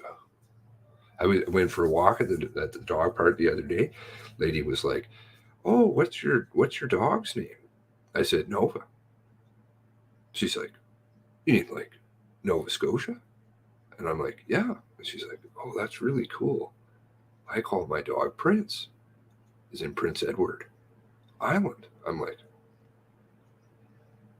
God works in mysterious ways. Amber Heard is a hero. Whatever it is going on over there, I don't even care. Like that's about as, I think there are people that are on a screen sometimes or something. I don't know who these people are. Do they do anything for me? Not really.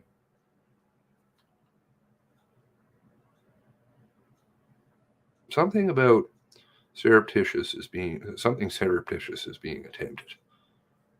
How so? Maybe I've missed something prior. I prefer how and who over why. Because I just don't give a shit why you did what you did. I care about stopping it. Very, very true. Yes, no, well, I mean, it's the 5 W's, right? So why is a piece of it, but you're absolutely true. But that's police reasoning. I believe you indicated that you have training in criminology, have you not?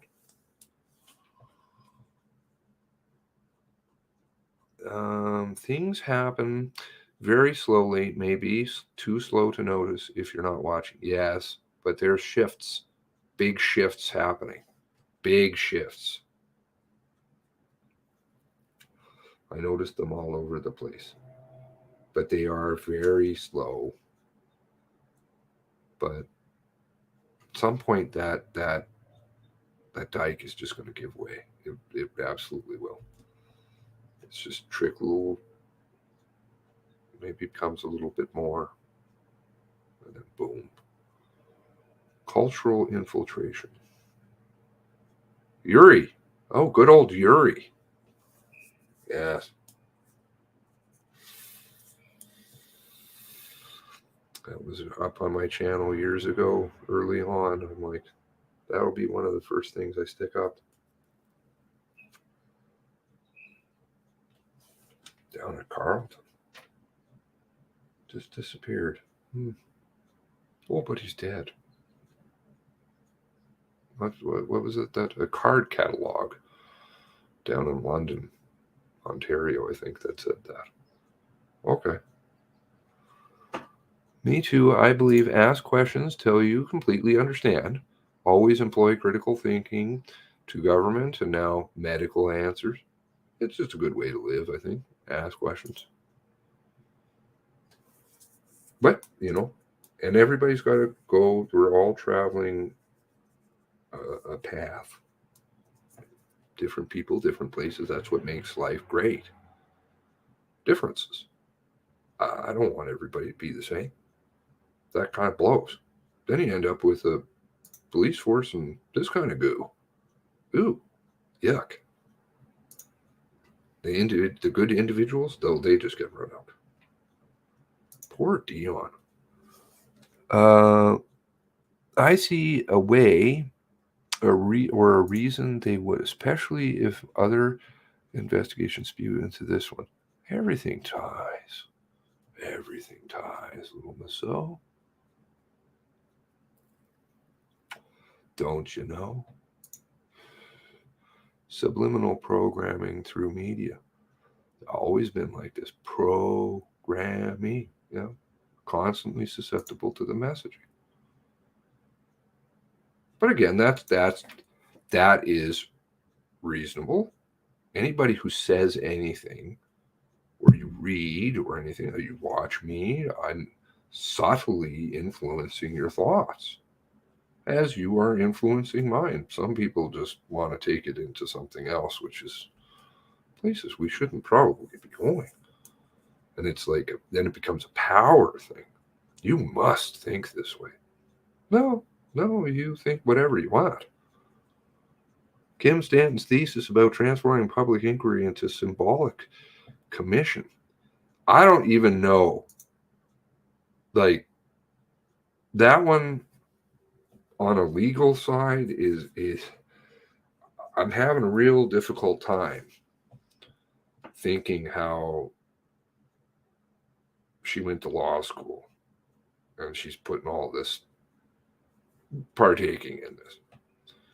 And Justice McDonald, well, yeah. That shows that we have problems. If you're going to me, there's some serious ethical violations going on here. That's, my opinion. Officers of the court should be behaving a certain way.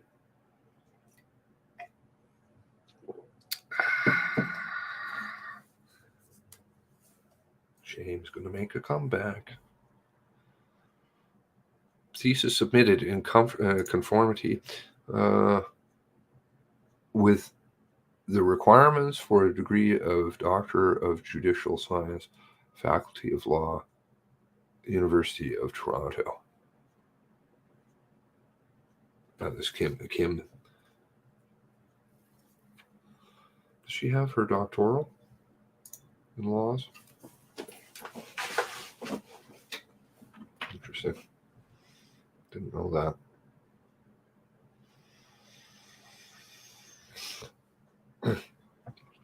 Universities. Couldn't go anymore. I was just like, I used to love to go to university and just study, take courses.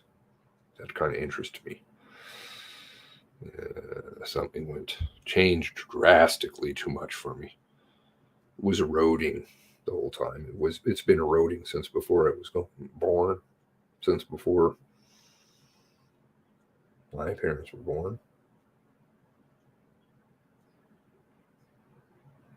Quite a long time, but it just became too much. It's just sad. Old books. I like old books. I agree, people's emotions and enjoyment have been suppressed. But again, that's a choice. We can choose to fall into their hole or just try to be happy. It's difficult, though, in a world that they control. They abuse themselves, us, the resources available, then complain that they are abused. We abuse them and have no resources. Yet what they have, they do not appreciate. Gratitude list. Something in AA, very important. Applying restorative justice.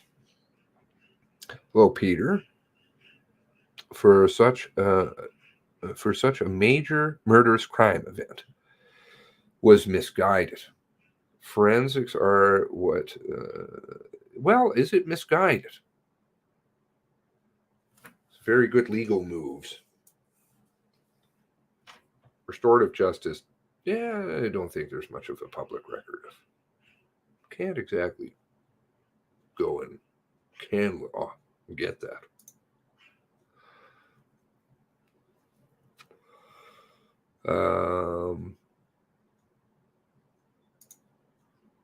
Burnt down by DARPA due to destroy Alex. Okay.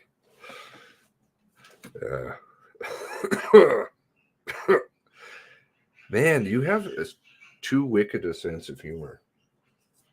Wit. I appreciate wit. Fast thinking. Snarky. Snarky. Oh no. You're snarky. Oh no.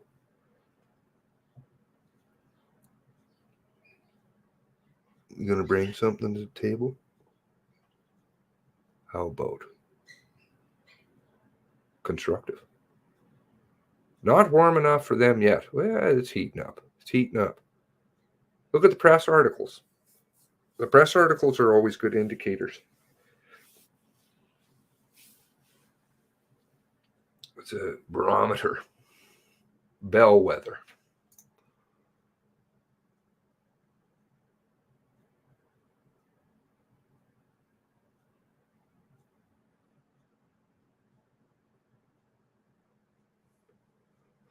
Ontario OPP station, I think it was 2017. It was obvious they set the place. If you ask me, with a diploma in policing, bachelor in psychology. Oh, batch. Wow. Batch in psychology criminology. And a good old trade in sewing, paper and sewing.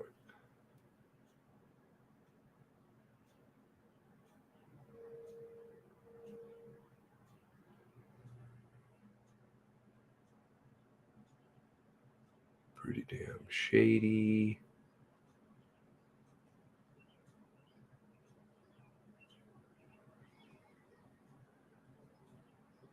Snippy's awful vocal. Interesting to see you aboard again. You were absent for a time. Thank you for the share and whatever likey stuff. Christine, appreciate it. I do appreciate it. It's just all that kind of stuff. It just makes me feel. What was it Dara was saying on the phone the other day? She said something very nice, something about a thank you, and I was just like, bruh. And she's like, she knows me too well, and she said, well, now that I've made you sufficiently uncomfortable, because I was like, I just got to get off the phone now.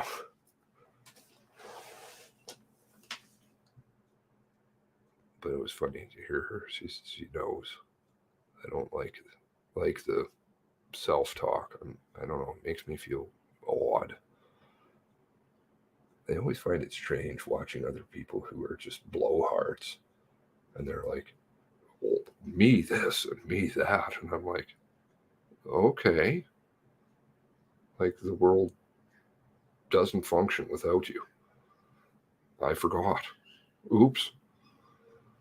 That misinformation, conspiracy, garbage, establishment media response to Substack, YouTube. You're very Substackish, aren't you? I don't understand all this tech stuff. It's just garbage, anyways. Dalhousie University doesn't teach ethics; they teach conformity and worldwide communist scheme. Well, some people's law degrees. There's something about a law degree right now. Well, not a law degree practice. Yes. Contingent upon the fact of passing a test. Yeah. Motivation, possibly. I would think.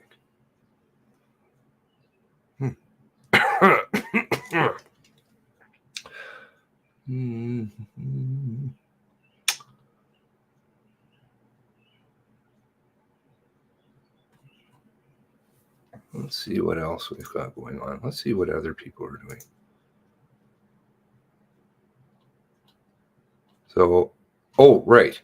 I did want to talk about that. In my infinite personal bubble world, I don't necessarily know, which I've lived for years.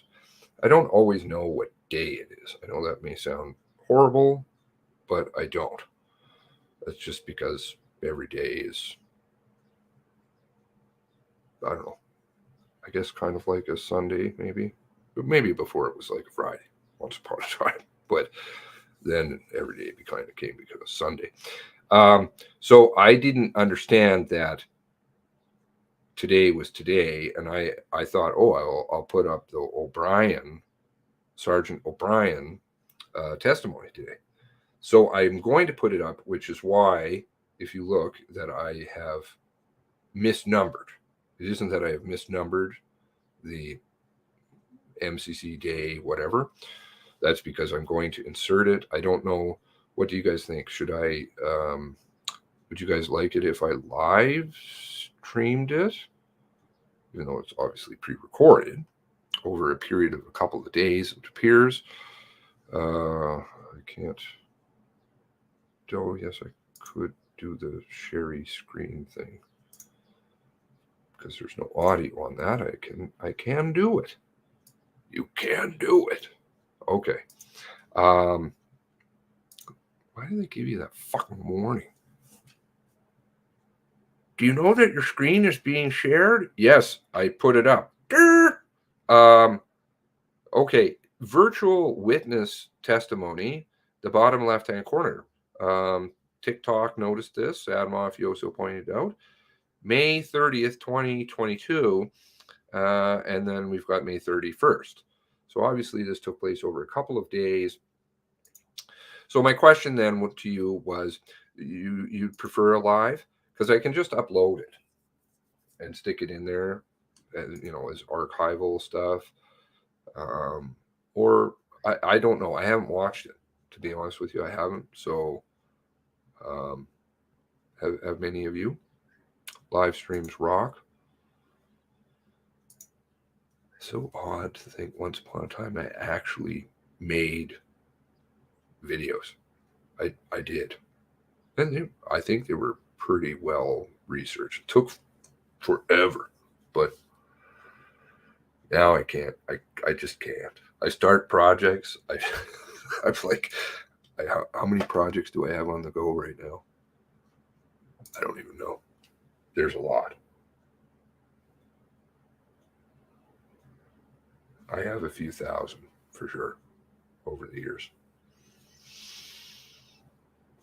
Not completed. The master is not completing.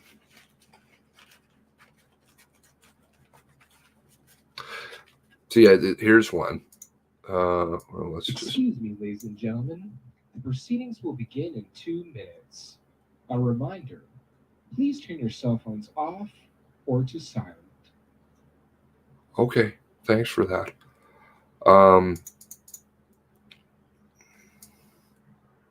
But the audio won't work, will it? No. Remember I was talking about April 24th was a very special day. That's because of the press conference. They were running all kinds of goo. The War Department down in the War Room down in Ottawa. Why is that not doing that? That should be doing that. There we go. So, where was this one?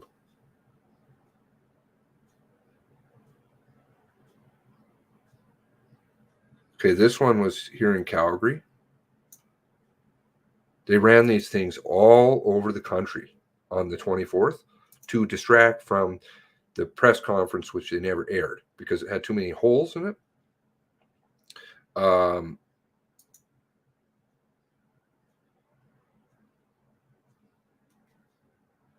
Like these things were going all over the place. Fire departments all across the country on the 24th, the very same day as the press conference, with huge holes and mistakes in it.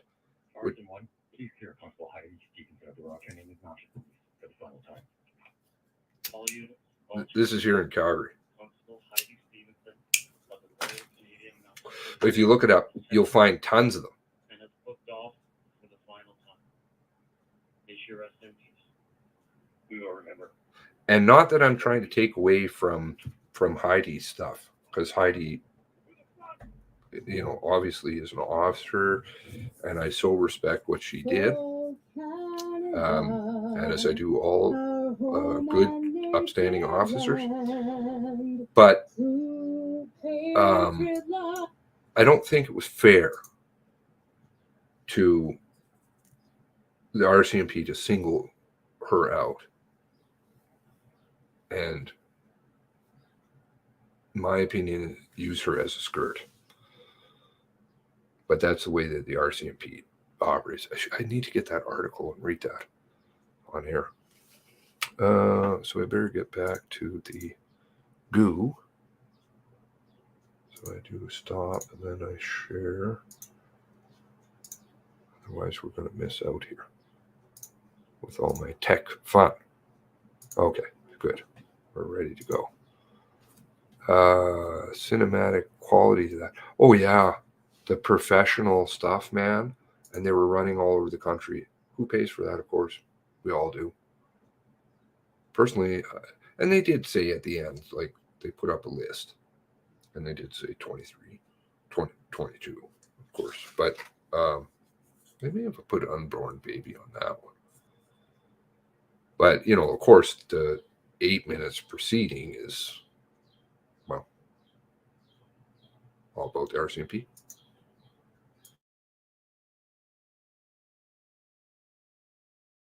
Oh, they had parades for Morrison. Absolutely. I've got those on tape.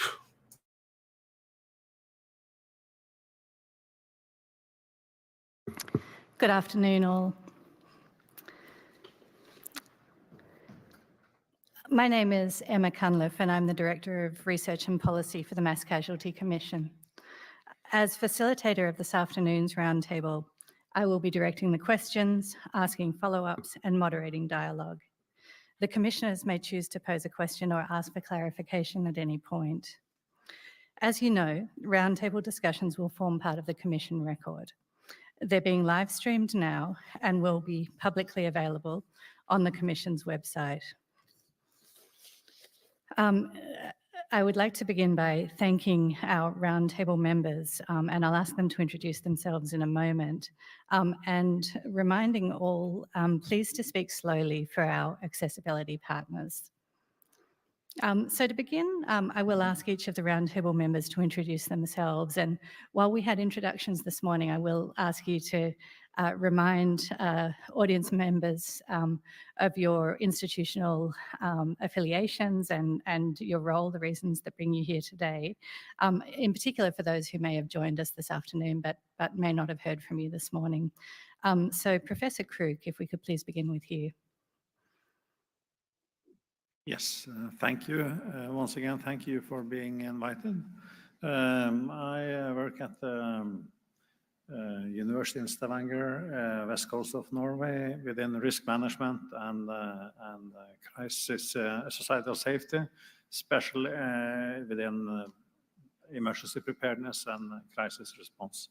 I have research interest in that area, and I'm also interested in what's actually going on in a crisis area while the crisis is unfolding. So that's the kind of my angle within this. Thank you very much indeed. Ms. Murray Bates, if I may ask you to go next, please. Hi, I'm Carrie Murray Bates. I'm the manager of the Toronto Police Communication Center. The Communication Center is the 911 public safety answering point for the City of Toronto. It's the largest municipal PSAP in the country.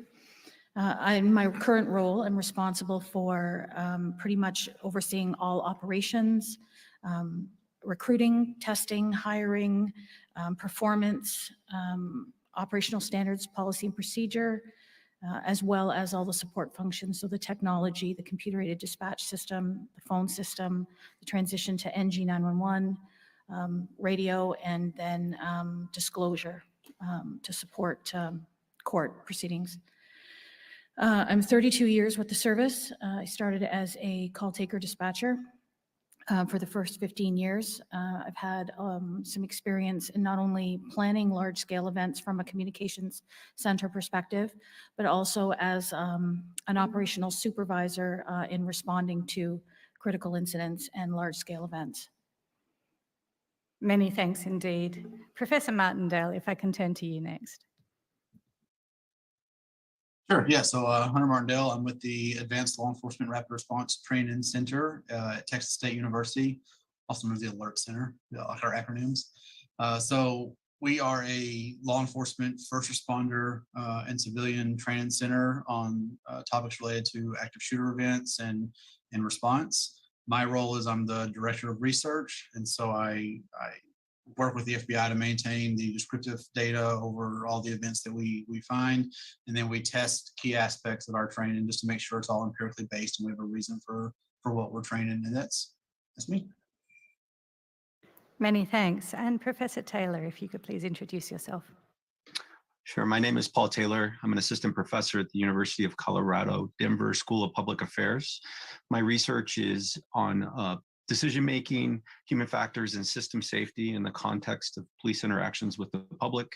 I'm also a former law enforcement officer. I have about 10 years of practical law enforcement experience, including time as a field training officer, a use of force instructor, a patrol sergeant, and a training manager for a department.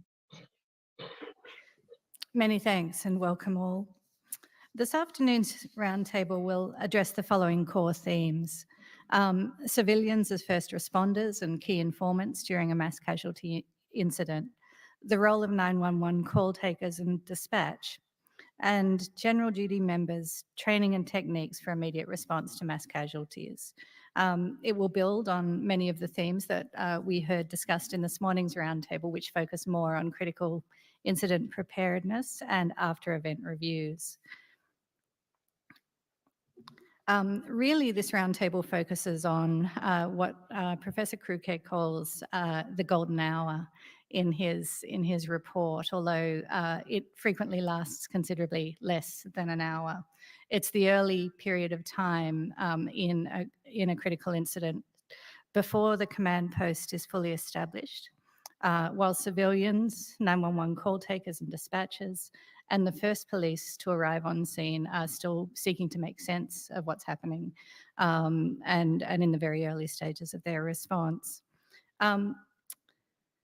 It's frequently the case that the first notification to official authorities of that a mass casualty incident is unfolding comes from the general public via the 911 call service. And it's to that first notification that we will turn now. And so, Kerry, I'm going to start today's roundtable with you. Long before a call comes into the communications centre, you're recruiting and training communications operators. What are the skills and the personal qualities that you look for when selecting personnel to do this difficult work?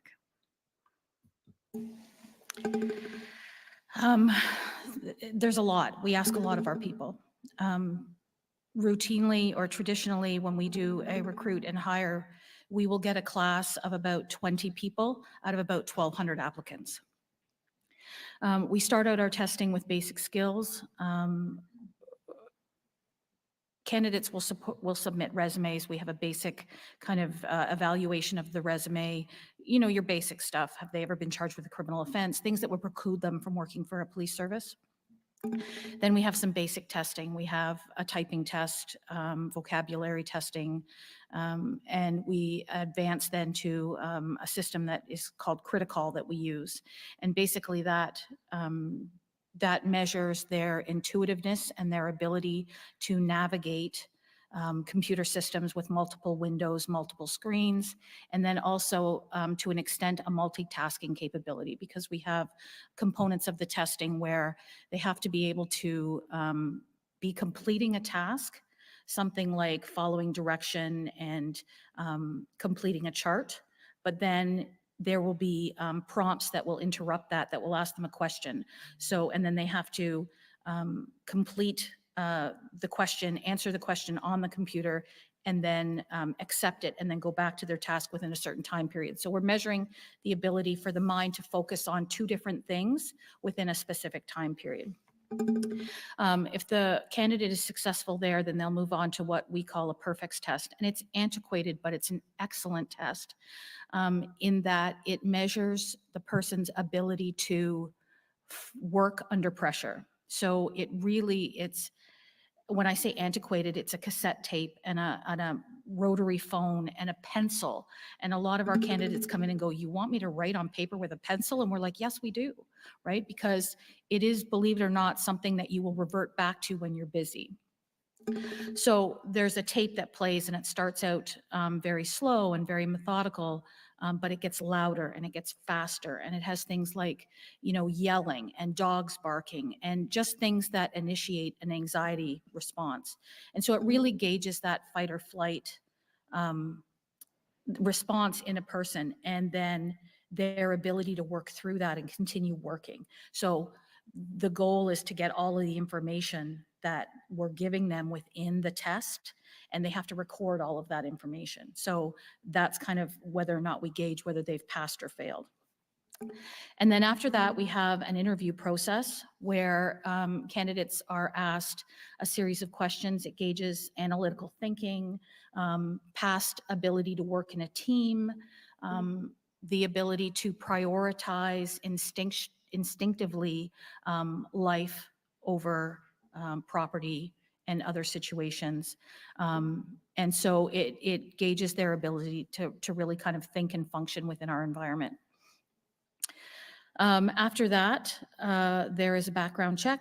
There is a medical check to make sure there's not a medical condition that would preclude them from the work. And just recently, our service has instituted a psychological assessment, which really is a suitability, the same as a police officer would go through. If normally we lose about 50% at every level of testing. So it really does narrow down the field quite quickly. When candidates are deemed to be suitable, they then go into the training program. We run classes between 20 and 28. 28's been the maximum. The training is long and it's very involved. And so it has an impact on our operational floor because a portion of that training is done live. So we have to keep the numbers down for our classes. So class looks like call take. Class starts, there's 9 weeks in class. They learn about the service. They learn call taking skills. They learn all of our policies and procedures. Basically everything they need to start taking a call, as well as the technology in the phone system.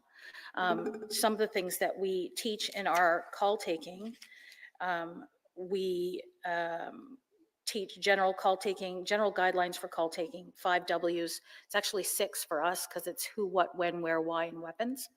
Effective call taking, methods of communication, customer service, PTSD and stress, liability, domestic violence, victim services, persons in crisis, understanding mental illness, dealing with emotional callers, call handling of traffic-related events, LGBTQ2 presentations, ethics, online crisis intervention with suicide callers and de-escalation.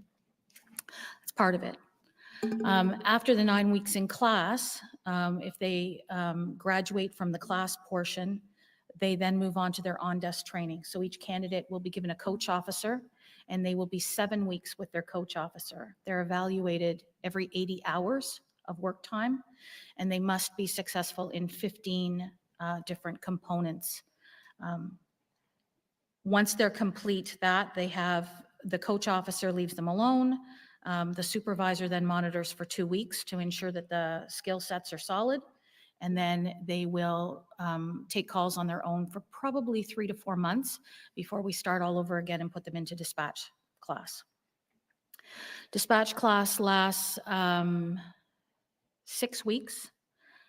And it's the same thing. They have classroom policy and procedure surrounding dispatching, technology. There's a lot of hands-on. With call taking, the call taker pretty much controls the pace of the call. Dispatch is very different. The air traffic controls the pace that the dispatcher works at.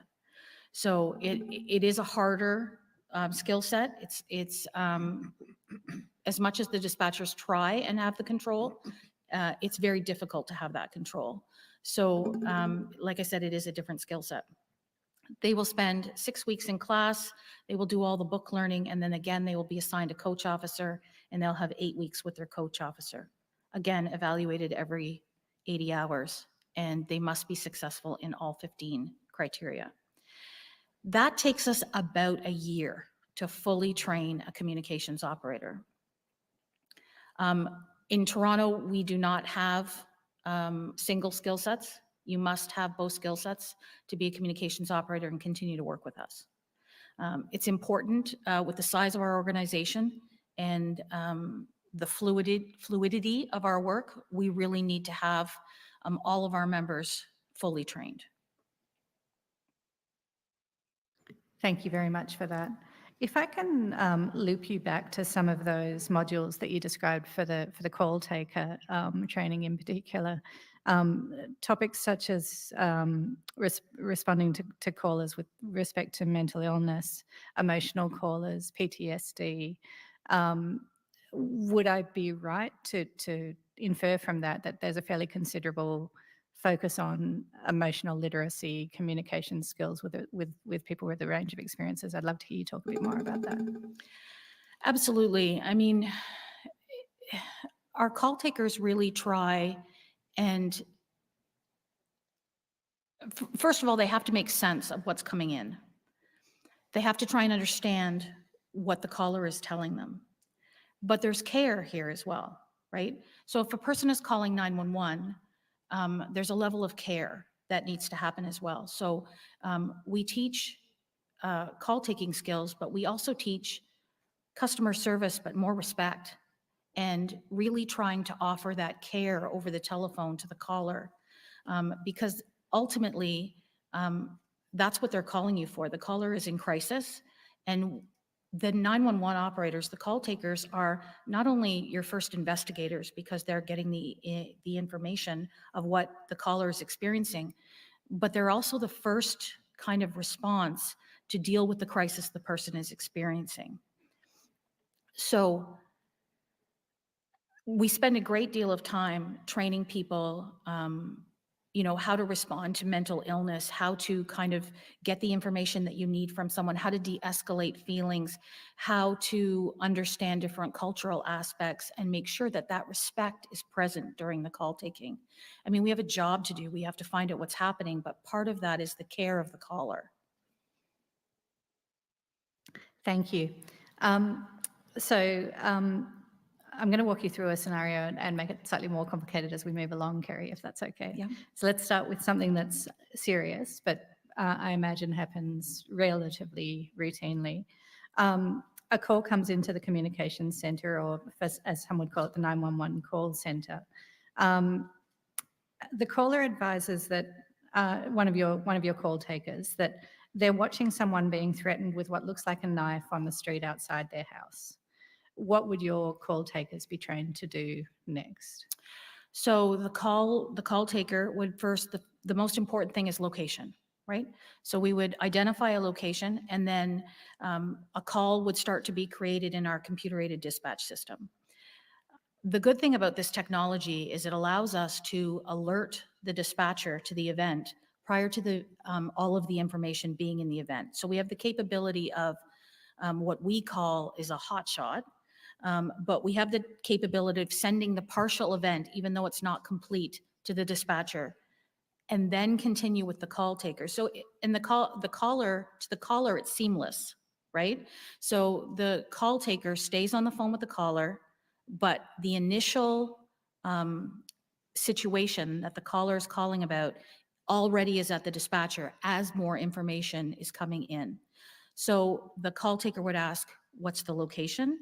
They would ask who the caller is, what their phone number is, so that if the connection was broken, that we would be able to get the person back.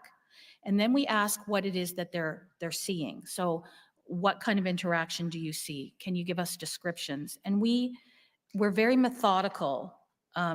We train our dispatchers and our call takers to be methodical in that we have patterns that we do things. So we won't say, describe the suspect or describe the person with the knife. We'll say, okay, we're going to get descriptions. The person with the knife, male or female, white, black, Caucasian, or white, black, or Asian. How tall are they, right? So we have a process so that we can keep the caller guided and focused. We will record everything that the caller tells us.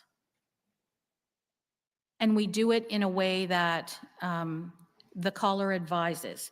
This is what the caller is seeing. We have to remember that our call takers aren't seeing this. They're basing everything on what is being told to them on the telephone. So they will report everything, and it will go into the text of the event. So as the call taker is getting more and more information, then the dispatcher is able to see that information in real time and continue to broadcast that for the responding officers. In this situation, the call taker would stay on the phone with the caller until the officers arrived, because that would allow the opportunity for up to the minute information as to what is happening to prepare the officers for when they arrive. Thank you. And if I can loop back to a follow-up question I asked a little while ago. Imagine that the caller is very scared and emotional and perhaps having some difficulty answering the questions from the call taker. How are your call takers trained to help that person to get to the point where the helpful information can be shared? So that's the part about the care. And it's really about reassuring the caller that they're doing the right thing. It's a telephone call, but it's still the connection that you make with the caller. So there's, you know, as a call taker, I would say things like, I know this is scary, but we can get through this together. And you make that connection so that you can encourage the person. You say, I'm not going to leave you. I'm going to stay right with you, and we're going to get through this. And you make that connection with the person so that you allow them to feel the confidence and the security to continue on in the call. Thank you very much. So now let's step that process up in scale to a mass casualty incident. And this morning, in response to a question that my colleague Krista asked, you mentioned that all of your processes and procedures are designed to be scalable. The call center, the communication center has, for the first few minutes, started to receive notifications of an active shooter or some other means of attack, such as the Toronto van attack. How do things look different in your communications center when an attack of that scale begins? The first thing that you see is in our center, we have what we call Q Watch boards. And essentially, it's a board that provides us situational awareness as to our 911 lines and how many calls are coming in at one time. So the first thing that you will see that we noticed with both the Yonge Street and the Danforth shooting was that our 911 lines went from 0 to maxed immediately. So that's the first indicator. Then the calls will start to come in. All of our call takers are in one room. It's a large room, but they're all together. And so you can hear what people are working on. And when it's that busy, the volume increases in the room very quickly. So organically, you can start to put together what is happening. In an event that scale, I mean, our 911 lines were inundated. I believe in Yonge Street, we had just over 900 calls in about 17 minutes. And then in Danforth, I think it was just slightly less with about 800 and change. So that's impactful for a center.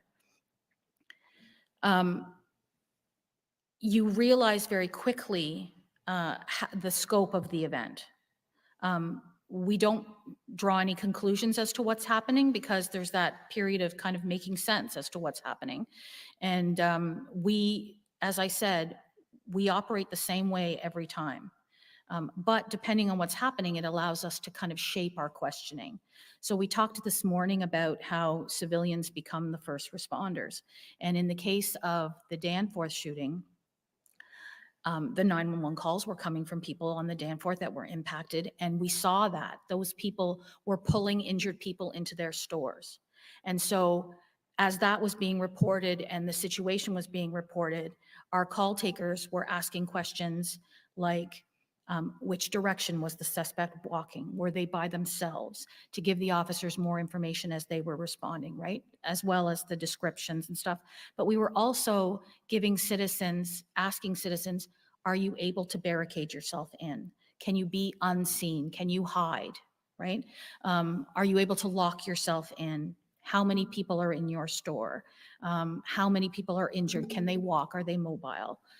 So all of that information is important for not only engaging what's happening and dealing with the, in this case, the shooter, but also for the afterwards where we're finding injured people and officers are following up, doing checks on properties, et cetera, and the ambulance and the fire response.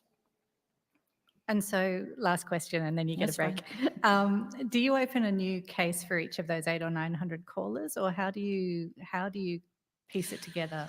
So within our computer-aided dispatch, we have the capability of, we call it a dupe and cancel, but essentially it's a repeat call. So each caller when you realize it's the same event, because it will be at the same location, we can just put that information into the original call. So we're able to have one event. Now, there are challenges with that as well, because the one event gets very large very quickly, and that has an impact on the technology.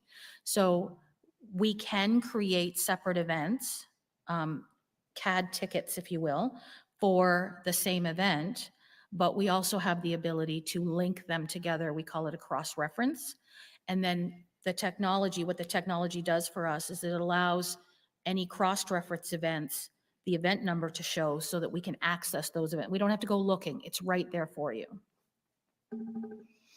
Thanks so much, Kerry. You do get a break now. Well earned. Paul, if I may turn to you. One of the things that you've studied in your research is how the information that's shared by call dispatch, at least experimentally, can influence first responders' perceptions and responses. I'm wondering if you could please describe your research and that of others who have looked at call dispatches and their influence on the behaviour of first responders, and tell us about how that information can influence what happens next.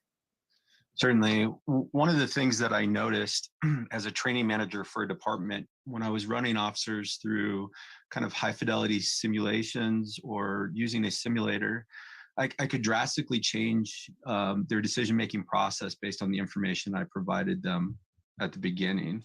And so that kind of ignited my curiosity into, well, what role is this information really having, and how aware are officers of that, of the impact of that information? And so I designed a study in which we brought in over 300 law enforcement officers from multiple agencies, multiple states here in the United States.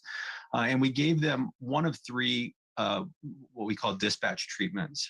For one of them, they just got for our control group, we just gave them a standard dispatch.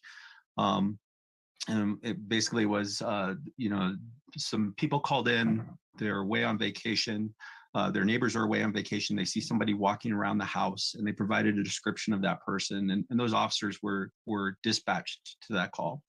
The next group got the same dispatch, and they got an update that said the person appears to be holding a gun. And then the third group got the original dispatch with an update that just said the person appears to be talking on a cell phone. The officers were then randomly assigned to one of two video scenarios in which they encountered a person who matched the description from the call. The person, either after a short interaction, produced a cell phone from their pocket and pointed it at the officers, or produced a firearm from their pocket and pointed it at the officers, and looked at responses. For the control group, around 28% shot the person with the cell phone. And you have to remember, this is a shoot, no shoot simulator. The officers started from a weapon drawn position. So it's likely elevated. And we really didn't give officers a lot of options as far as moving or other things. So we're strictly trying to control down to just the shoot, no shoot decision process. When the officers had the information that the person appeared to be holding a gun, the shooting the cell phone went up more than 100%. It went up from 28% to 62%. And interestingly, when the officers had information that the person appeared to be talking on a cell phone, that error rate dropped dramatically down to only 6%. Only 3 officers out of that sample shot the person that produced a cell phone. What was interesting is none of the officers identified the importance of the information in their decision-making process after the fact. All of the officers said that the reason they made the decision to either shoot or not to shoot was based on either the recognition that it was a cell phone or the fact that an object was rapidly produced from their waistband. And so really the officers didn't identify the information at all, but we saw a dramatic impact in an experimental environment on their decision-making process. Thank you very much. And for the record, the article that Paul's discussing is titled Dispatch Priming and the Police Decision to Use Deadly Force, and it was filed as Exhibit P 001902. Hunter, if I may turn to you. When the 911 dispatcher has shared information about a possible critical incident or active shooter incident, professional responders will start to head towards the scene. You touched on this morning, and I understand from your research that arriving at the scene can be a particularly dangerous moment for first responders. What does ALERT teach police and other first responders to do by way of preparation before they arrive at the scene? Yeah, good question. So we teach officers if they're dispatched to a call. Again, it's depending on what information they're getting. If it's just somebody with a gun, they may not go to all these steps. But if there's shots being fired and especially if we get information about the individual has a rifle or something like that, we teach officers to stop if they have the kit. Again, it's going to vary a lot by the department, but stop your car quickly, get out, put on your equipment. So have a plate carrier that can stop rifle rounds. A lot of departments have their rifles in a cage in their car. So get your rifle out if they have that ability, if they have one, and get prepared and take that 1 minute or less to get equipped before you get on that scene. We went through the active shooter data with the FBI and found that most of the officers are being shot as they're approaching the building. It's not even going into doing the room entries like we train officers to do a lot of. It's that approach and getting to that building. So take a few seconds and get prepared just in case that's what happens. So you're not fumbling out in the car or not getting your gear at all and running in with less protection than you have available to you. Thank you. Next question for you, Hunter, again. What can call dispatchers do to help police understand what they might encounter when they do arrive at the scene? Carrie was doing exactly what we would hope people were doing right there. They're giving every piece of information as the civilians are giving it to them. So the caller reports, whatever it is, they're not giving them, there is an active shooter or there is this, the caller reports the presence of a gun. We teach the officers to take all that data that they're receiving, and then when they arrive, to assess it, right? So as you arrive on the scene, what's your driving force? So what is needed? You arrive on that scene, do you hear gunfire? Yes or no? If you don't hear gunfire, are there victims that you can see? Well, at that point, your driving force is taking care of the victims. You're not giving up the fact there could still be a shooter out there, but you don't know where they are, if they're even still there, but you do have victims on the ground that need some help. Now, if you're tending to some sort of victim and then you hear gunfire start, you may have to leave that victim and take off to go to that gunfire because now that's your driving force. We teach officers to first stop the killing and then stop the dying and then start the recovery. So priority, they have to stop people from killing individuals first. So that always takes the precedent. We also teach officers to do what we call LCAN, LCAN. So as they arrive, they are now the eyes of that scene, and now they can describe first what's their location, where are they, what is the condition, what actions are they taking, what do they need. So you arrive on the scene. I'm in the foyer of this is Encino Hall. I'm in the foyer of Encino Hall. I don't hear gunfire. I do see somebody in the foyer. I'm going to apply a tourniquet. It appears there's 3 more victims. I need ambulances coming now and people with medical equipment, right? And you're pushing that data out so the follow-on responders know exactly what you need, where you are, and then you keep updating that as things change. If gunfire starts, hey, I hear gunfire, I'm heading down corridor A. I need additional units. I need whatever it is. So that's in a nutshell what we're teaching the officers. And just to make sure that I understand, Hunter, when you say pushing that information out or teach them to push that information out, you mean by the radio or whatever other means of communication they have back to some central and other responders? And I'm not 100%, Carrie probably knows way more than I do about this, but I would assume that as they're pushing it out to dispatch, that's going over the radio and everybody's hearing that. If not, the dispatch can then push that back. Shouldn't use terms like pushback, but could send that information to the other officers as well, and fire EMS. Thank you. I'll actually just surface that. So what I heard you saying is if for some reason it's not being directly and immediately shared with others who might be pushing towards the scene, you would be looking to call dispatchers to make sure that it is shared with those who may not have heard it. Is that Kerry, do you want to remark on that? So absolutely, that is, 50% of the dispatcher's job is to give out information, but also to receive information and make sure that everyone else that needs to hear it hears it. So often our dispatchers will repeat what the officers have said and make sure that everyone, so it actually gets broadcast twice. The other thing that they do is they prompt officers. So as I said, normally officers will get dispatched to an event, regardless of the scale. Our dispatchers will say, first unit on scene to advise. And then they will prompt, they will say, is there any update? Is there any update? Is there? So it prompts officers to share the information and to vocalize what it is they're seeing and experiencing. So then we can gauge and other officers can gauge what's happening and the need for further response, additional response. Many thanks. Bjorn, if I may turn to you. You have described the initial call as the beginning of a process of sense-making with respect to the critical incident. And the phrase sense-making arose this morning, but I'm not sure we took the opportunity to define it. I wonder if you could please explain for our benefit what you mean by that term sense-making. If you look into the literature, you will find a lot of research on sense making and defining the term differently. But I guess that a basic understanding when an incident occurs is that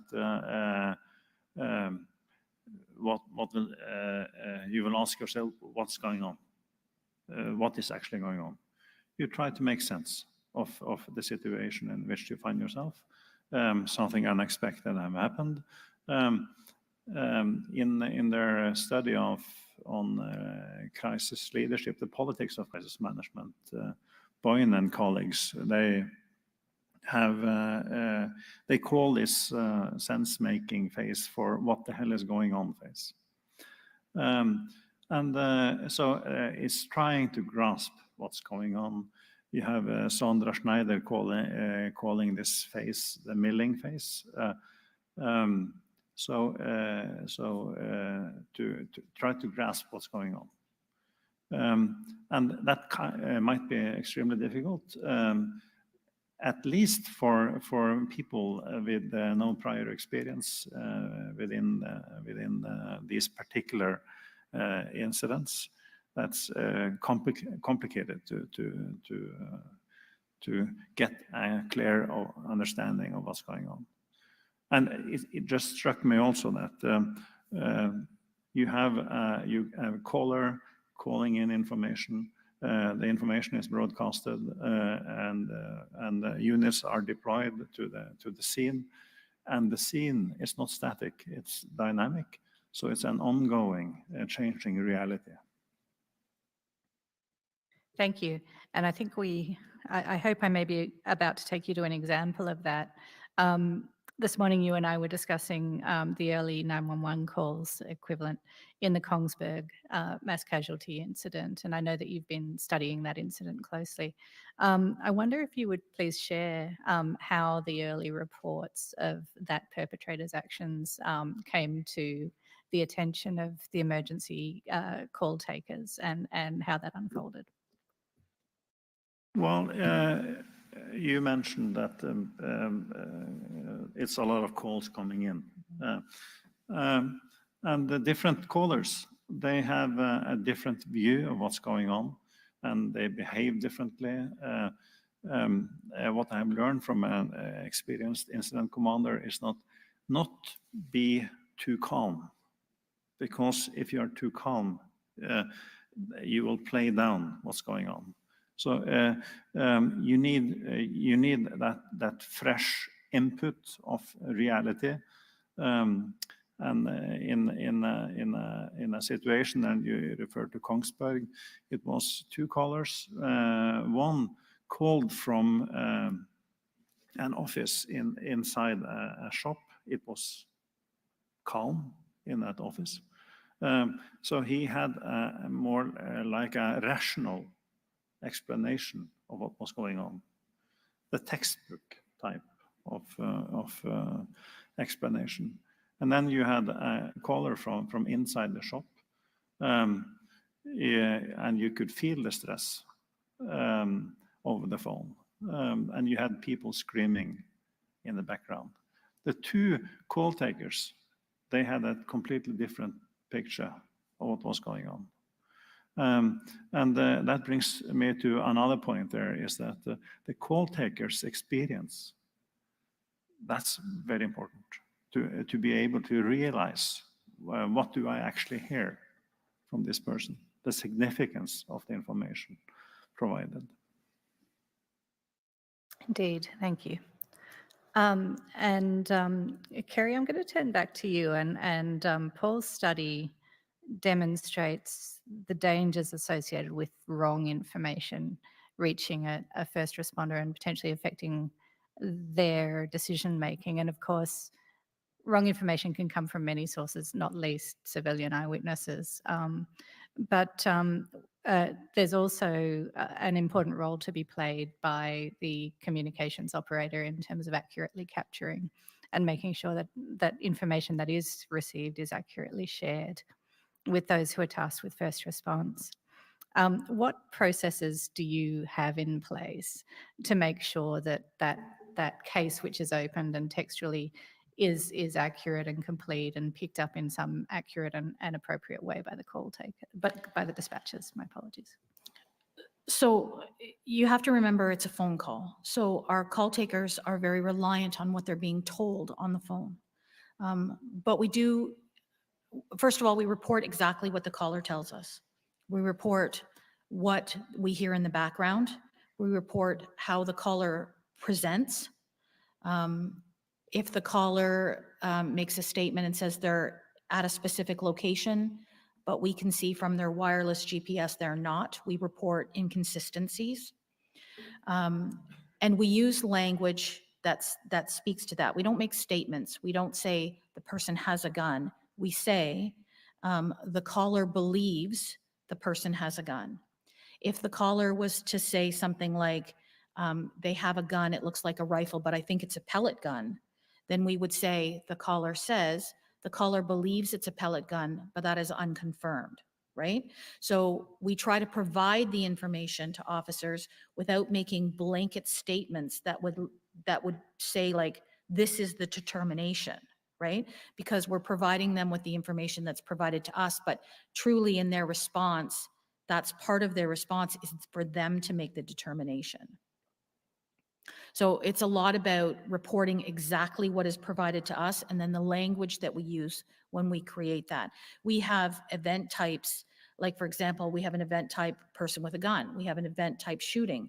But when our dispatchers dispatch them, they say a possible shooting, a possible person with a gun, because that's what's being reported to us, but the situation is unconfirmed until an officer actually responds. What about the circumstances where you're receiving inconsistent information from two callers about the same event? How do your dispatchers communicate that? We identify that. We will point that out.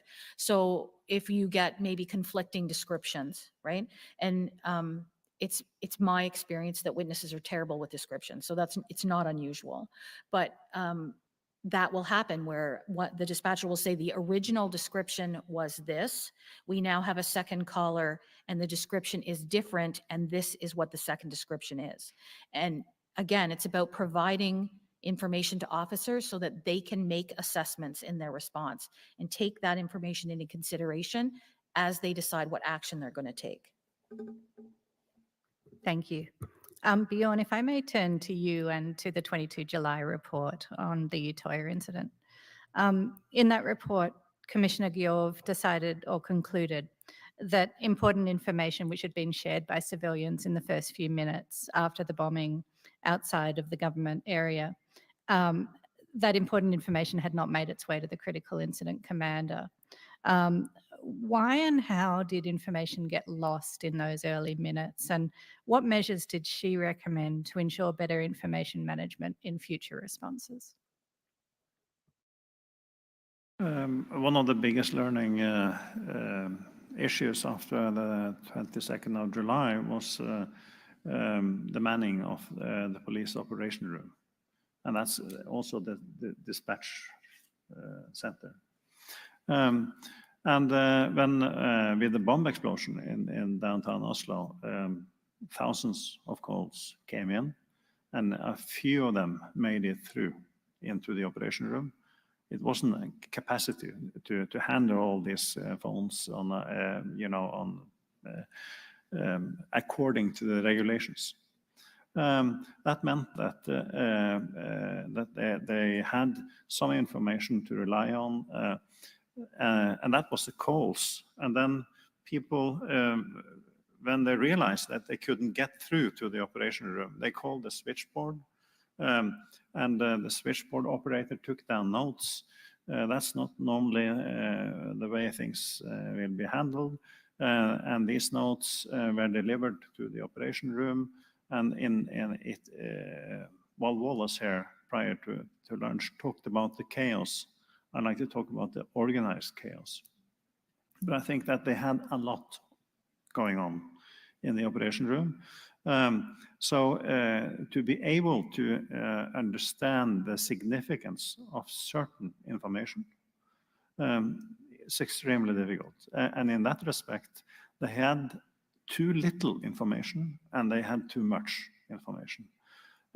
It was a huge amount of information, and it was on a real-time basis not possible to assess all that kind of information. That meant that information management, to be able to present a situation, a picture to the chief of the operation room, was very difficult.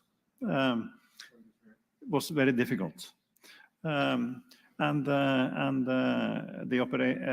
switchboard operator, she would not normally go into the operation room with a piece of paper. And I guess that is what you refer to. So this is not according to standard procedures. So that's what happened. It wasn't enough capacity to handle all the information coming in. And what has happened afterwards is that it has been a huge police reform in Norway. The number of police districts have been reduced. They are bigger, but we have more robust operation rooms. Thank you. That was indeed what I was seeking to elicit.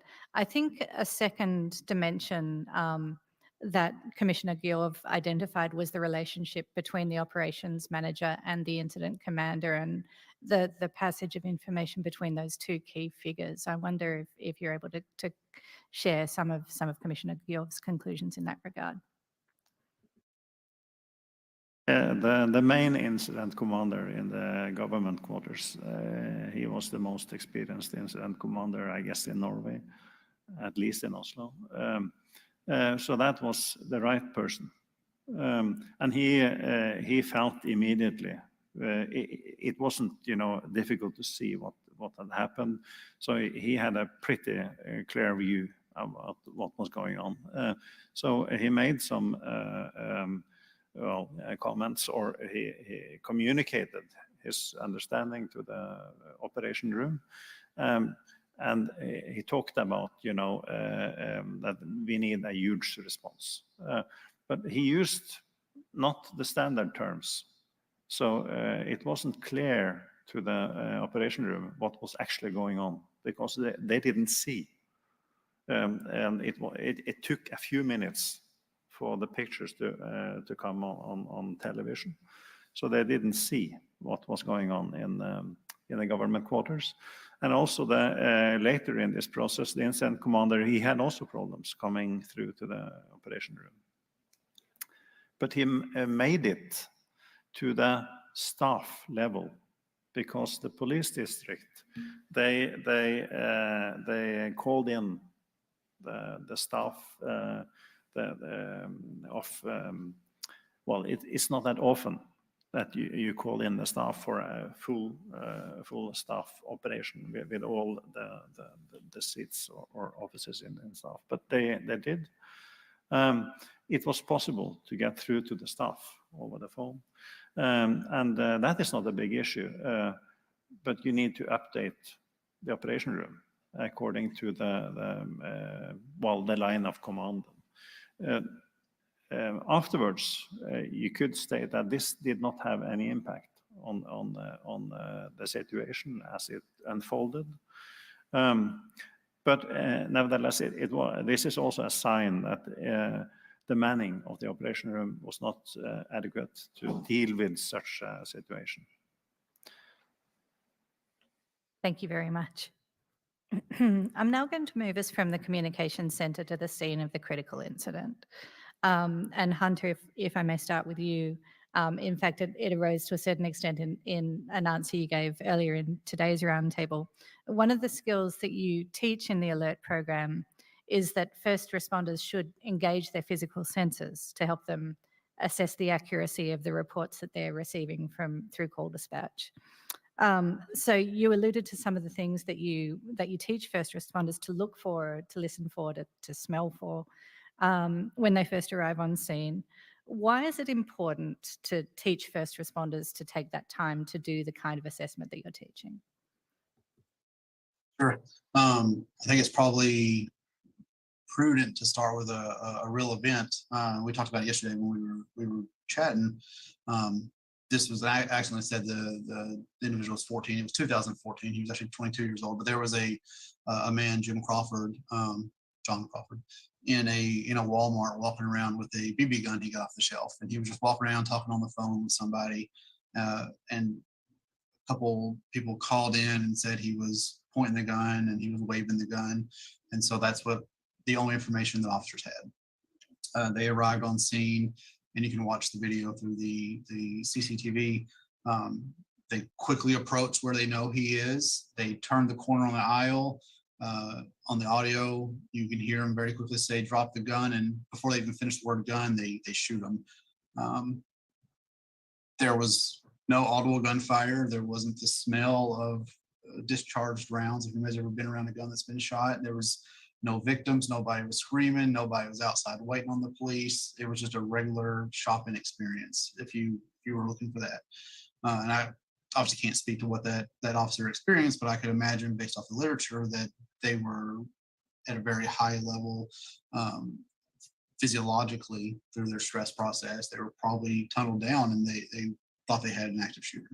And so they went in and didn't pay attention to all the other senses of what was happening.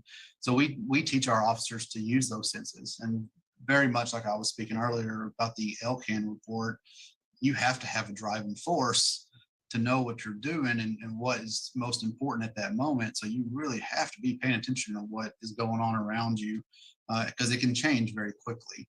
In a lot of these events, officers are told that there's more than one shooter, even though we know 98% of the time it's a single attacker. And that's not at the fault of the citizens that are called in 911, because think about their perspective. Well, one, they're from different angles. Bjorn was speaking, they have different experiences. So somebody's calling in, I saw a shooter outside this door. Somebody calls in 30 seconds later, I saw a shooter outside this door. Those are two separate locations. That might be two shooters. But then in the US, at least, I can't speak for other countries, but in the US, you have a lot of off-duty officers and plainclothes officers, and they're responding to these scenes. And so from a citizen point of view, you see somebody running with a gun potentially, and you may not see a badge on their hip or on their neck. They may have a plate carrier on, so they look tactical, and they may think that's somebody that was prepared to go have an active shooter event. And so they're reporting that information. And so the officers have to respond to that. They have to go in knowing that it could be somebody else. I don't currently hear anybody else. We see the shooter, maybe he's already taken care of. I'm going to deal with these victims, but at the same time, I have to be cognizant that there could be somebody else. And if that driving force changes, I've got to leave this victim and go take care of that shooter. So yeah, we're constantly pushing them to assess what's going on around them and use that data and share that data. Thank you. Bjorn, I took us to the scene, but of course, in some instances, getting to the scene may not be straightforward. That presented a challenge for the first responders in Utoya. I wonder if you could please explain the features of the Utoya incident that presented challenges for the police who responded at Utoya as opposed to Oslo, and how that impacted the police response, according to Commissioner Gjorf. Well, that's a big question. Well, first of all, we had that bomb explosion, and that meant that all available police in the area, they were mobilized, doing the special police unit, the Delta police, they were doing search through the ruins of the government quarters. And Oslo Police district staff were in the staff room. While walking into the staff room, one of the liaisons, his daughter called, and she's at Utøya. So she said that it's a policeman shooting people. It's a guy shooting at people at Utøya. And this father then handed the phone over to the special police unit, and they were able to scramble an operation. And they went by car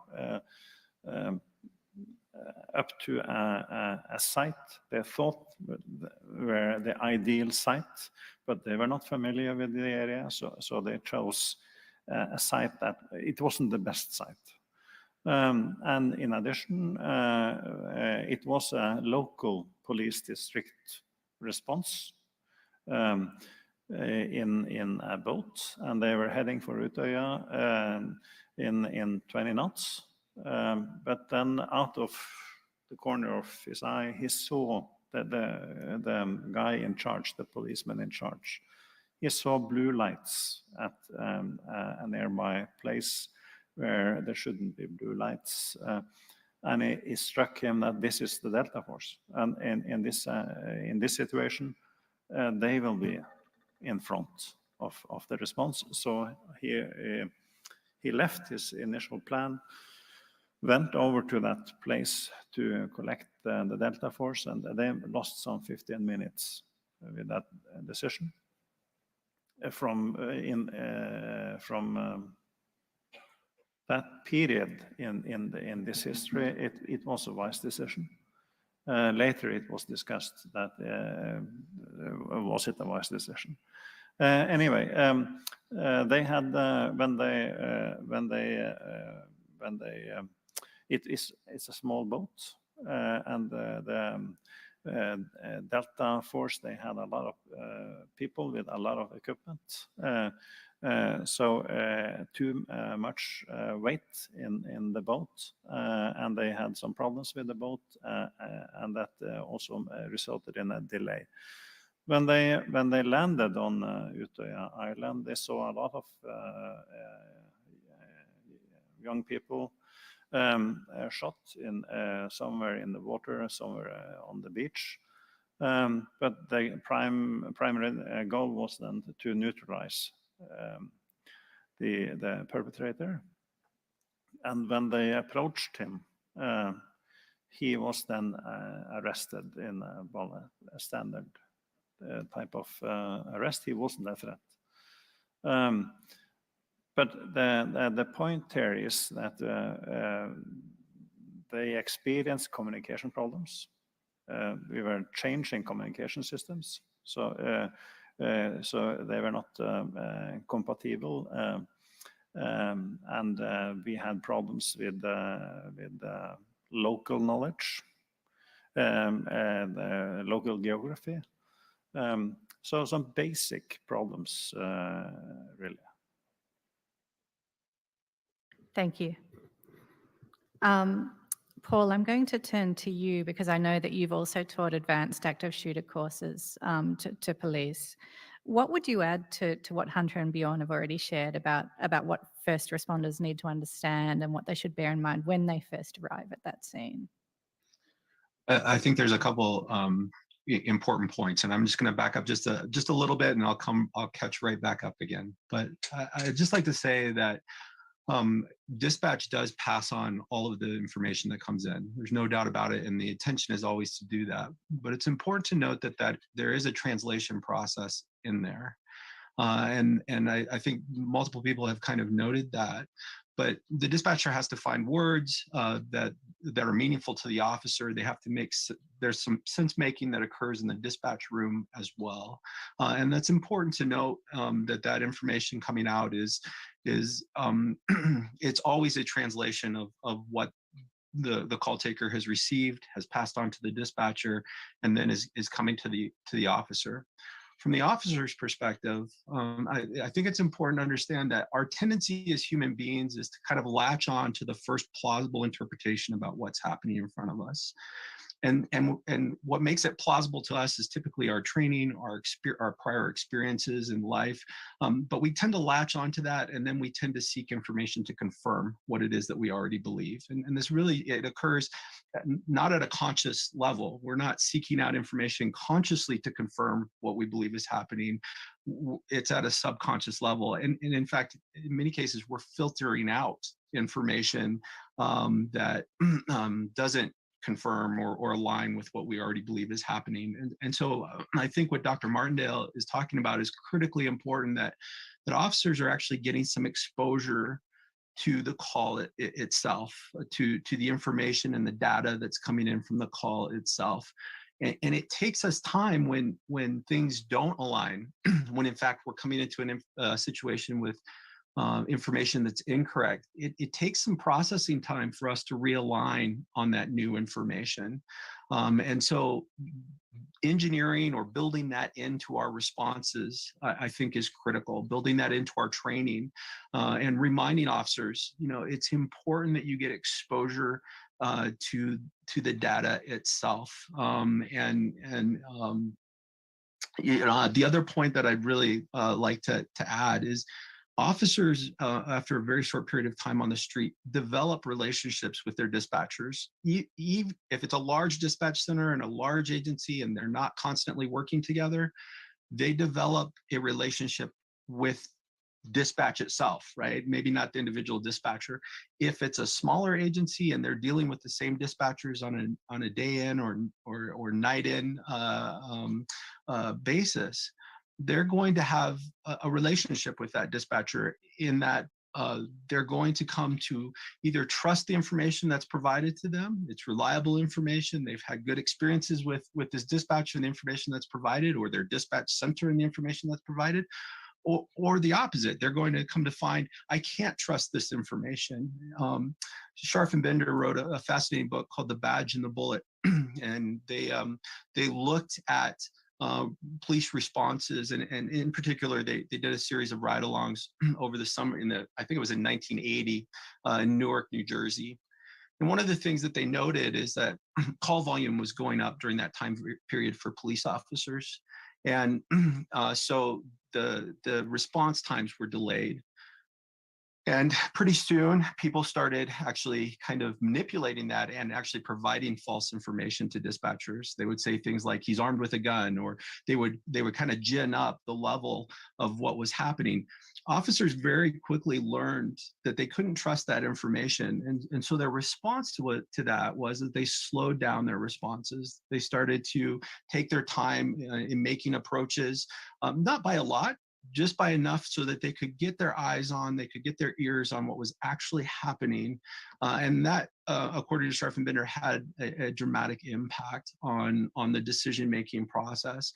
And I think where we can build that in, both in the training side and interactional responses, the more that the human being can actually take in information for themselves, not just second, third-hand information that's come through kind of interpreted sources, typically the better the decision-making process will be. The caveat to that is when we do have accurate information and that information aligns very, very well with what's happening in front of us, it does improve our responses. It does certainly improve our decision-making. And so there's a trade-off there.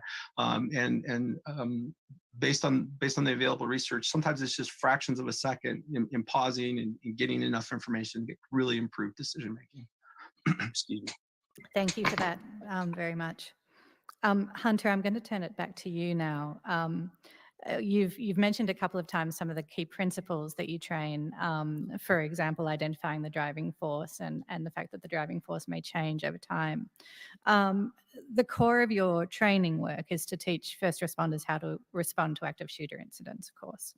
I'm wondering, I'm going to give you an opportunity that I don't think you've had so far today to talk a little bit more about the methodologies you use to teach the skills that you're teaching, and how the training programs kind of work. Sure. So that's also evolved over the years as we've changed things, and it's currently in flux. We're currently changing modalities to try to improve officer performance. So, like many courses, there's going to be some PowerPoints involved, and that's not always the most fun thing for anybody, but there is a base knowledge that we get out there for them.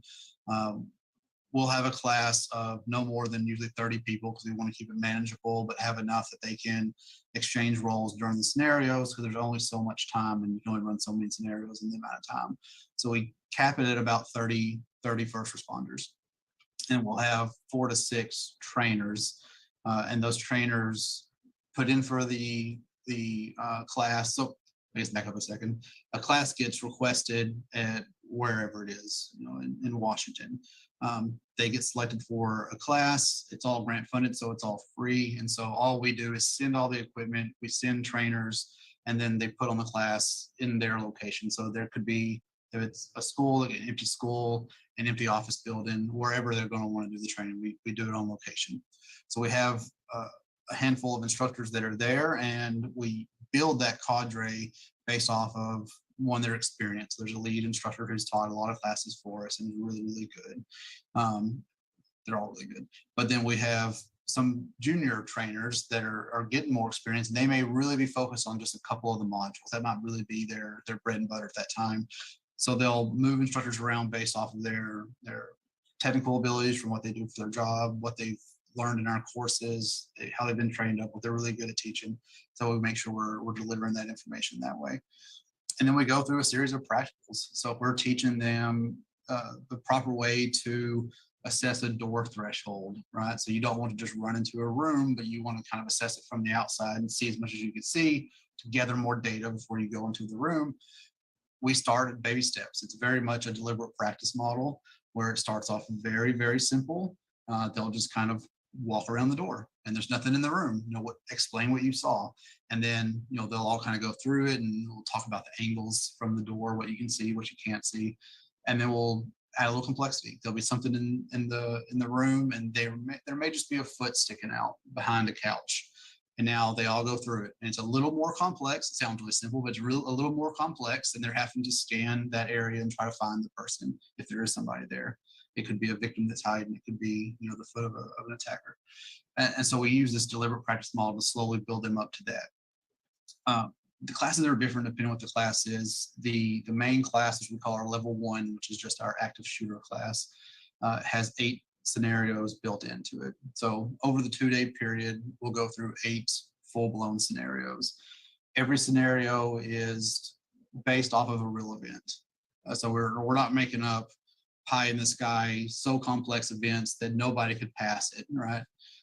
They're based off real events. They're going to adjust based off the location because they're not all in our facility. So the instructors will tour the facility of the first day, and they'll figure out how they'll adjust the class or the scenario to fit within the confines of where they're at. But the principles are the same, and they're hitting at very key aspects of our actual training. And so as this has evolved, I've talked about it earlier, we brought in dispatchers, so now that dispatch component is built in, so they're getting real dispatch traffic. We brought in other first responders, fire and EMS. We've evolved that. One thing that we're currently researching, and I've put a couple of papers out on, is using VR as a mode to help retain these skills. So one issue is we are grant funded, we have X number of dollars to spend, and we have X amount of capacity. So we put on a lot of classes. Like right now is our busy season. We've got 140, 150 different kits that are all out. So they're all around the country, and there's classes going nonstop all summer long, most of the year. But that only hits X number of officers. And so you may not touch an agency for years between requests. In some places, they may only have a single officer. So we do train the trainers to try to get people that can teach our class and they can go out and train their agency.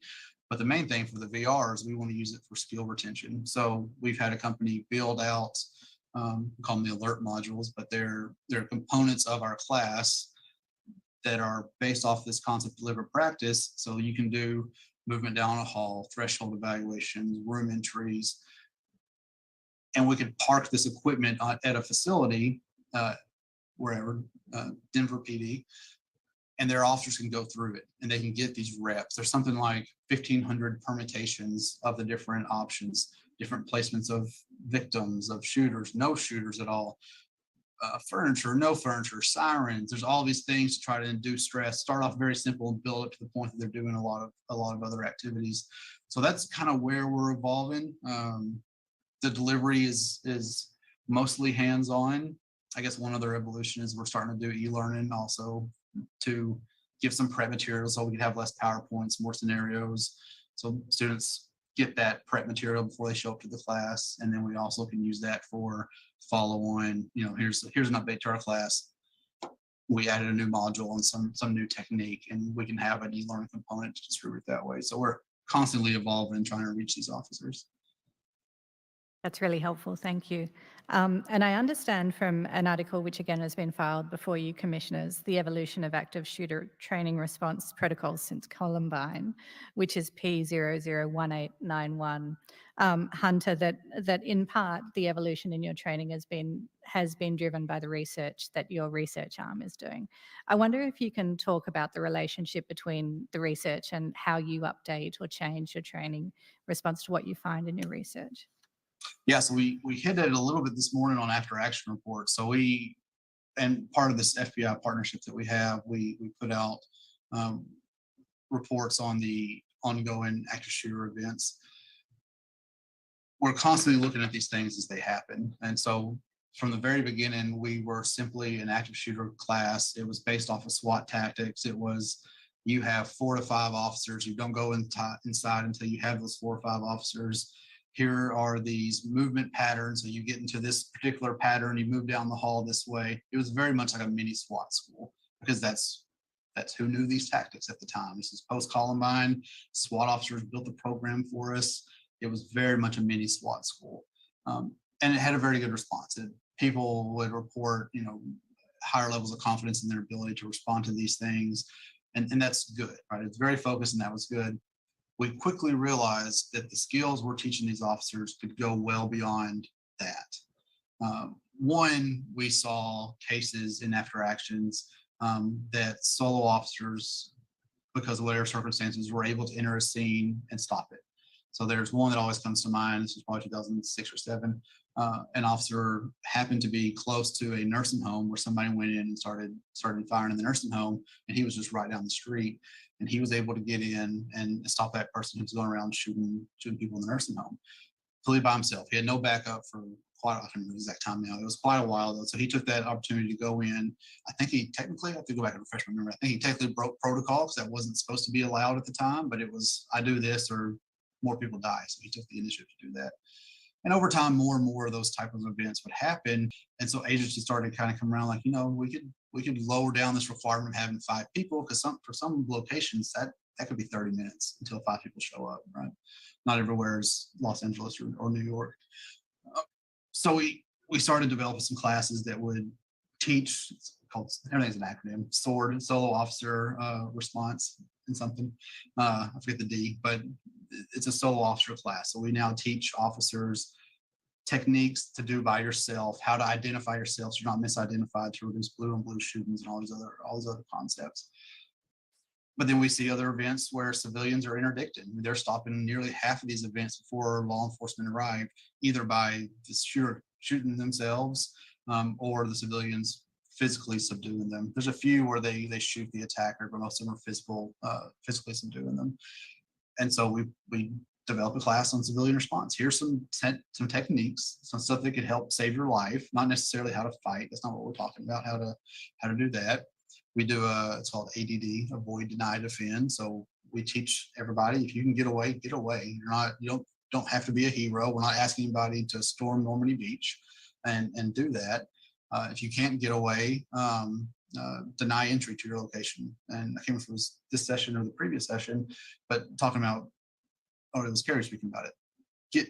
Get behind a door, lock a door. Can you do something like that? And if they are unable to do that, defend yourself, right? You have a right to defend yourself.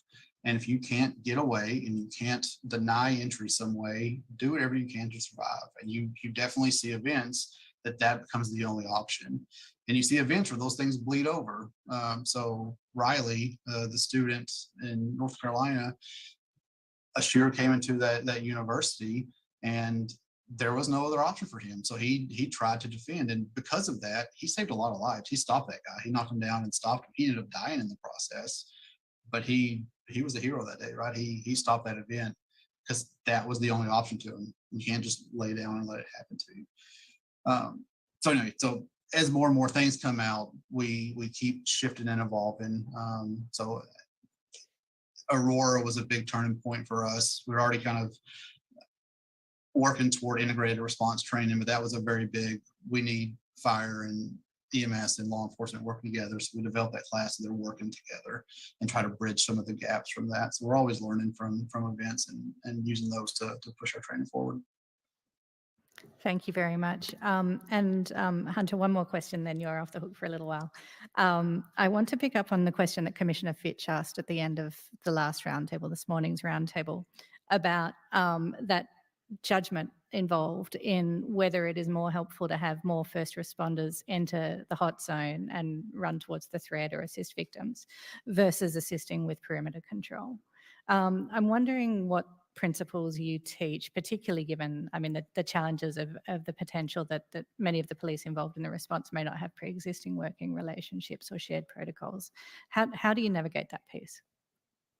That could be difficult. I mean, in some of these locations where you have so many jurisdictions all respond at the same time, they're not going to be in the same channels necessarily. They're not all going to know each other. That can be very difficult. In an ideal situation, which again, ideal, those first responders are showing up. The very first person on scene takes command, gives that LCAN report, locations, conditions, actions, and needs. They send that information out.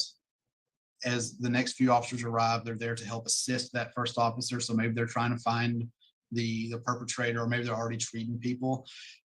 And very soon after, another officer should arrive. We call it the fifth man. There's not a very good name for it. It's not really necessarily the fifth person, but at some point somebody shows up and they realize we don't need more people flooding this scene. We need to start organizing. And they kind of take on that command role where now they're setting a staging area, and it could be they're with the fire department who's already shown up, or however they're going to organize that part of it. And they start staging people and pushing those resources out where they're needed. So you're still in communication with the team. So say the first 3 people were able to link up and they find the shooter and they stop it. At that point, they could radio out, shooters down in room 104. We have casualties in 104, 105, 106. We need people to come here to set up a casualty collection point. And now that outside officer can say, okay, we need 4 officers and U6 fire EMS to go with them. They form a rescue task force. They get inside the building. Because again, there could be a second shooter. Those reports are probably there. So now you're getting the medical personnel into that, what would be a hot or very, very warm zone, if anything else. They're getting into that location where now they can provide that medical care that officers may not have the ability to do because they're just not trained on some of the stuff outside of tourniquets and pressure bandages. And they can start ferrying those victims out as the other officers are now forming up more contact teams, is one of the phrases, right? So putting a few officers together and they're clearing the building, trying to make sure there's not a second shooter. But at some point, that outside person takes control and starts sending those resources around. And eventually, like we talked this morning, the command staff starts to show up and they can start handing off or keep that person in charge, but they're there to help oversee what that individual's doing and build up that response beyond just get the shooter. At some point, all the victims are out, hopefully within 30 or so minutes. And now they have to start doing the recovery phase, right? So we got to get the got to finish clearing the building. We got to preserve the crime scene. I don't want too many officers in the scene because they don't need to see this. Think about Sandy Hook and or Uvalde, and you don't want officers going in and just seeing something horrendous that's going to be very detrimental to their mental health. What else do they need? We need blood products. We need these things, and start pushing out that information. What are we going to do with all the donations? What are we going to do with all these other things that are coming in? And so that slowly builds up as you get further away from that, 5 minutes of chaos or whatever it is. That's the long-winded response, I guess. That's a very helpful response. Thank you. Commissioners, I would estimate that I have probably close to an hour left. Does it make sense for us to take a break at this time? How do our panelists feel? Let's take, let's maybe take just 10 minutes and stretch our legs and nothing else. Thank you. So that would have us returning at 3:50. Thank you.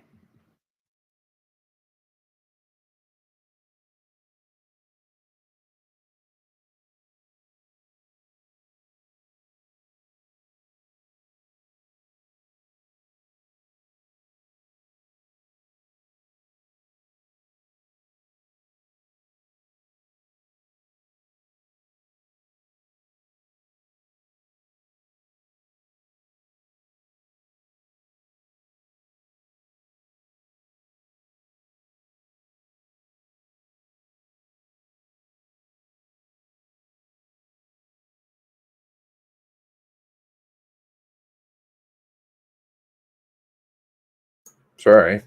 Had to break out my Tylenol. What a sad legacy to leave behind. But you can't alleviate. You don't do anything. It's just a business. Just keep it on going. The murder machine. Sit around, take a study in it, make some more money, get your guys selves on a junket, travel around, talk about it, run defense for governments, running ops. Failures, all around failures. What a legacy to leave for your children. Hey, do you know my mom was a failure? Oh, yeah, that's pretty awesome, man. Another hour. Well, they rehearsed it, They rehearsed it. I got to get better with the thank you button. She's thank you. Thank you for that. Who writes these questions? She just sits there and spins them off, Gotta see.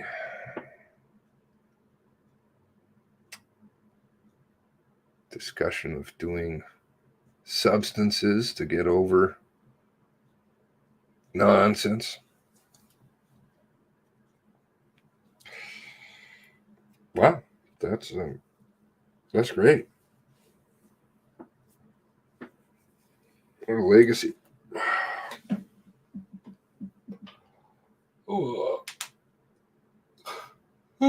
Excuse me. Part B. Hope springs eternal. There's hope here. Don't know about them. Weeping and gnashing of teeth. Is Brother Paul still here? I love that passage. It'll be an interesting one to watch go down. It'll be a sad one, though. I don't like to see people suffer, but I suppose that's the bed you make, right? Eternal darkness, weeping and gnashing of teeth. Oh, boy. Painful. Eternal. Ouch. Same people who picked the experts wrote the questions. I'd like to know who wrote the millions of pages. I don't know about you. Well, anybody pretty much is a faster typer than I. I can't type worth of shit. But I was talking with somebody, RCMP. I'm like, I don't understand how they can write all that. Oh, it's probably just mostly copy paste. Don't worry, just drop, drop. I'm like, oh, see, it's true. They do excerpt passages a lot all over the place. Yeah, there's some interesting discussion about I asked about the woodpile gun because I was able to dig up on the FIS reports. It appears as though it is, and I think I mentioned that before, that it's a airsoft gun. I think they're being very vague about it, but the way they describe it to me says, oh, did we lose some more people? Or did they come in and change my numbers? Thanks, CSE. The porn is dropped off. You noticed? Maybe it's because I'm not going on about covert ops. They get upset when you start telling the truth about the covert ops. Oh, it's coming. So that's fine. Leather's notes. May have mentioned something about that on this channel before.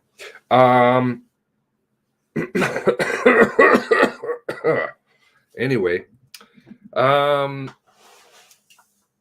yeah, and so they described it, and it has something special forces on it, on the handle, rubber grips. I think it said something about that, maybe. And this is not a toy.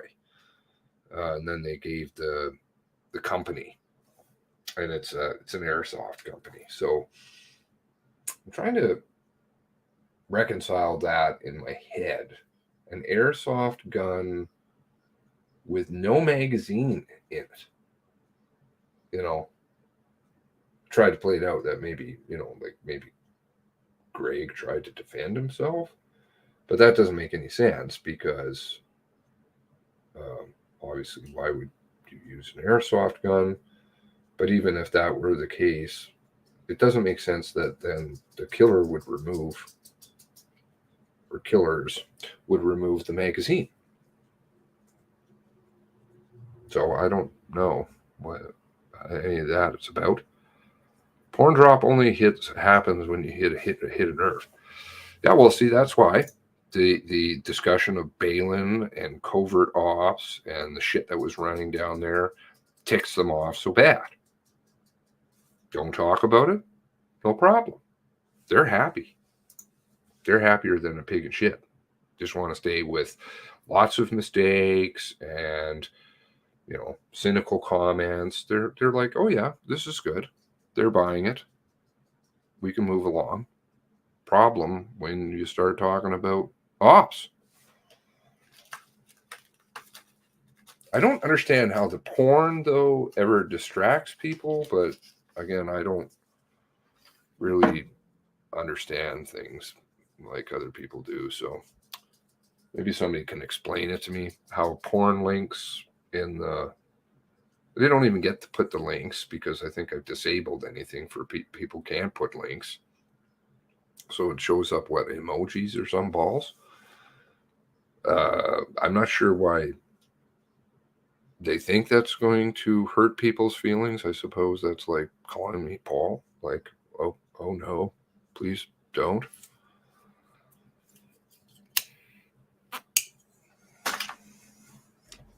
Anybody found anything on that? On the, let's see, what do I have here in my stuff? Maybe do I have something?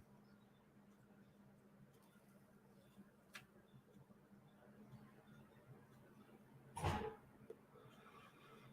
wonder if I got an answer back on an email. Let's see. Just a moment, please.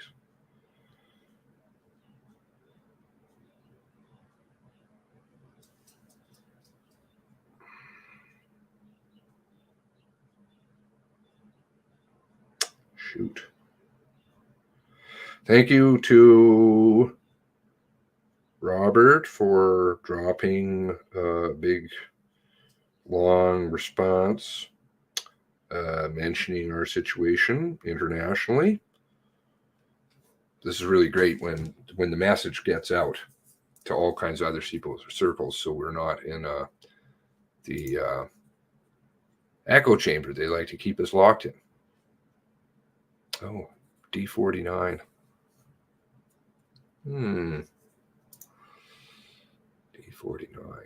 D49.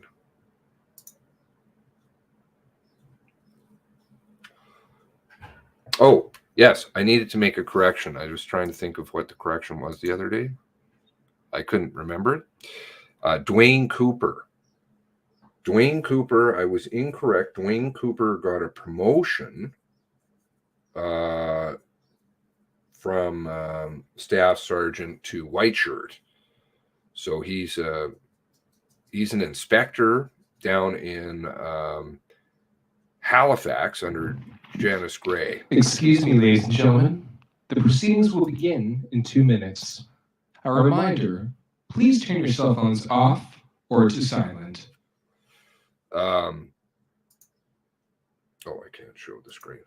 Yeah, he's an inspector crops division underneath crops officer underneath Janice Gray, and obviously Chris Leather. So I need to make that correction because I did say he was the Danco, and he was the Danco. There's all kinds of Danco mix-ups in Northeast Nova, but Dwayne Cooper I incorrectly identified as the Danco, and he's actually got a promotion. Don't know when he got the promotion. That one I'm not so sure about. I'm still tracking that down, but you want to have a smoke? That's not a good thing. It can make you sick. Somebody said once upon a time. Somewhere. I don't know. Anybody had any more thoughts on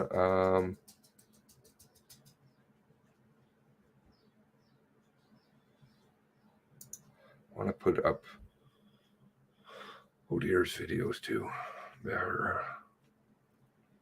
Anybody have any more thoughts on the 12:18 a.m.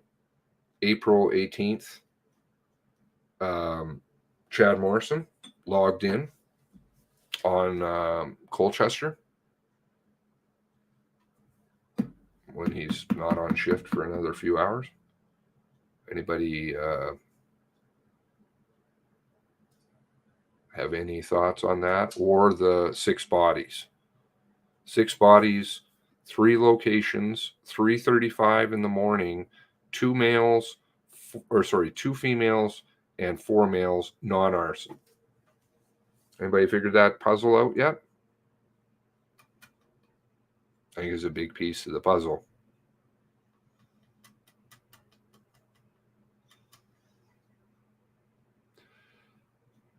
No, I don't think the concern is overtime. Oh, here they go. I think the concern is he may have been working that night. We don't know. All right. I'm going to pick up again more or less where we left off. So we're at the point where first responders have arrived on scene. Some are in the hot zone. Some may be travelling towards it. Kerry, communications operators will remain in close contact with first responders and presumably often with civilians as the first responders begin to enter the hot zone and begin to do their work. What are the functions that your communications centre will be performing in this phase, both those working as call takers and dispatchers and others, while police are doing their work in the hot zone? So in this time, there's a number of things that are happening. First, our call takers are continuing to take calls from the public. So they're continuing to update the dispatcher with new information that's coming in. The dispatcher is continuing to broadcast that information to officers as it comes into our center, but also to take information that officers are giving and make sure that that is being broadcast so that all responding officers and even perhaps neighboring divisions, if we feel that that additional response is going to be needed, so that there's an awareness. Also, our supervisors, our operations supervisors are involved. So what happens is there's a series of notifications that need to be made depending on the event type. So we look to other resources that may be required in the response.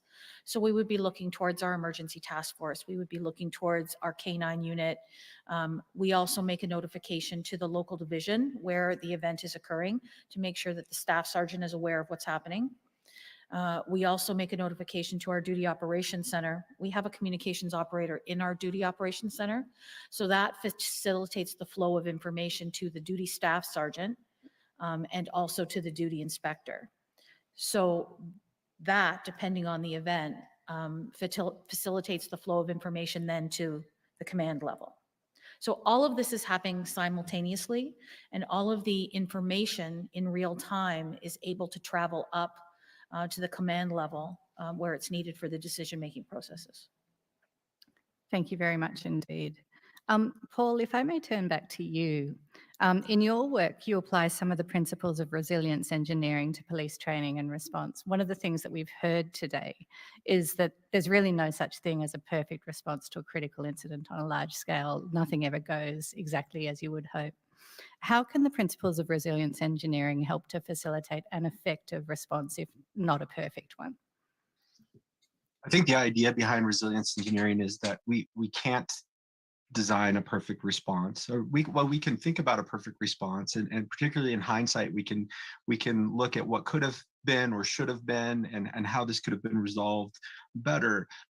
But unfortunately, even our best laid plans, we have to insert the human element into that. And as human beings, we're not perfect. We come to work tired sometimes. We pay attention to what's important to us in the moment. Maybe it's not what we should have been paying attention to. Maybe it's not what would have been the best thing to be paying attention to resolve the situation. But whatever is important to us in the moment, and typically that's driven by our experiences, our training, that's what we tend to focus on and pay attention to. And so really, when we're designing our tactics, or we're thinking about the tools that we're going to use, we really should be thinking about and designing around the expectation for human failure, that people aren't going to get it right, that the information is likely not going to be right, that officers are going to misdiagnose the situation that's unfolding in front of them. They're going to find themselves too close to a situation, too far away.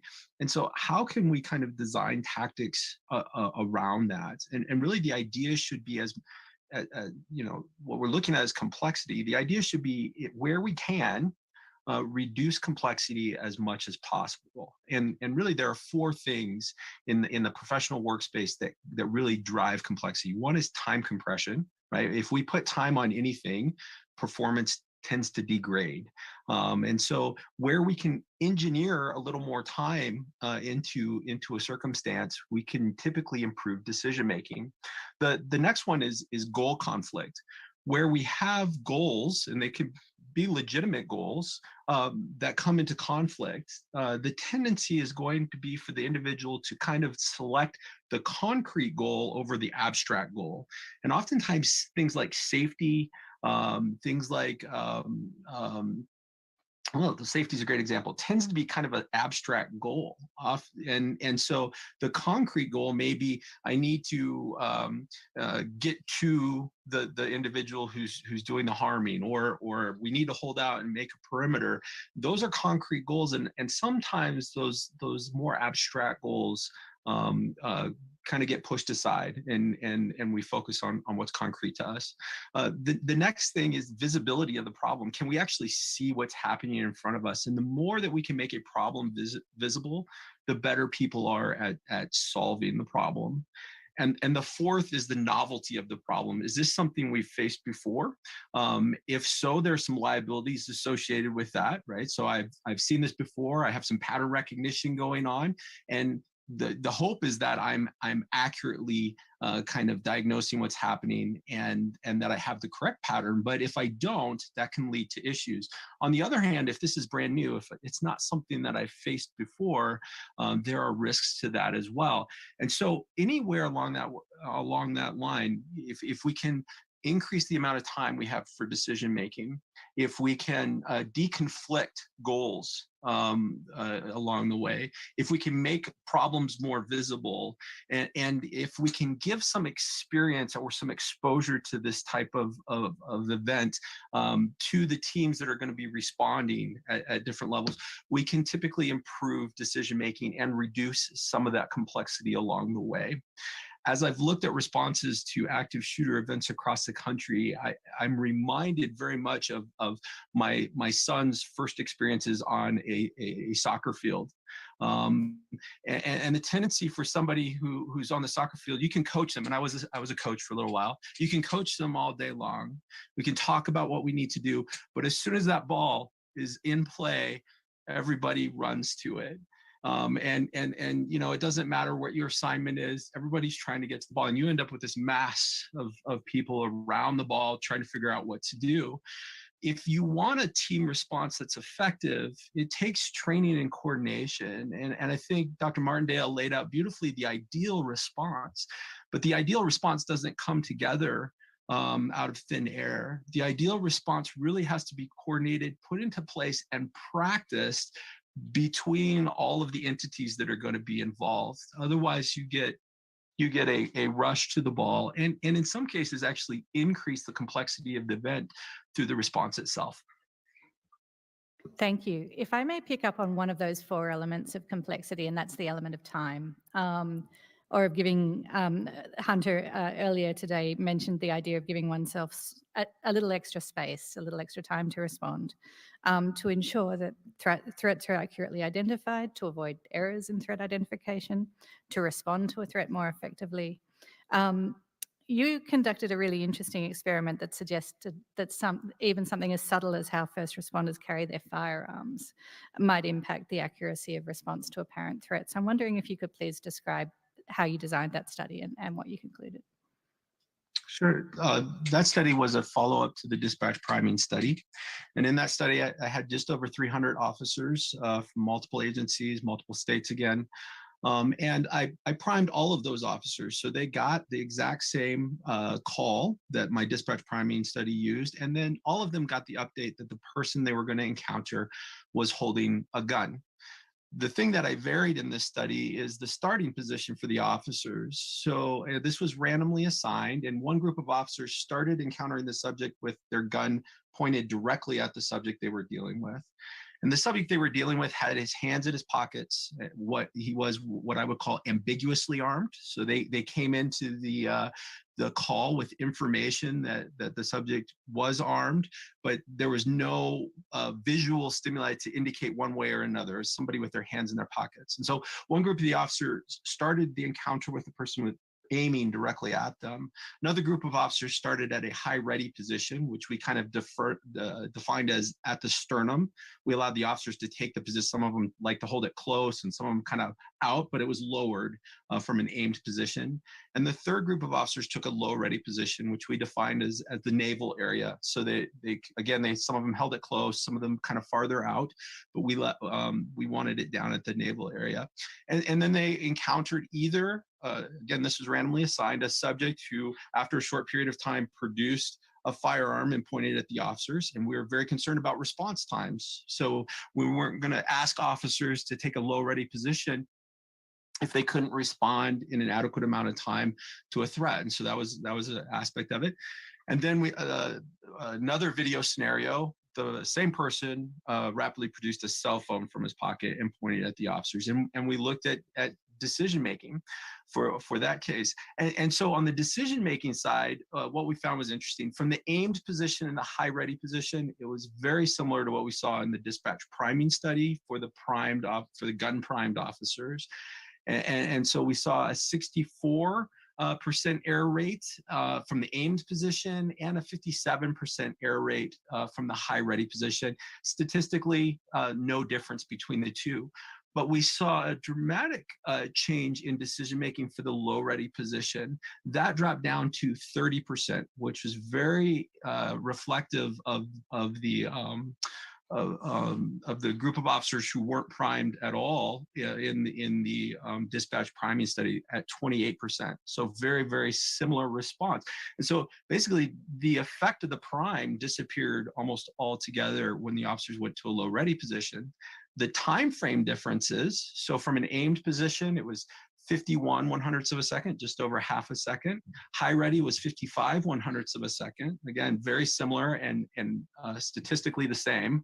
But the low ready position was 62 100ths of a second. So it was 11 100ths of a second difference between the low ready position and the aimed position. To put that into context, 11 100ths of a second is less than half the time it takes an officer to pull the trigger as fast as they can on a semi-automatic handgun if they're pulling it repetitively. So for the cost of less than half a trigger pull, officers could dramatically improve their decision-making. Now, there's some caveats. This was an experimental study that was conducted in a simulated environment. We didn't measure first shot accuracy for the officers that were participating in this. And so that there could be an impact from movement on first shot accuracy and things like that. But I think what we do see in this is that we can dramatically improve decision-making with only fractions of a second by opening up that visual workspace and just a little bit of additional decision time. Officers were making significantly better decisions.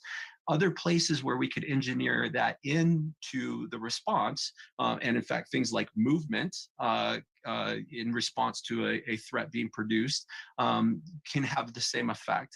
And so I think that's the biggest takeaway from that study. Thank you. And I just want to make sure that we understand, and also that we don't interpret what, as you quite fairly say, is experimental data.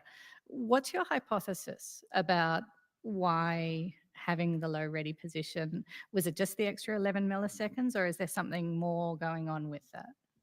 I think there's something more going on. We do have data from a follow-up study in which we were looking at taser and firearm positioning.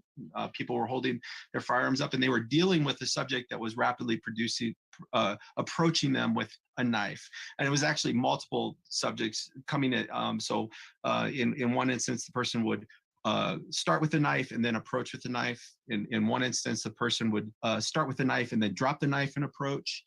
In one instance, the person would have no knife and then produce a knife. And then a fourth instance, they'd have no knife and they would just approach with no knife.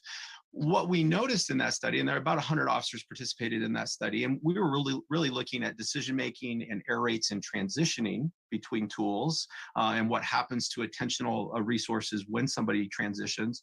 But one of the things that we saw, out of 100 officers, 10 officers either missed the knife being dropped or they missed a knife being produced. And all of them had their hands up in a high ready position. And it resulted in situations in which officers didn't shoot a subject that rapidly produced them and could have harmed them when the knife was produced, and they missed other situations in which the knife was dropped.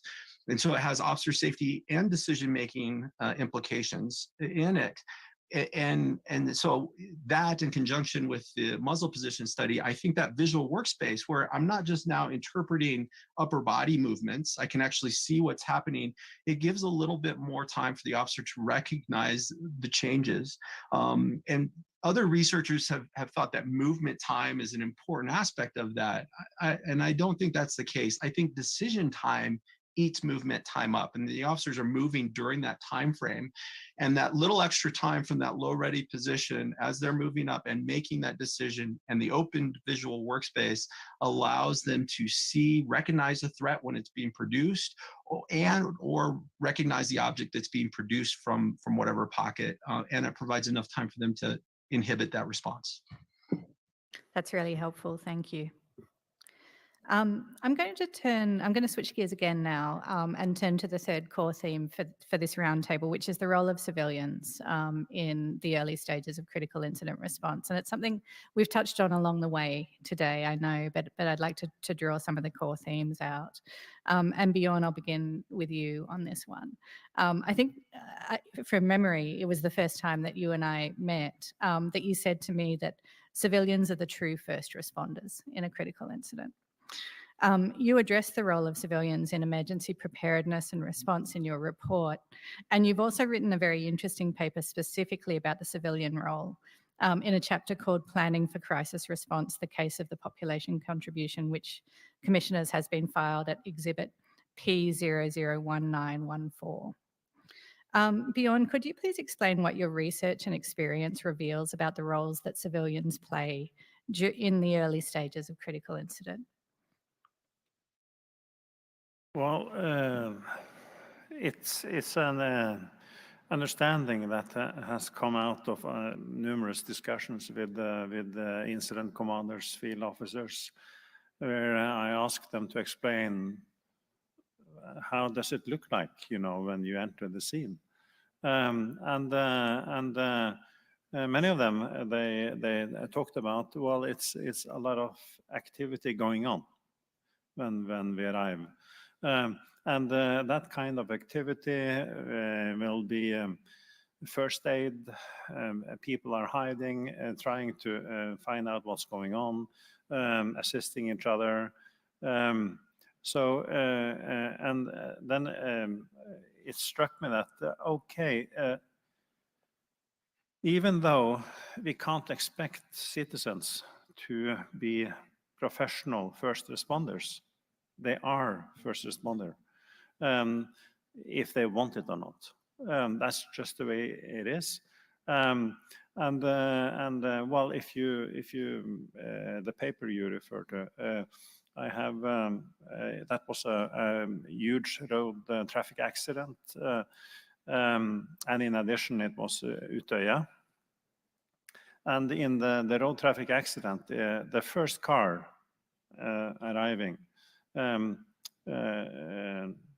one of the persons in that car turned out to be more or less the incident commander. It took 30 minutes for the blue light agencies to arrive, and he was more or less in control of what's going on there for that period of time. And more people came, and of course they were dragged into the response. At Utøya, a lot of these youths, they were trying to find out what was going on. It was a lot of, well, you started this session with sense making. What is actually going on?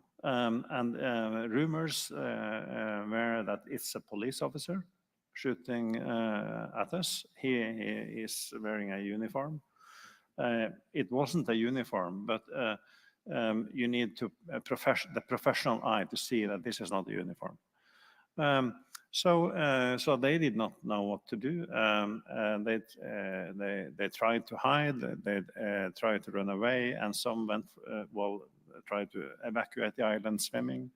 But the point is that these are not professionals, and it's fascinating with the dispatch or the call taker. You talked about level of care, because these people need guidance on how to cope with the situation, and with the correct guidance, they can do a lot. When it comes to one of the criticism or the issues criticized after the 22nd of July was that they were on the island with the shooter for a period of time, and they were not given guidance on how to behave or how to take care of themselves, and so they were looking for information. Rumors were circulating. They called their parents, and the parents didn't know, of course. The parents told or called their own 911. And we are talking about parents from all over the country. So all the operation rooms were mobilized, and it was a lot of people engaged in information processing, but this information did not reach the youths on the island, so they did not know how to handle this situation. Basically, my research is that if we have a situation, I can have a heart attack, and you will be saving me. So that when the ambulance arrives, they will take care of a person that has been saved. That's a heart attack. It could be the same with a road traffic accident or a house on fire or a mass shooting. So, and this is not a normative theory. This is descriptive theory. This is how it actually is. And you could also argue that now, yeah, but people tend to panic. And that's true. Some people panic, but many people do not panic. During lunch, we had a discussion about risk management. These people are not good at doing sophisticated risk management. They don't know that they are in a danger zone themselves, maybe.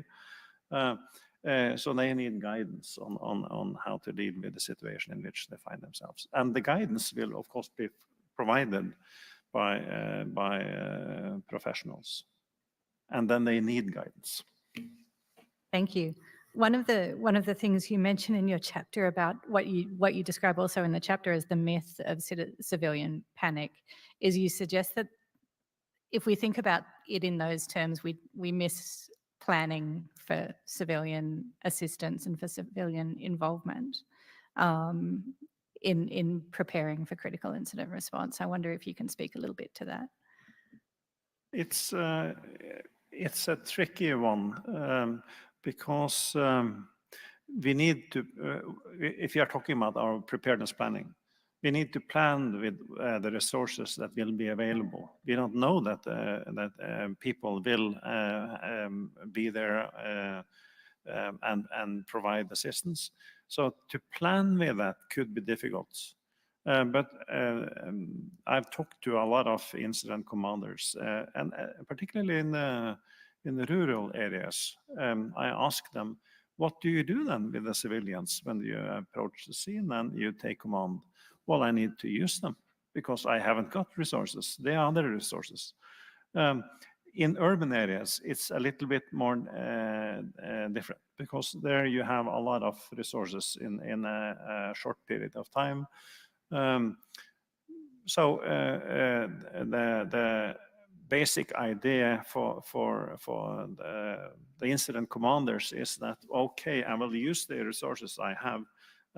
If that's the civilians on scene, then that's my resources. If I have more professional resources, I will of course use that. When it comes to it's difficult to plan that these resources will be there. But when it comes to training, we seldom train using civilians that they actually provide some assistance or some guidance, some equipment. And these civilians, who are they? Retired police officers? Could be working in the health services, like army veterans. They could have a lot to offer in the initial phase of crisis. They are there when it happens. One of the distinctions I've heard you draw in the course of our conversations is between the direct engagement with an active shooter and a search for a shooter, for example, in Utoya, in an unfamiliar environment. And so what might the role of civilians be if police find themselves responding in an environment where they're unfamiliar with the terrain or unfamiliar with where somebody might be? Well, if they are unfamiliar with the terrain or if they lack equipment, could be boats or tractors, or it could be a lot of equipment, then of course it's possible to ask. And it might be that it's not that easy to ask civilians, but you have your emergency medical services, they will be there, and the fire brigade will be there. Quite often they are locals. So they will be aware of a lot of things. So they might know the terrain, they might know the geography, they might know people with the right knowledge. So, it might be that the knowledge you do not have, and then that knowledge will be available in the response area. Thank you. Kerry, I'm going to turn to you. As Bjorn says, call takers in particular have a crucial role with respect to the civilian response, keeping civilians safe, and also making sure that the best information possible is captured. Your communications operators are working with civilians on a constant basis. What can you tell me on the basis of your experience about how civilians can help police and first responders in the very difficult circumstances of a critical incident? I think, as Bjorn says, I think it's about providing that information that's going to help facilitate the response. As you were speaking, I was thinking about questions that we ask. For example, inside of a building, what's the best access points? You know, if you're telling me that the subject is in this room or this hallway, where does that lead? Where will it come out? Which side of the building? Which side of the building does the apartment face? Where does the balcony come out? Things like that really provide insights for the officers as they're responding to how to get to the location. So, I mean, our call takers, like I said, they really try and engage the callers with that care and with that respect. But the goal is always to get as much information, as much good information that aids the response. Thank you. I'm now going to move to a concluding round of questions, after which the commissioners may have some questions for the roundtable members. Kerry, back to you. The work that you've described communications operators performing must be incredibly stressful and emotionally difficult to be engaging directly, for example, with civilians whose safety is at risk, who may be emotionally overwhelmed. I understand that a study was recently conducted by a University of Toronto-based researcher on the stress that communications operators experience in the course of their work. I'm wondering if you could describe that study a little bit, and if you could also talk about how you safeguard the welfare and the effectiveness of your personnel, both over the course of a career as a communications officer, but also during a particularly challenging shift. The study is the Managed or Damaged Heart, and it's Dr. Aria Barise. I met Aria probably in 2015. She approached me working on her PhD, wanted to look at this area of study, and that is the impact of stressful situations on the physiology and the mental health of communications operators. There's a ton of work done on police officers and paramedics and firefighters, but very little done on emergency communicators. So she spent a year in my center, a very extensive study. We had probably 50% participation from our members. It was all voluntary. She did, there were blood tests, there was diet, diaries, if you will, exercise, sleep diaries, observation. She and her research people, they were swabbing cheeks while dispatchers were dealing with emergency situations. I mean, it was they were wearing heart monitors. It was very, and essentially, it was the study eventually, it was published in 2020, and it spoke to a couple of things, but one of the big things was the impacts of how communications operators go from incredible heightened stress down to nothing, where they're just, you know, putting cream in their coffee, and then they're back up very quickly, and it's that roller coaster ride. And the impacts not only on their physical health, but on their mental health, and then how they perceive future emergency situations and how they deal with them. Sorry, the second part of your question. No, Sorry fair. about that. It was a big compound question. Yeah. Commissioners, that I only became aware of the study that Kerry's describing this morning, but we will have it tendered in front of you. The second part of the question was, how do you safeguard the welfare and the Right. effectiveness of your staff, either in a really difficult shift, perhaps even more importantly over time? So wellness is huge for us. As communications operators, we work shifts and we work in big teams, and we spend a ton of time together, probably too much, and we probably know way too much about each other. But we really are a family, and we look after each other quite well. So we have a number of service initiatives. The first one is just the team and the supervisors on the team at the platoon level. Everybody knows each other very well, and they know when someone is maybe struggling. The second thing is our communications operators in our service are one of the units that have a mandatory wellness check-in with a psychologist. So once a year, each member spends an hour and a half with a psychologist and just does a wellness check-in. The other thing we have is our service benefits, which allows us all of the benefits for psychologist services and all of those things. But it also, we have an incredible program. It's very robust in that you can connect with someone via text immediately, or you can make an appointment for next week. So the services are very accessible. We have a well-being team within our unit, and they are representatives from every platoon that work together to create a healthy work environment, to make sure that all members feel included, members that are off on long-term stress, that they are still feel like they're included in the team and that they're part of the organization and that they're supported. We also have peer support volunteers, and they're people that have extra training in critical incident response that provide support to members in the moment when they're experiencing or after they've experienced a critical incident event at work. And then we have members of communications that are part of the services CERT team, which is the critical incident response team. And they work on critical incident trauma debriefing, not only within our unit, but throughout the service.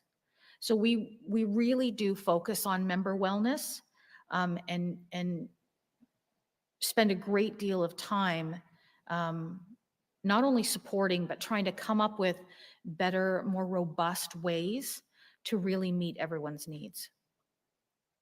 Thank you for sharing that. We'll be talking more about stress with respect to first responders in tomorrow morning's session, but we won't have a representative of communication operators or that world. And so I figured I'd take the opportunity to elicit that information.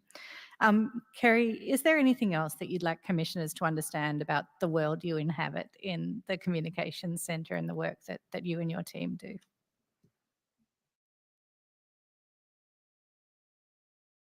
I don't know. I mean, we've covered a great deal. Communications operators, and like I said, I spent the first 15 years of my career. It's incredible work. They really give of themselves every day. They never know what's going to be on the other end of that phone when they pick it up, and they pick it up every time.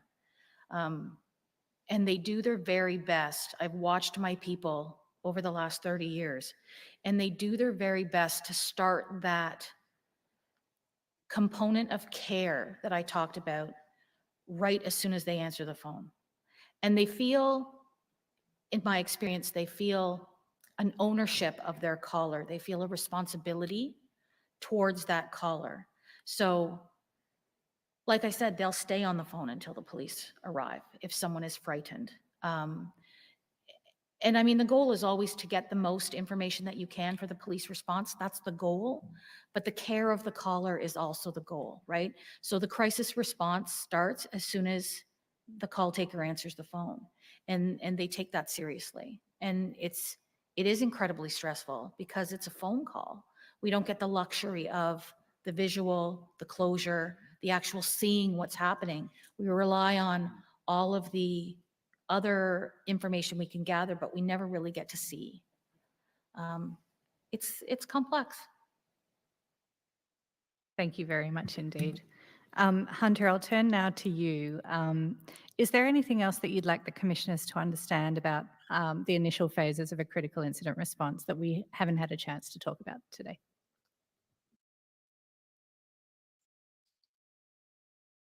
I don't think so. Yeah, I feel like we've covered a lot of the last two sessions, and I'm a little hesitant to repeat too much. I think the one thing I thought about when Carrie was talking earlier about coaching people, civilians, through the process, and they can do a lot. One thing we haven't talked about, we've talked about ADD and getting away from the shooter, blocking them out, and defending yourself. We've had cases here in the States where citizens were able to provide medical care. So they've gone through some sort of stop the bleed program, and they were able to apply, a tourniquet. And before a first responder, they are the first responders, as y'all were saying, they were able to save somebody's life that way. So there are other programs beyond the normal run, hide, fight ADD programs that citizens are able to be better prepared for. That I don't know how prevalent that is in Canada, but it's getting more and more traction down here. Thank you very much. Paul, I'll turn to you next. Is there anything else that you'd like the commissioners to know about your research or insights that you can share from your experience as a trainer about how best to set first responders up for success in the early stages of a critical incident response? I don't think there's a whole lot that we haven't discussed as far as the front end, but I would just like to add, the term complexity has come up quite a bit. And I think what we understand from the research is that there's not one person who can understand complexity in and of themselves, or one narrative that can describe complexity in and of itself. And so I'd just like to applaud the commission on the approach that you're taking to this tragedy, the approach that you're taking to understanding these types of tragedies. The tendency when we have a bad outcome is to find blame. That is the tendency. We see that over and over again with these incidents as they occur in the United States and other parts of the world. Our first instinct is to try and find the culprit that caused this incident and how we can improve. And I think Sidney Decker says it best when he says, when we look at these events, you can either blame or you can learn. You can't do both. You have to choose. And I just want to applaud the commission for the approach you're taking to this event, to understanding this event, and to improving outcomes going forward. I think it is a healthy approach. I think it is the right approach to actually learning and improving your systems going forward. Thank you very much. Bjorn, if I can turn now to you. Based on your research, the report that you've prepared for the Commission, and your experience with after-action reviews of mass casualty incidents in Norway, is there anything else that you'd like to share with the Commissioners that we haven't had an opportunity to address today? Many issues. I think we have been talking about communication. Well, in Norway, it's the active shooter scenario is a procedure for how to handle this type of situation. And it's actually a procedure of cooperation. It's a lot of focus on law enforcement personnel or police officers, but it's actually about cooperation, cross-organizational cooperation, cooperation between the 3 blue light agencies, cooperation with citizens. And that means that when we talk about communication, we need to talk about communication across organizational boundaries, at field level, at operational room level, at strategic level. And in addition, we need to make sure that we have robust vertical communication in each and every response organization. And this is not easy. This is extremely complicated. But if we are not successful in establishing this good communication system, then that means that we will not have a collective situational awareness. It will be a fragmented situational awareness. So to make sure that we actually make good decisions on all levels of response, that communication system, horizontally and vertically, that one is in place, and that we have good communicators being able to have that capacity, that knowledge, that training to communicate. Extremely important. Thank you. Commissioners, do you have any follow-up questions or new questions for that matter? So I'm first up to bat.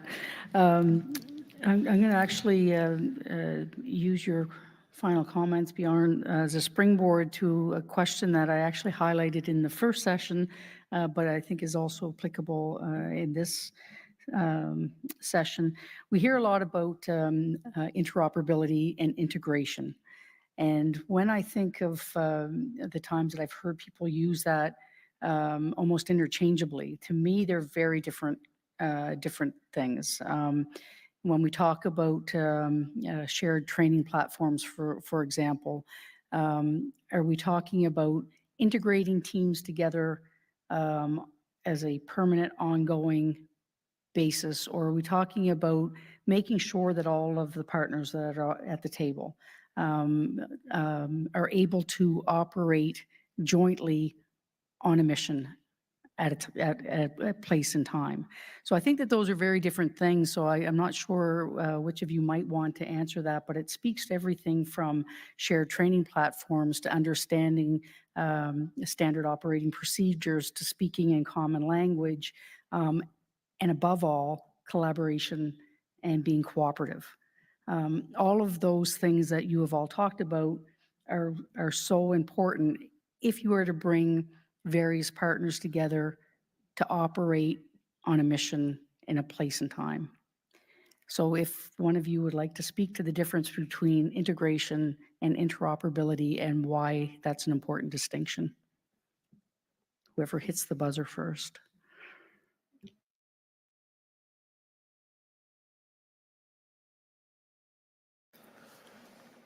That's me.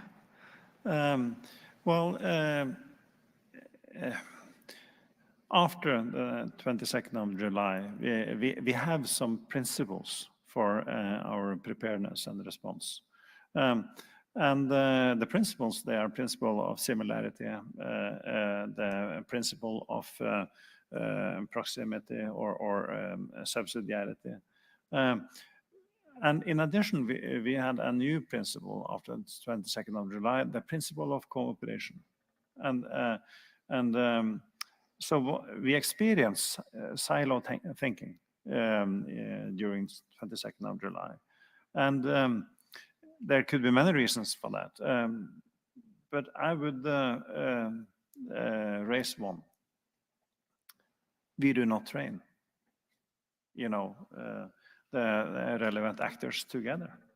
But because if we do that, then we will communicate across organizational boundaries. And this will be, it will still be stand-alone organizations, but it will be bonds at all levels of response between these organizations. And that is not something that you will end up with in a real situation if you do not plan and train for that.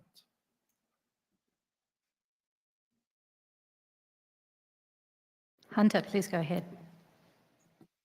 So your question made me think about some local jurisdictions here. So at Alert, we're more of a common language type of training program. We don't know who's going to show up, have some common language and learn how to work together. Austin, Texas recently started a program this last year where they do a true integrated team. So Austin has a lot of festivals and big events where they'll have hundreds of thousands of people spread across the downtown area. And so they have developed integrated rescue task force. So they have small vehicles with a couple of officers, a few fire and EMS personnel. And so if something as simple as somebody falls down and breaks their arm, that's probably the lower end of it, but all the way up to fights and bad incidents, they can respond as a true integrated unit that trains together, and that unit knows each other. They're always on shift together when these events happen. And we had a few of them are our trainers. They were involved in an incident where somebody got shot at a festival. They got there within a minute. They had tourniquets on. They saved this guy's life.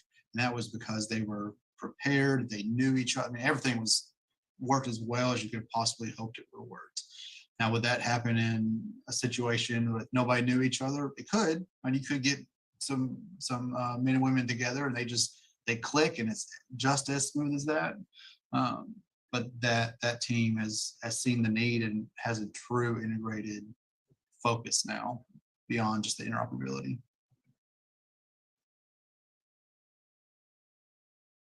Just have, as always, I have more than one in my book written down, and be mindful of the time as well. These last two questions are really linked to together and is related to some of the information that you've shared with us today, Carrie, from the communication side of the house. I'm wondering a couple of questions. You had made comment that dispatch passes on information basically word for word, but you choose your language around how you are sharing that word for word information. So you'll talk about, a gun possibly being present because it's not present until it's confirmed by an officer arriving on scene. And so where I'm going with that is the officers who are receiving that information, have they had exposure to how CommOps works, the language that they're choosing to use? Do they have a full understanding and appreciation of how that information is relayed? Do they have any training do they get exposed to kind of the culture of CommOps? That's an excellent question. Our recruits spend a day with us when it's part of their 13 weeks at Elmer, or when they come back from Elmer at our police college. Our communications operators provide their radio training for them. And then they spend time with their coach officer. But from the training they get, other than that, I'm not aware of anything else that would give them the reasoning behind the language that we use, the psychology behind it, I guess, is what you're looking for. I'm not aware of anything like that. Thank you. And just one other piece related to your work. In your experience, when you have, I believe you said that you have a senior officer available to CommOps working in the communication center?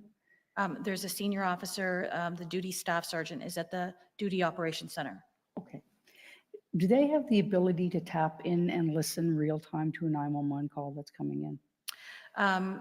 So they have access. Our supervisors, upon request, can play a 911 call within, less than a minute, 30 seconds. Okay, great. Thank you very much. That's all my questions.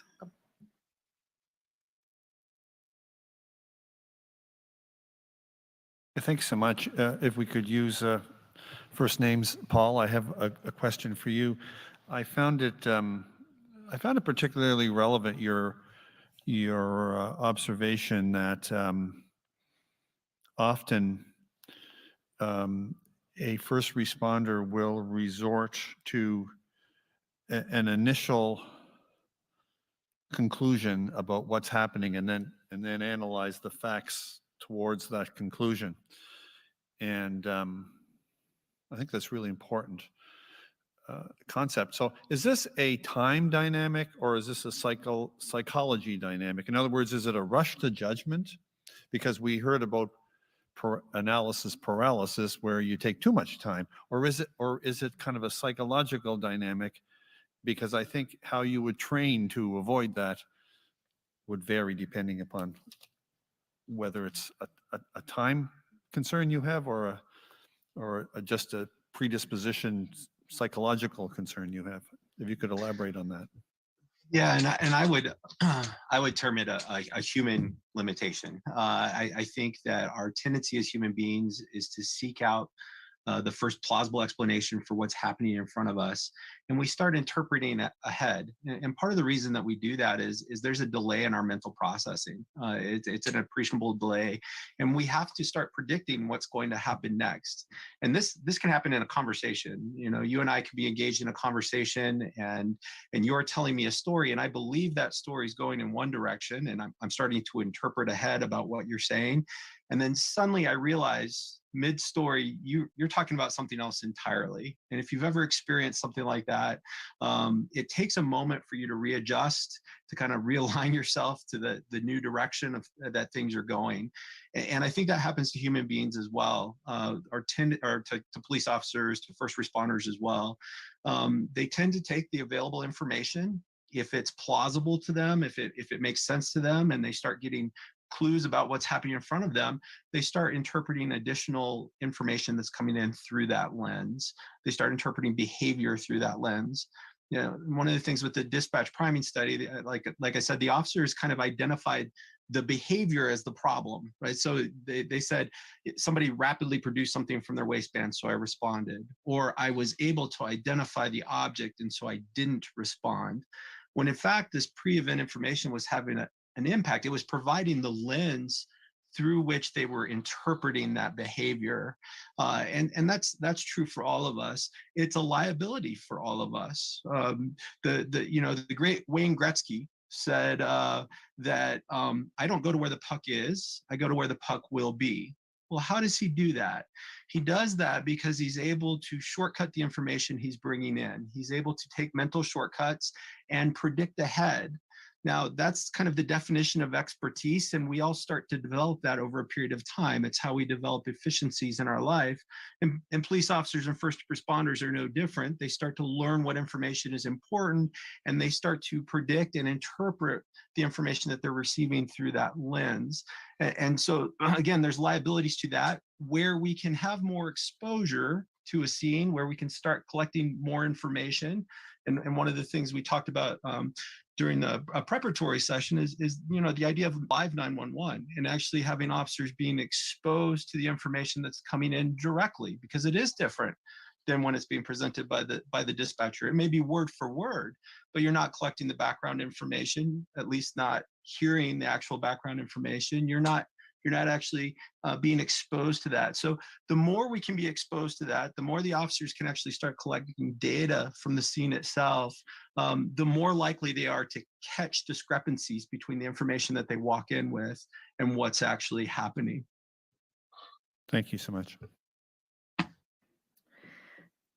Carrie, I was really interested in what you said in the previous session about, I think you said that a communications operator is in the Major Incident Command Center to ensure that the incident commander has all the information in the CAD log for the event. Is that right? That's right. We, when they stand up the Major Incident Command Center, a communications operator is part of the deployment team. And it's just to make sure that the incident commander has all of the information that is available in the CAD system. It's a specialized skill, and so we want to make sure they have access to all of that information. And so how is the information actually provided to the incident commander? The communications operator that's assigned to him will update him as the information is coming in. So in our Major Incident Command Center, the dispatcher sits across from the incident commander. And as information is coming in that is important, they relay that information to the incident commander so that he's aware, she is aware. So it's a person who is not actively taking or dispatching calls. It's a person who's monitoring the CAD. Actively monitoring. And briefing as they go. That's correct. Okay. And in terms of before it gets to, before you stand up a command center, do you know how that kind of information is provided to whoever is the scene commander or whoever's in command prior to a command center being set up? So there's two levels. One, the dispatcher is relaying all of that information that's coming in from the call takers to whoever is the incident commander on scene, if it's just at that level. But at the same time, we have a communications operator permanently embedded in our duty operations center, and they provide that same information because they all work off the same system, real time. So they're able to provide that same information to the duty staff sergeant and the duty inspector. So we have 2 levels of response there. Okay, great.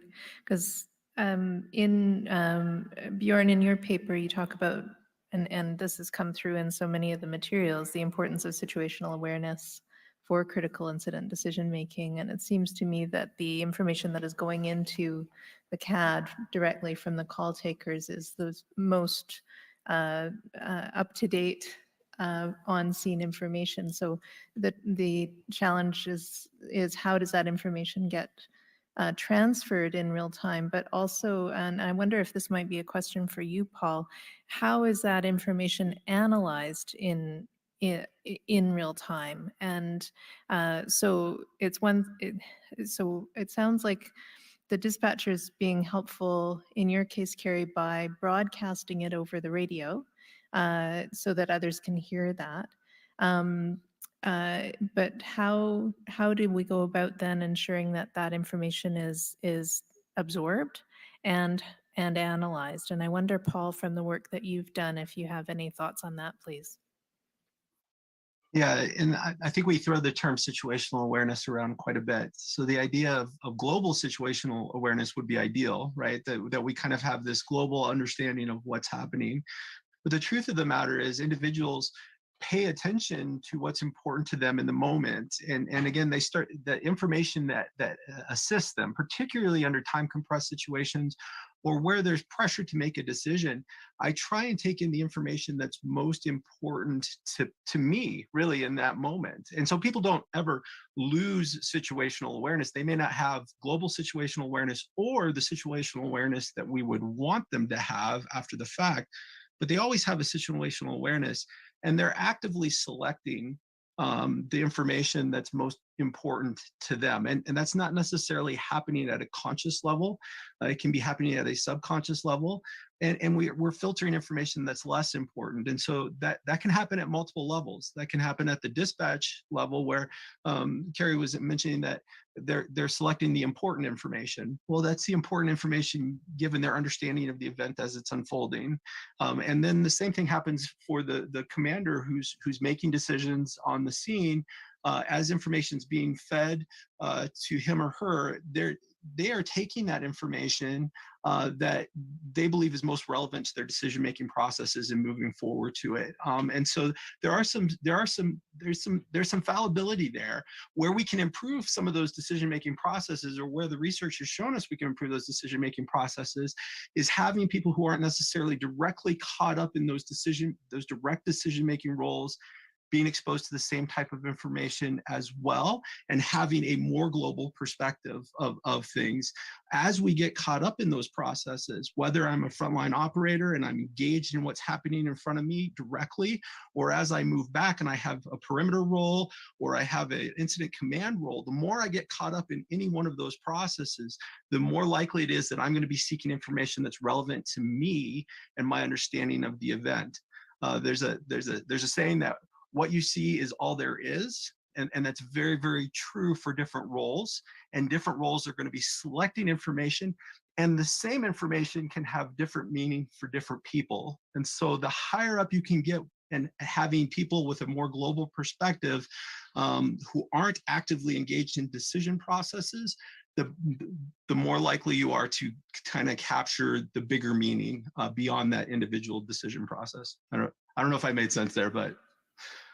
You did, thank you. Emma, do you have anything further? Okay. I was just wondering, Commissioners, that I think the structure of the Communications Centre and the Duty Operations Centre in Toronto is somewhat unlike evidence that you've heard about other systems in other places. And I was wondering if we might just give Kerry a moment to articulate who's in your Communications Centre and what the kind of hierarchy there is, and then what its relationship with the Duty Operations Centre is, and what the role of the Duty Operations Centre is. Sure. So the communication center, the 911 center itself, has our call takers and our dispatchers. It's just one big room. We have supervisors assigned to the call take duties, and then we have supervisors assigned to the dispatch duties. And then we have an operational person in charge that looks after the whole operation.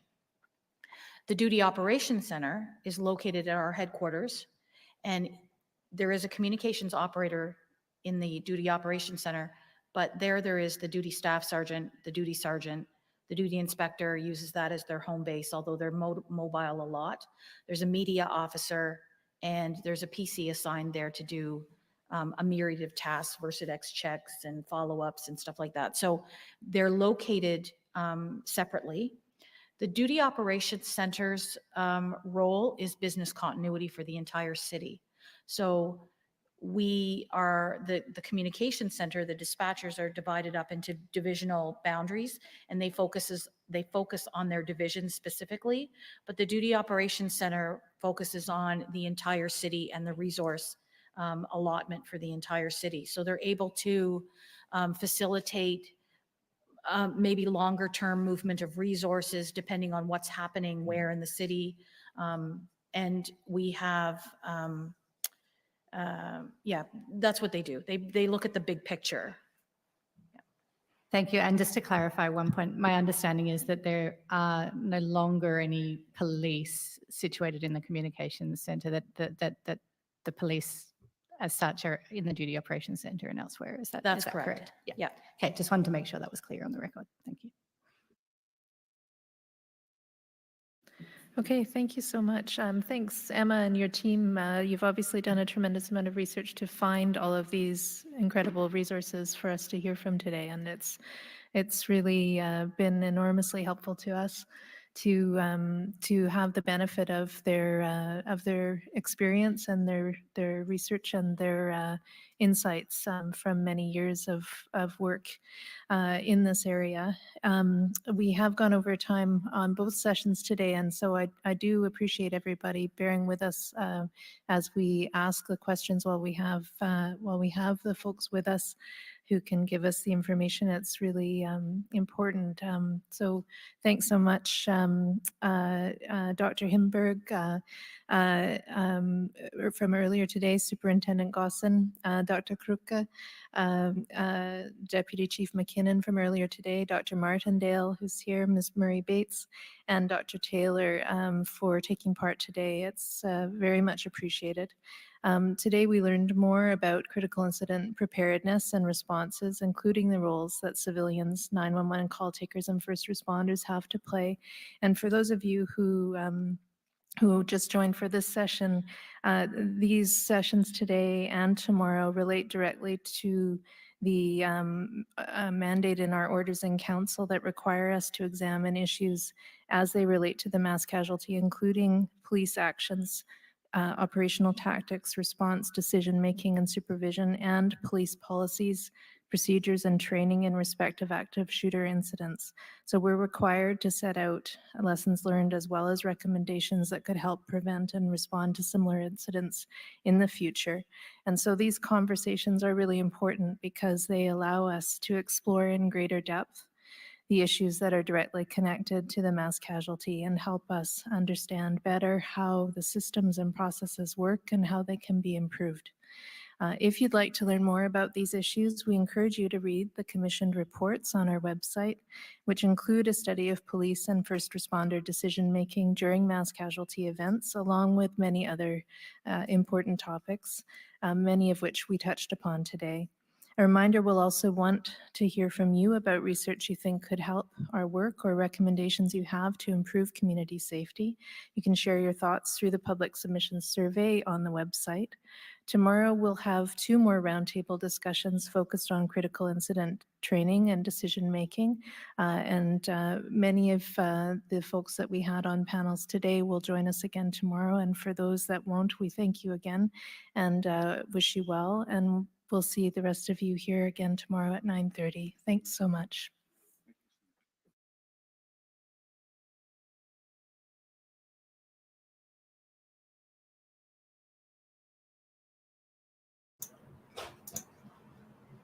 Blah.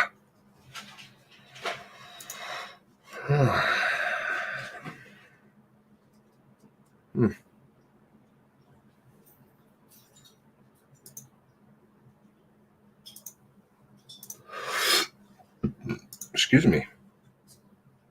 Oh, that was just sad. I don't know. If I was a drinking man, a guy could almost retire, sit on a beach with a margarita. I don't know. But I'm not.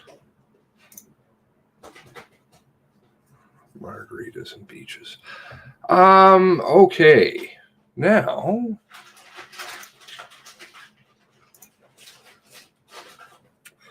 thought I'd close with some things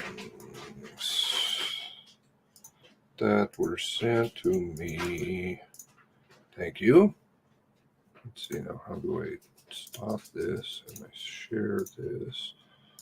When I do that, there we go. RCMP core values. Yeah. You know, what's the noise?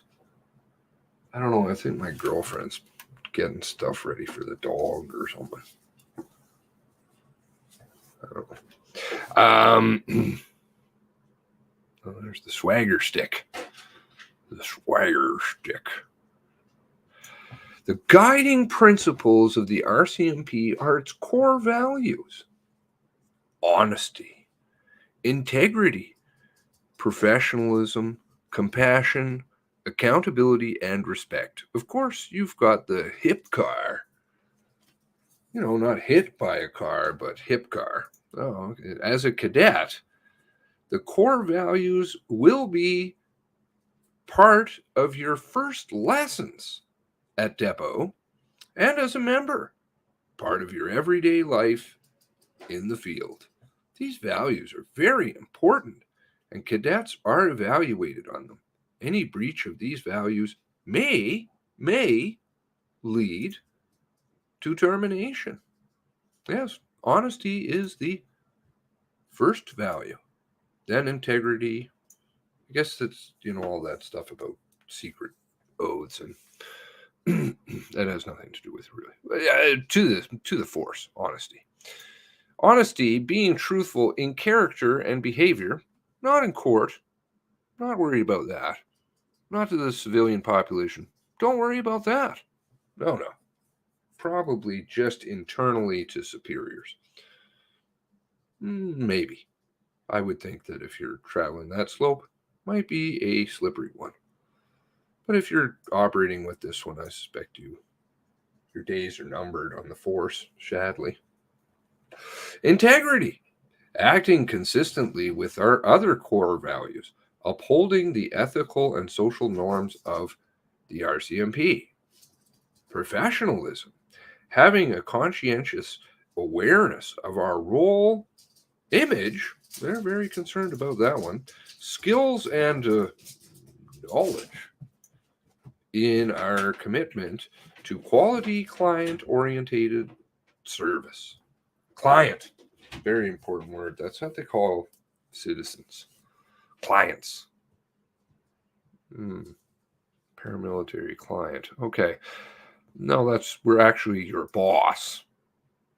Is actually what it is. Your boss. All of yours bosses. Including Lucky. She's just an employee. Compassion. Demonstrating care and sensitivity in word and in action. No. Wonder how families feel about this one right now. Many of them having a lot of terrible thoughts right now about family members being alive for a long time. Accountability, we'll make sure we'll get you that information ahead of time. We can't control the media. Right. Accountability. Just with well-placed leaks. Accountability. There are two components of accountability. The first is the process of rendering an account to those from whom we derive our authority. That would be You owe us. Your boss is, we are your bosses. End of story. We pay everything. Of what we did, why we did it, how we did it, and what we are doing to improve performance or results, not shitty words on paper. Time after time after time after time after time after time. This one should probably read traumatizing. The second component is answerability. Oh, I like this. Answerability. Is that even English? I guess. Wow. I don't know when that. Okay. Answerability. Okay. The obligation to provide information to others in our communities of interest with respect to our decisions, actions, results in light of clear, previously agreed upon understandings and expectations, to which you have none. Do you see how the first value is violated subsequently in every single one of these? Because it's called lies and dishonesty, deception. It reminds me of a certain intelligence organization. Respect, the objective, unbiased consideration and regard for the rights and values, beliefs, and property of all people.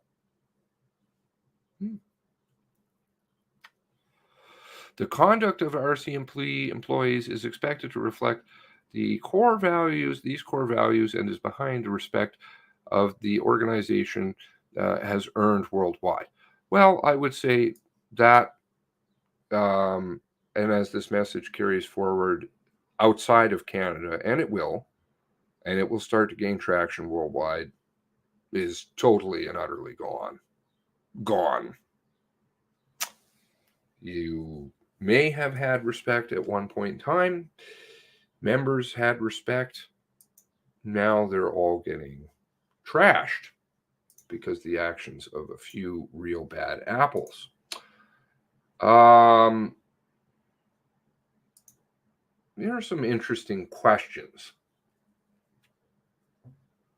Those who are focused, and statements, those who are focused on promotion are always watching for opportunities to pad their resumes.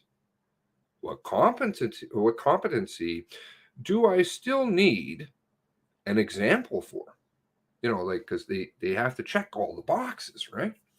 What can I do in this incident that will look good and give me an edge over everybody else, so I can get those promotions and move up the ladder? What do I need to stay away from because it's promotion suicide? This one's a very important one because it holds a lot of members back from doing the right thing. Even though they're good people, they're so concerned about the fact that that'll be the end of them, because that's what the force does.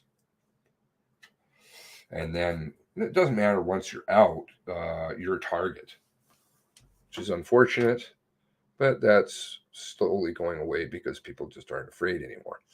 Should I be first or last to respond, or somewhere in the middle? Good question. My, oh my. No honking shit out at the ranch. Who do I need to watch out for because they are competing for promotion? Who is the rock star and who doesn't care about promotion, and how can I take advantage of them? This is the mentality of many who were decision makers that day, evening and morning. It was Freckles. I see Freckles. Freckles is off. Take good care. Have a good workday, and hopefully the typing. The typing is not affected by the, what is it? The MCCIT, the mass casualty, well, it should be the O, mass casualty omission induced trauma. Hopefully that does not affect your typing skills. So have a good one.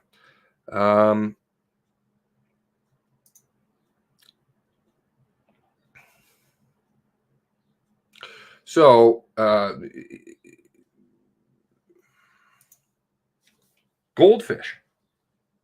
Dion Sutton said it. And it's a very, very important line. He spelled it out. Don't trust him.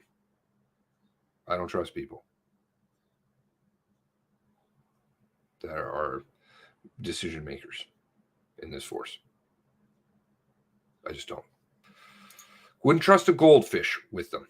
That gives you, and he repeatedly says things like that. So, you know, he's not talking out of his ass, and of course he's on leave. One other thing. This was sent to me as well. If you ever want to send anything, the t-shirt. I want the t-shirt that says world's biggest gang. The official RCMP world's biggest gang shirt. And it was an official shirt. They actually used to sell it. Still using 19th century techniques. RCMP recruitment video shows outdated teaching techniques, critics say. Okay, so, you know, this is when it's starting to deteriorate. Well, it was starting to deteriorate a long time before, but move into the education brouhaha and wanting to sound intelligent. Many assessments have knocked the RCMP's paramilitary style of training and governance, which emphasizes the deference to authority as a hindrance to modernizing it. New RCMP recruitment video that shows cadets being barked at by drill instructor has made them made to adhere to strict hierarchical command structure is evidence that the force is still steeped in antiquated ways of doing things, some observers say. Many of the assessments have knocked the RCMP's paramilitary style of organization, of training and governance, which emphasizes deference to authority, discipline, hindrance of modernizing the force. No, Jeopardy. Some fans roast Jeopardy. They have buzzers here. I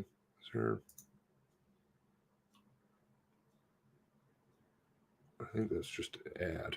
Very obviously, there's a major disconnect between the recommendations about the way in which the organization should proceed and what it's actually doing, said Rob Gordon, criminology professor, Simon Fraser.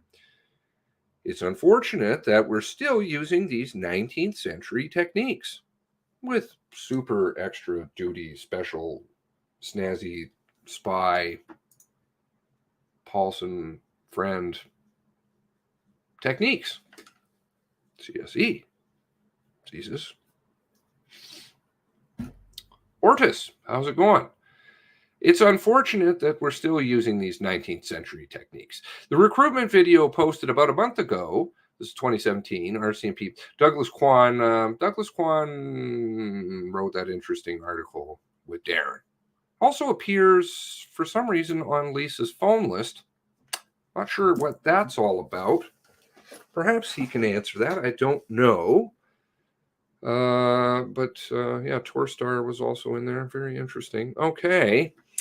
A sergeant major, YouTube channel, the recruitment video posted about a month ago at YouTube, RCMP's YouTube channel, opens with images of cadets training at Academy in Regina, standing or marching in formation. Sergeant major tells them in a stern voice that their lives as civilians, clients, are over. Quote, your first name from now on is Cadet. My first name and you can pick one of two, is either Sir or Sergeant Major.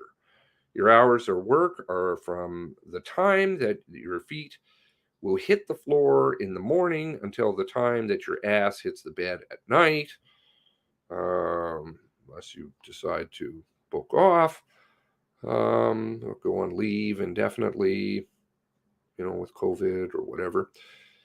I like that one. They got a real snazzy deal with that. You will be tested at every turn. Trust me, you will. Okay, so let's have a little boo.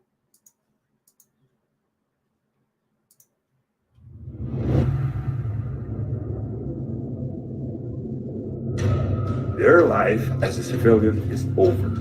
Your first name from now on is Cadet. My first name, and you can pick one of two. It's either Sir or Sergeant Major. Your hours of work are from the time your feet will hit the floor in the morning until the time your ass hits the bed at night. You will be tested at every turn. Trust me, you will. I want to see what you're made of. Will you make mistakes? Damn right you will. Will I correct them? Damn right I will. What I want to see from you is how you react to those things. Can you remain focused on your job? Can you remain professional regardless of the pressures that are put on you? There are standards here. Don't rely on the standard to try to meet it. Exceed it. Everywhere. Every time.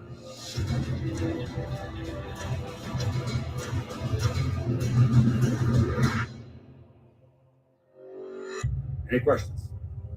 So, sir. Corporal, they're all yours.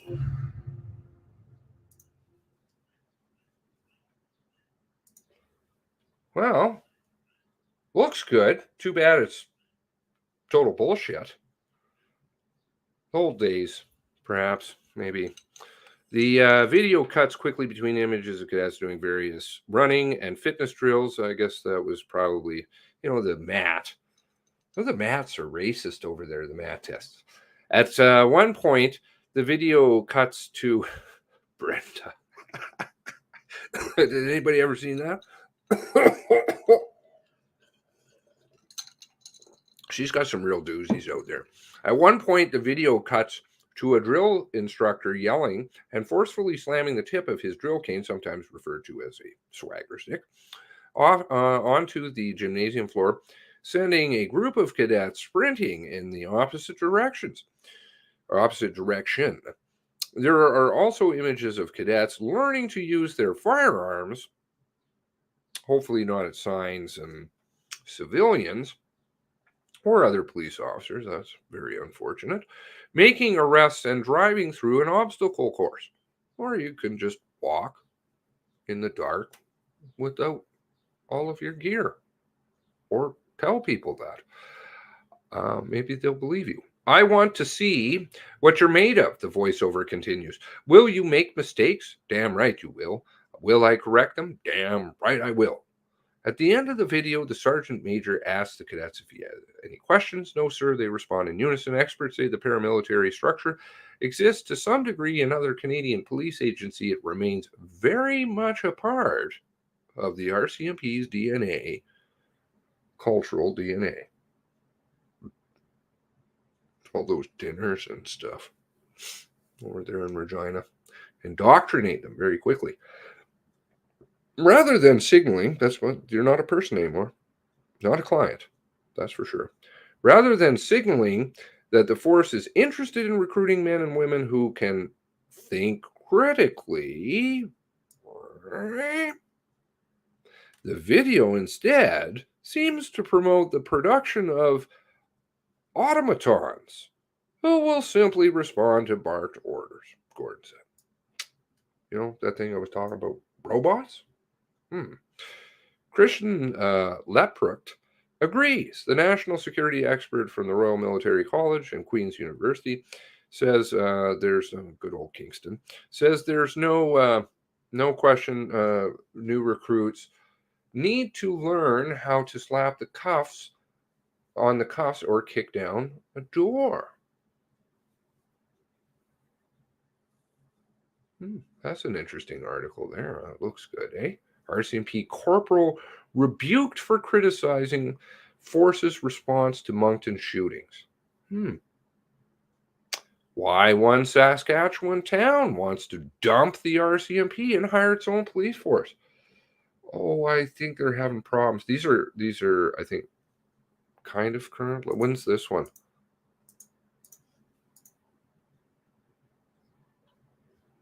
Oh no, that's back in 2017. Okay. Sometimes they update these things. I wonder if they did dump them. Oh, what happened? Oh no. I could find out what happened in that town. Did they kick them out? Langham.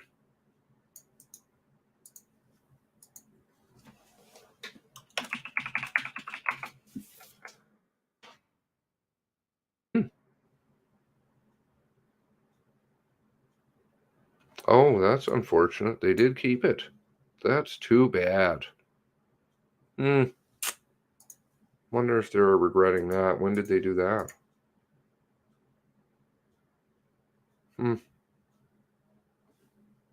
Well, they lost Surrey, so oops. That was a bit of a foul up, wasn't it? That has to be like the biggest kick in the teeth to lose Surrey. Oh.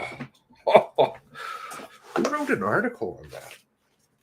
Oh, yes. Moves from assistant commissioner to stumping for the RCMP as a security expert. No, you don't want to get rid of the RCMP in Surrey, says he. Your opinion isn't biased at all, sir. Only you need to look at your resume. There seems to be too much emphasis on rote learning. How to dress properly, how to march in formation, how to do a takedown. Not enough focus on original thinking, robots, and educated cadets on the complexities of the community they're going to serve, he said. There is some complexities to communities, but really don't make it more complicated than it is. It sort of de-intellectualizes the force. 10 years ago, wouldn't want people to think that. Why do you need to worry about it? Kind of almost like you're driving a fast car and you're middle-aged.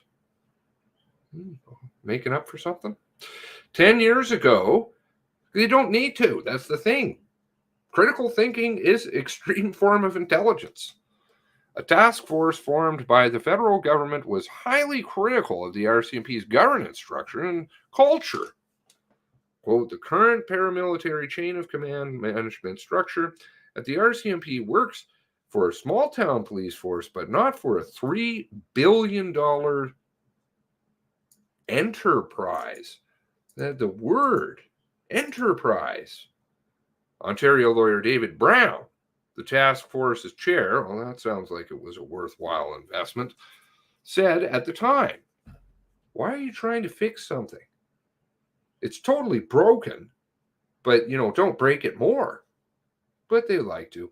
Some academic literature has found that while paramilitary style training can foster team cohesion and loyalty, it can also lead to an us versus them. Who started that one again? I don't remember screaming on the street corners about RCMP. I didn't particularly like gravel road cops giving tickets, but you got to do what you got to do. Mentality, if you do something wrong, you got to accept it. Mentality that young officers bring, young offenders, if that's a Freudian slip. No, I'm just teasing. Bring with them out into the community. Angela Workman Stark, a retired RCMP chief super and Athabasca University professor who teaches organizational behavior, said the force would have been better off putting out the video focusing on, quote, the meaningful roles the police perform in society. Perhaps the intention might have been to stress the importance of discipline and standards, but the end result is likely to reinforcement of paramilitary structure that is not conducive to realities of policing today, she said in an email. Email is very important. Everything in, oh, I wonder if it's on a Gmail.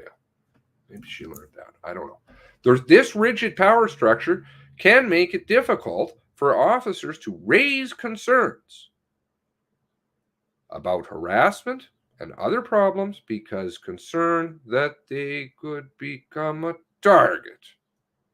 A report by the RCMP watchdog found earlier this year. You don't need a report. This one is a no-brainer. Even where the alleged conduct may not appear particularly serious, complainants may feel intimidated about raising their concerns openly. Well, they have whistleblower status.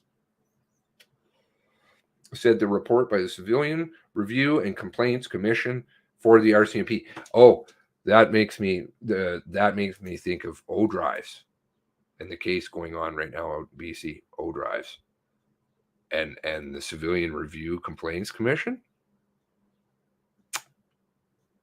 O drives. Oh yeah, things just get lost there, and I don't know.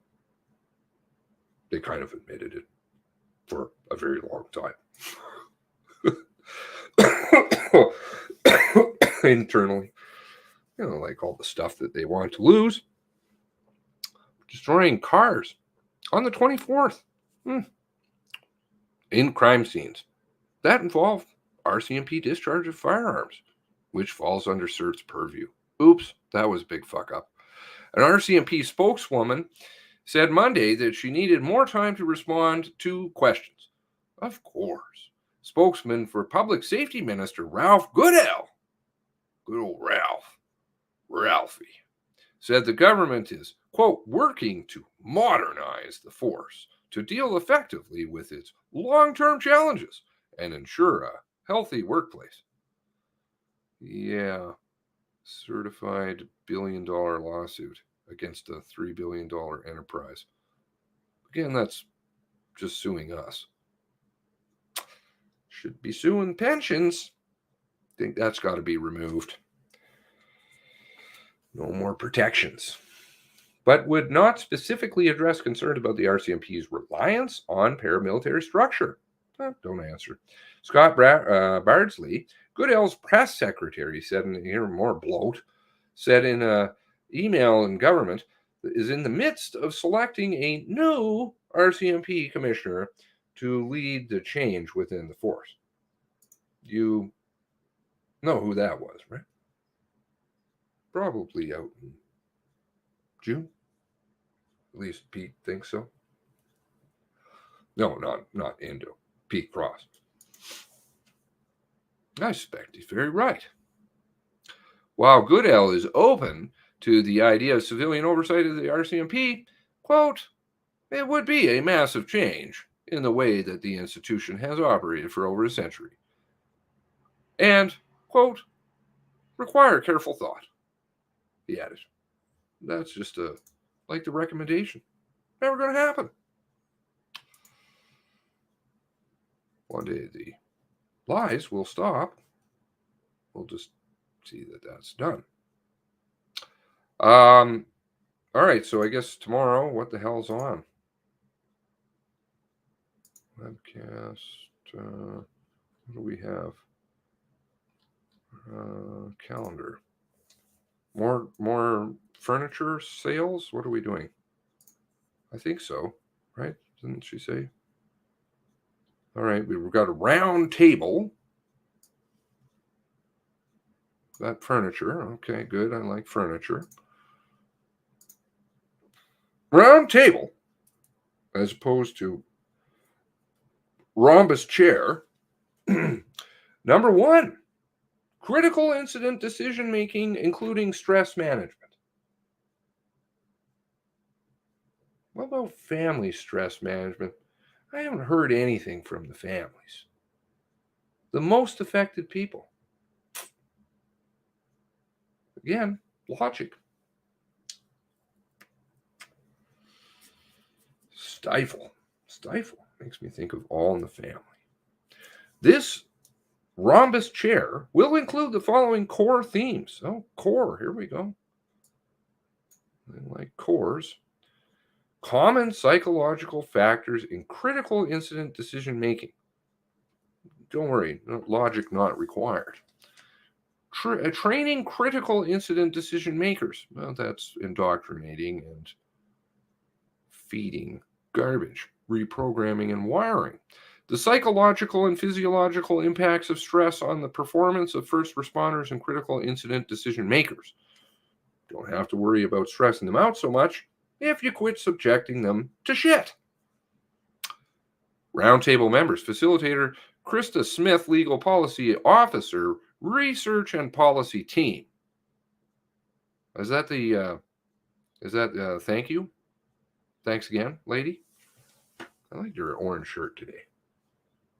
It's really quite flattering. Dr. Lawrence Allison, professor of investigative and forensic psychology at the University of Liverpool in the United Kingdom, because it's very applicable.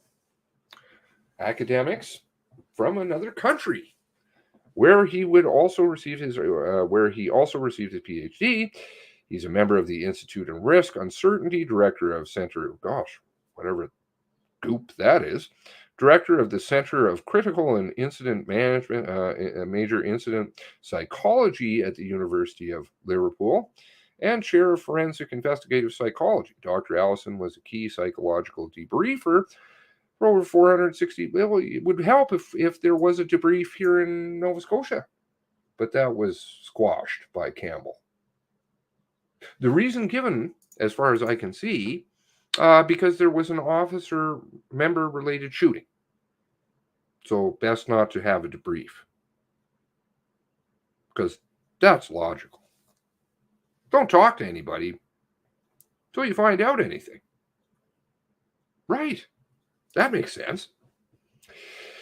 So I don't think maybe people can ask him why Campbell, why his thoughts are that somebody wouldn't want to do a debrief. 460 critical incidents. He served as key advisor for over 200 major cases.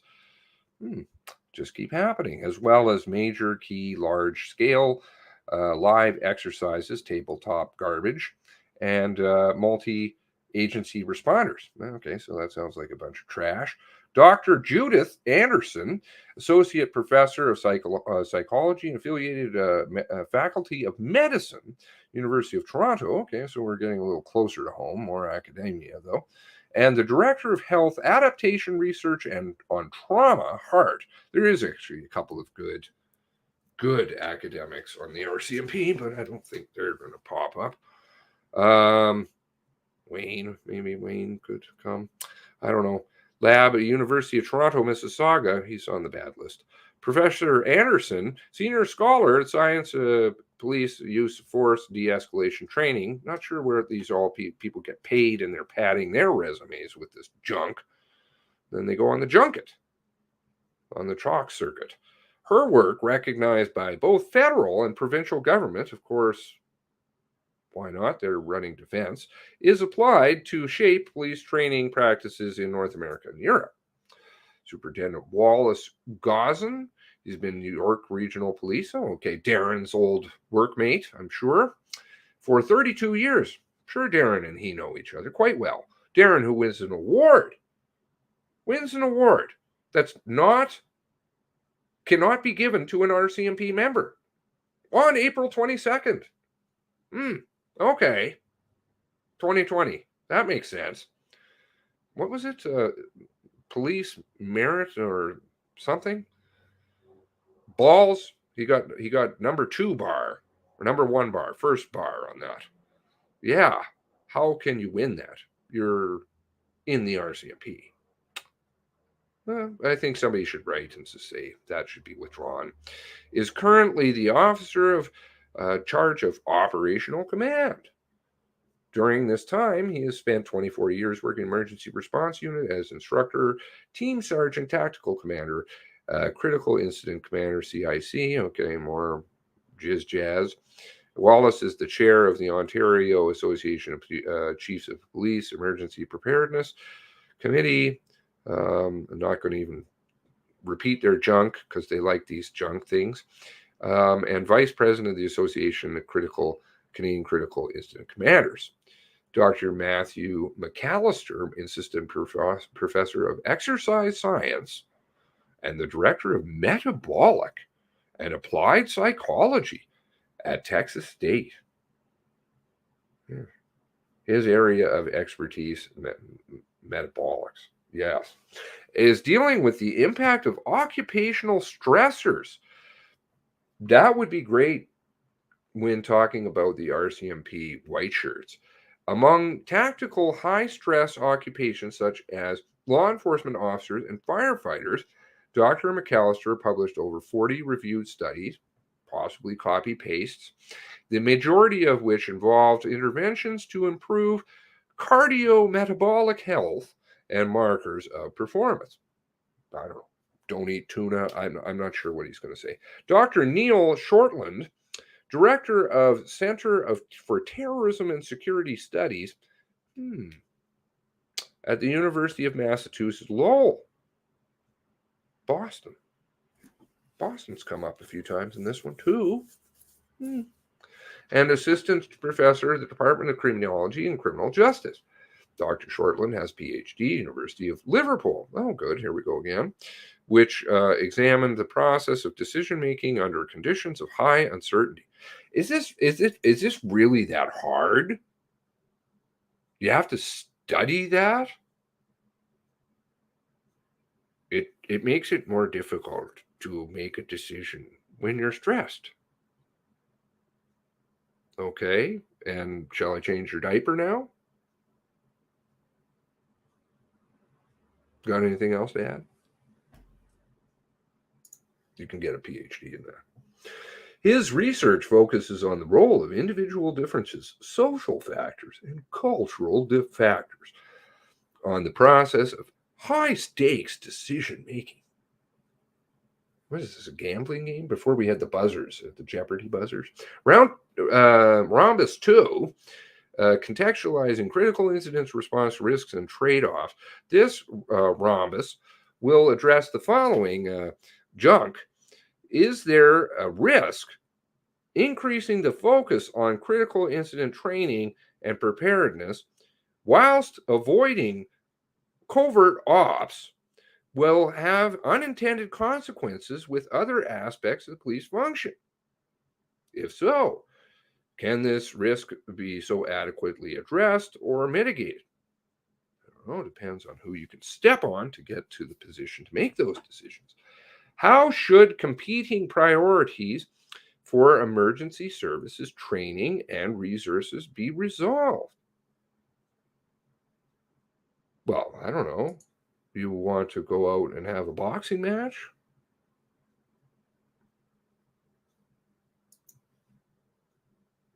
You want to talk? What do you want to do? Keep talking and talking and talking? Lots of talk. What is the role of civil society in police training and resource allocation decision? Oh, good. Yes, it's our fault, and you should pay for it more. So we've got Emma Cunliffe, research and policy. Is Emma the thank you orange shirt lady? Judith Anderson, see biography above. Okay, well, at least they didn't copy paste. They saved that, I guess, for the not the scanned documents, millions of pages of them, which are only what lawyers are allowed to see. Families, no, don't worry about that. Dr. Paula D. Nata, yes, of course, in their permanent in perpetuity clause. Wow. Never heard of it in the world. Received her PhD in psychology from York University in 2017. I'm fresh out of school. Specializing in brain, behavior, and cognitive sciences. You know, does it function? Upstairs. And affiliated with world-renowned Center for Vision Research. That sounds like a swamp. Paula is applying her skills and knowledge in cognition and motor learning to understand how police officers learn and perform under stressful conditions as a postdoctoral fellow in the Heart Lab at UTM. It just amazes me. That was the thing that made me quit university. Because, like I said, I just would take classes all my life, like just take classes, right? And so I was in class, and of course I'm old as compared to all the students there. I don't know, third year or something or other, English something. Anyway, and I think I've told this story before. And so I was, they started the class, and I clearly just assumed that, Shakespearean studies or whatever I was doing was kind of just Shakespearean studies. Well, no, I didn't read the fine print on the section, to which most of the sections all were geared towards, which was not that I'm saying I have an issue. Well, I'm not even going to go there. Transgender and feminist studies. I think it was a feminist spin or something like this, which I didn't understand. So I just wanted to ask at the end of the class, am I in the right section? I don't understand what's going on.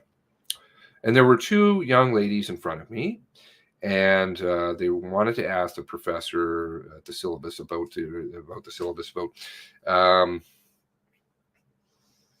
about could they use a project from the last class that they had taken. So it was totally unrelated. In place of writing essay. And the professor, I believe, had a PhD in feminist and gender studies, not English. And so she responded, "Oh, yes, of course you can. What is the well, that makes sense, right? Of course, you don't need to write a paper. You can just use old work." So she asked, "Well, what was the project?" It was in a feminist class. That's what the girl said. Young ladies. And so the young ladies responded that it was a collage. Something to do with body image. And they cut some pictures out of a magazine about body image. And the professor was like, "Of course you can do that. No problem." And I was like, "Oh, there's something terribly wrong." I was like, "I'll have to," and I got a warning too.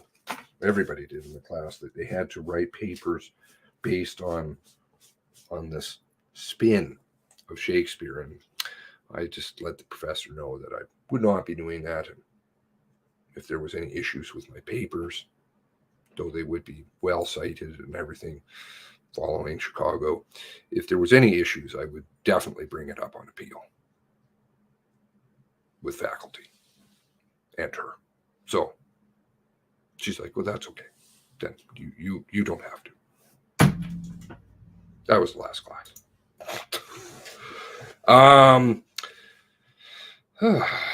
Right. These ones are difficult. Dr. Benjamin Gould, professor at the Allard School of Law, who holds degrees in law and economics from University of Tasmania. Wow. Okay. And as a BCL and doctorate, the University of Oxford. Well, that's moving up the food chain. His major research and interests include privacy rights. Oh, this should be good. Use of surveillance technologies by the police and intelligence. Oh, this one I do want to hear. and the rhetoric and language of human rights. He has served as a specialist legal advisor to as a major House of Lords inquiry into surveillance and data collection in Britain. Oh, yes, they don't do anything there. No CCTV at all. Is currently a member of the BC Information and Privacy Commission External Advisory Board. Oof. Okay, and Dr. Kimmo, we had Kimmo, retired director, National Police Force, University College, University of Finland. Okay, so Finland, Bunk, and UN. Good. Okay, and Dr. L. Jones. Oh, Dr. L. Jones. Interesting. Halifax Examiner. Tim. Okay. Yeah, assistant professor in the Department of Political and Canadian Studies, Mount St. Vincent University, received a PhD, Queen's University. Dr. Jones is a former poet laureate and Halifax award-winning journalist, received the Burnley Rocky Jones Award, the Nova Scotia Human Rights Commission 2016. She's an interesting character. Her work focuses on state violence. And so we should hear the, because L. Jones, I believe, was very fundamental at the beginning with the feminist narrative and the call for that. He was quite involved with that, as I recall. So very interesting. Okay. Dr. Hunter with his laptop is back. Hunter Martindale, alert. Okay. And we heard from him today. Somebody was asking how old he is. I don't know. I don't know how old. For documents related to rhombuses, research, visit Research Commission reports. I don't believe these ones are scanned, so you actually could search them if you really wanted to. And visit round rhombus. Rhombus chair. For more information, other discussions to be held, all timing agendas from the format to the schedule is subject to change, will be updated here as required. Okay, so it looks like a very exciting day. Let's see what some of your comments are, and then we'll call it a day. So I think I'll do maybe Friday. Maybe Friday I'll do day, whatever we would be on. 30, which would be, is that O'Brien? The movie? Yeah, we'll do that then. Once you're invited in the club, this will just be a bad dream. Welcome to RCMP CAF recruit training. Yeah, no need to worry if you lie and get booted out of the military, like Paulson. You can just apply for the RCMP and then you become commissioner. Essentially what he bragged about that. Essentially, which are the charges would be criminal in the civilian world. And he lied about that. But you can become commissioner then. Get all kinds of friends.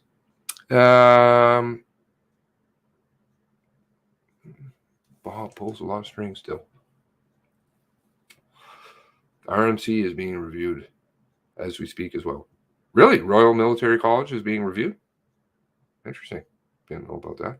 Had a sergeant here in Ontario a while back. Couldn't have been older than the stain day on my shirt. That was where I recognized that name. Okay, sorry. Something clicked. Wow.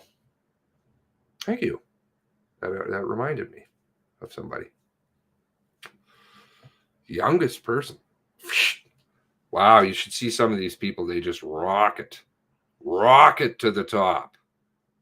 If you fit in certain, they like to check boxes, right? Overweight or worse, not much time, too much time looking for mirror, ready for work, looks like ready for walkway, then no competency. This one I do, no offense on the ladies, no offense. I love the ladies. You guys all know that, I think. Don't misinterpret it. My girlfriend might get a bit spicy on that one. What is the, I'm just teasing. What is the, I like my spread. It's quite an interesting, the ladies like this channel. Where's that? Where are we at today? Audience. I think that's where that is. The ladies are very interested in this story. Good for you, ladies. Hopefully the men will start to step up too. 66%. Nice. Okay. So no offense, but sometimes we're cut out as certain things to do certain things, and big, burly criminal guys sometimes have women that are smaller in stature, which is just biologically true. Some women have difficulty with that. And so is our police force compromised by that? I noticed that, like here in Calgary, there are lots of very attractive police officers that really kind of buckle five. I'm not sure how they do, except that I do know that they have to call in backup quite a bit and go in two. So that makes things, I think, stressful for other people in the name of equality. But the problem is that it's not equal. Anyway, just my rant. But I like talking to RCMP members, females, and they agree. It can be a very serious problem.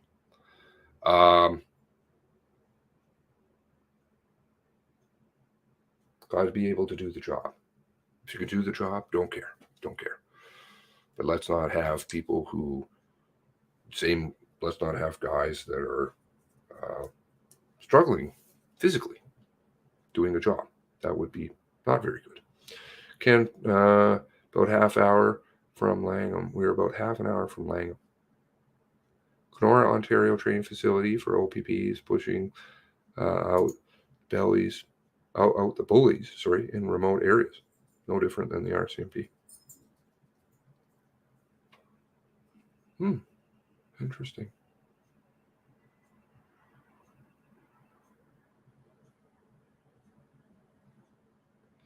Ontario sends are corrupt when caught to BC and vice versa. I wonder who supplies Nova Scotia. Well, there's a huge link between Nova Scotia and BC in terms of if we're talking about RCMP. Massive. Demonstrate time again. Go back and forth. Ronnie McDonald. CERT goes to whatever they've got. What is it? I-HIT? No. Out in BC. I can't remember. Helping out his friend Felix, who then has to bail. Bergerman went to Ontario, though, and there was some shit that hit the fan. Bergerman and Butcher. And Butcher came back. And then they came to Nova Scotia. Spiritual vulnerability predicts willingness to use violence in group. Commitment means outright intolerance.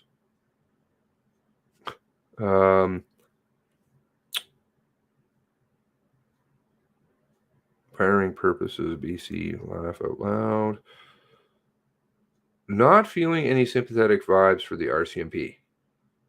I'm sympathetic for the members who are really just getting tarnished, and especially the old members.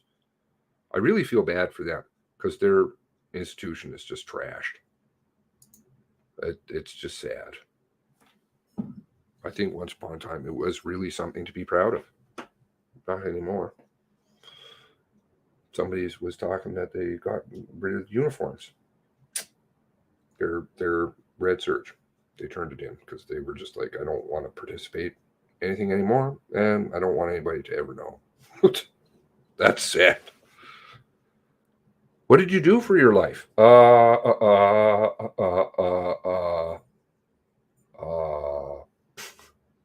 Not sure why we needed the office exactly. Covert op. Okay, so there's a bunch of conversation going on here.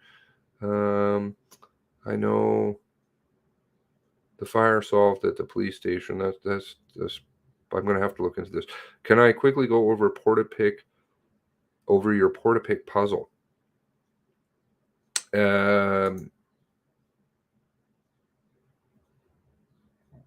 Porta-Pick puzzle, MU.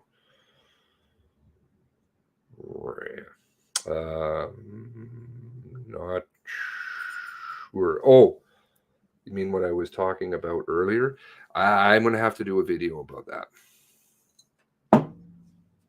Because I think it may be like the moratorium or the Burgerman butcher story. It may turn some heads, maybe. So probably shouldn't be. It should have its own. Still working on it. Triggered. Another Tylenol day, ignoring families. Poor families.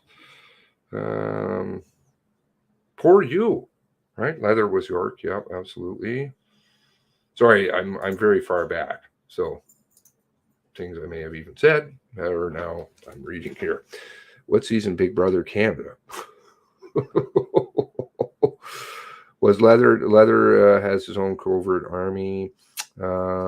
He just wins awards.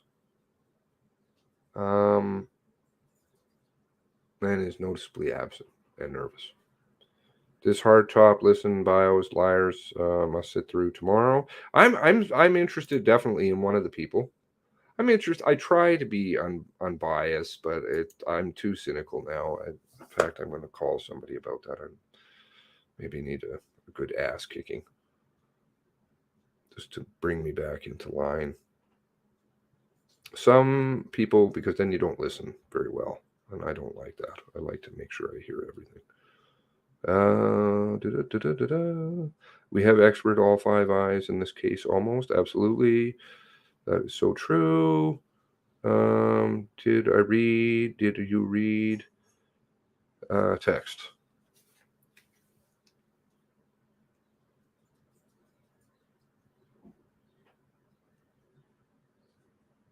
Oh, okay. Exactly what people can do on the job is not everyone is equal. No. If I had the compassion of a woman and the emotion, wow. I'm envious. Women have such great compassion. I find I'm just kind of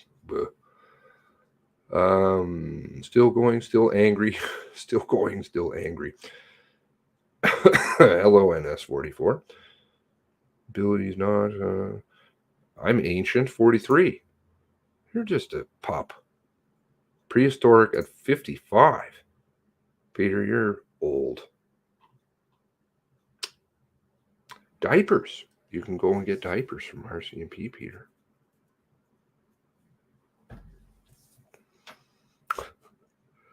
People are probably like, hey, that's so rude, man.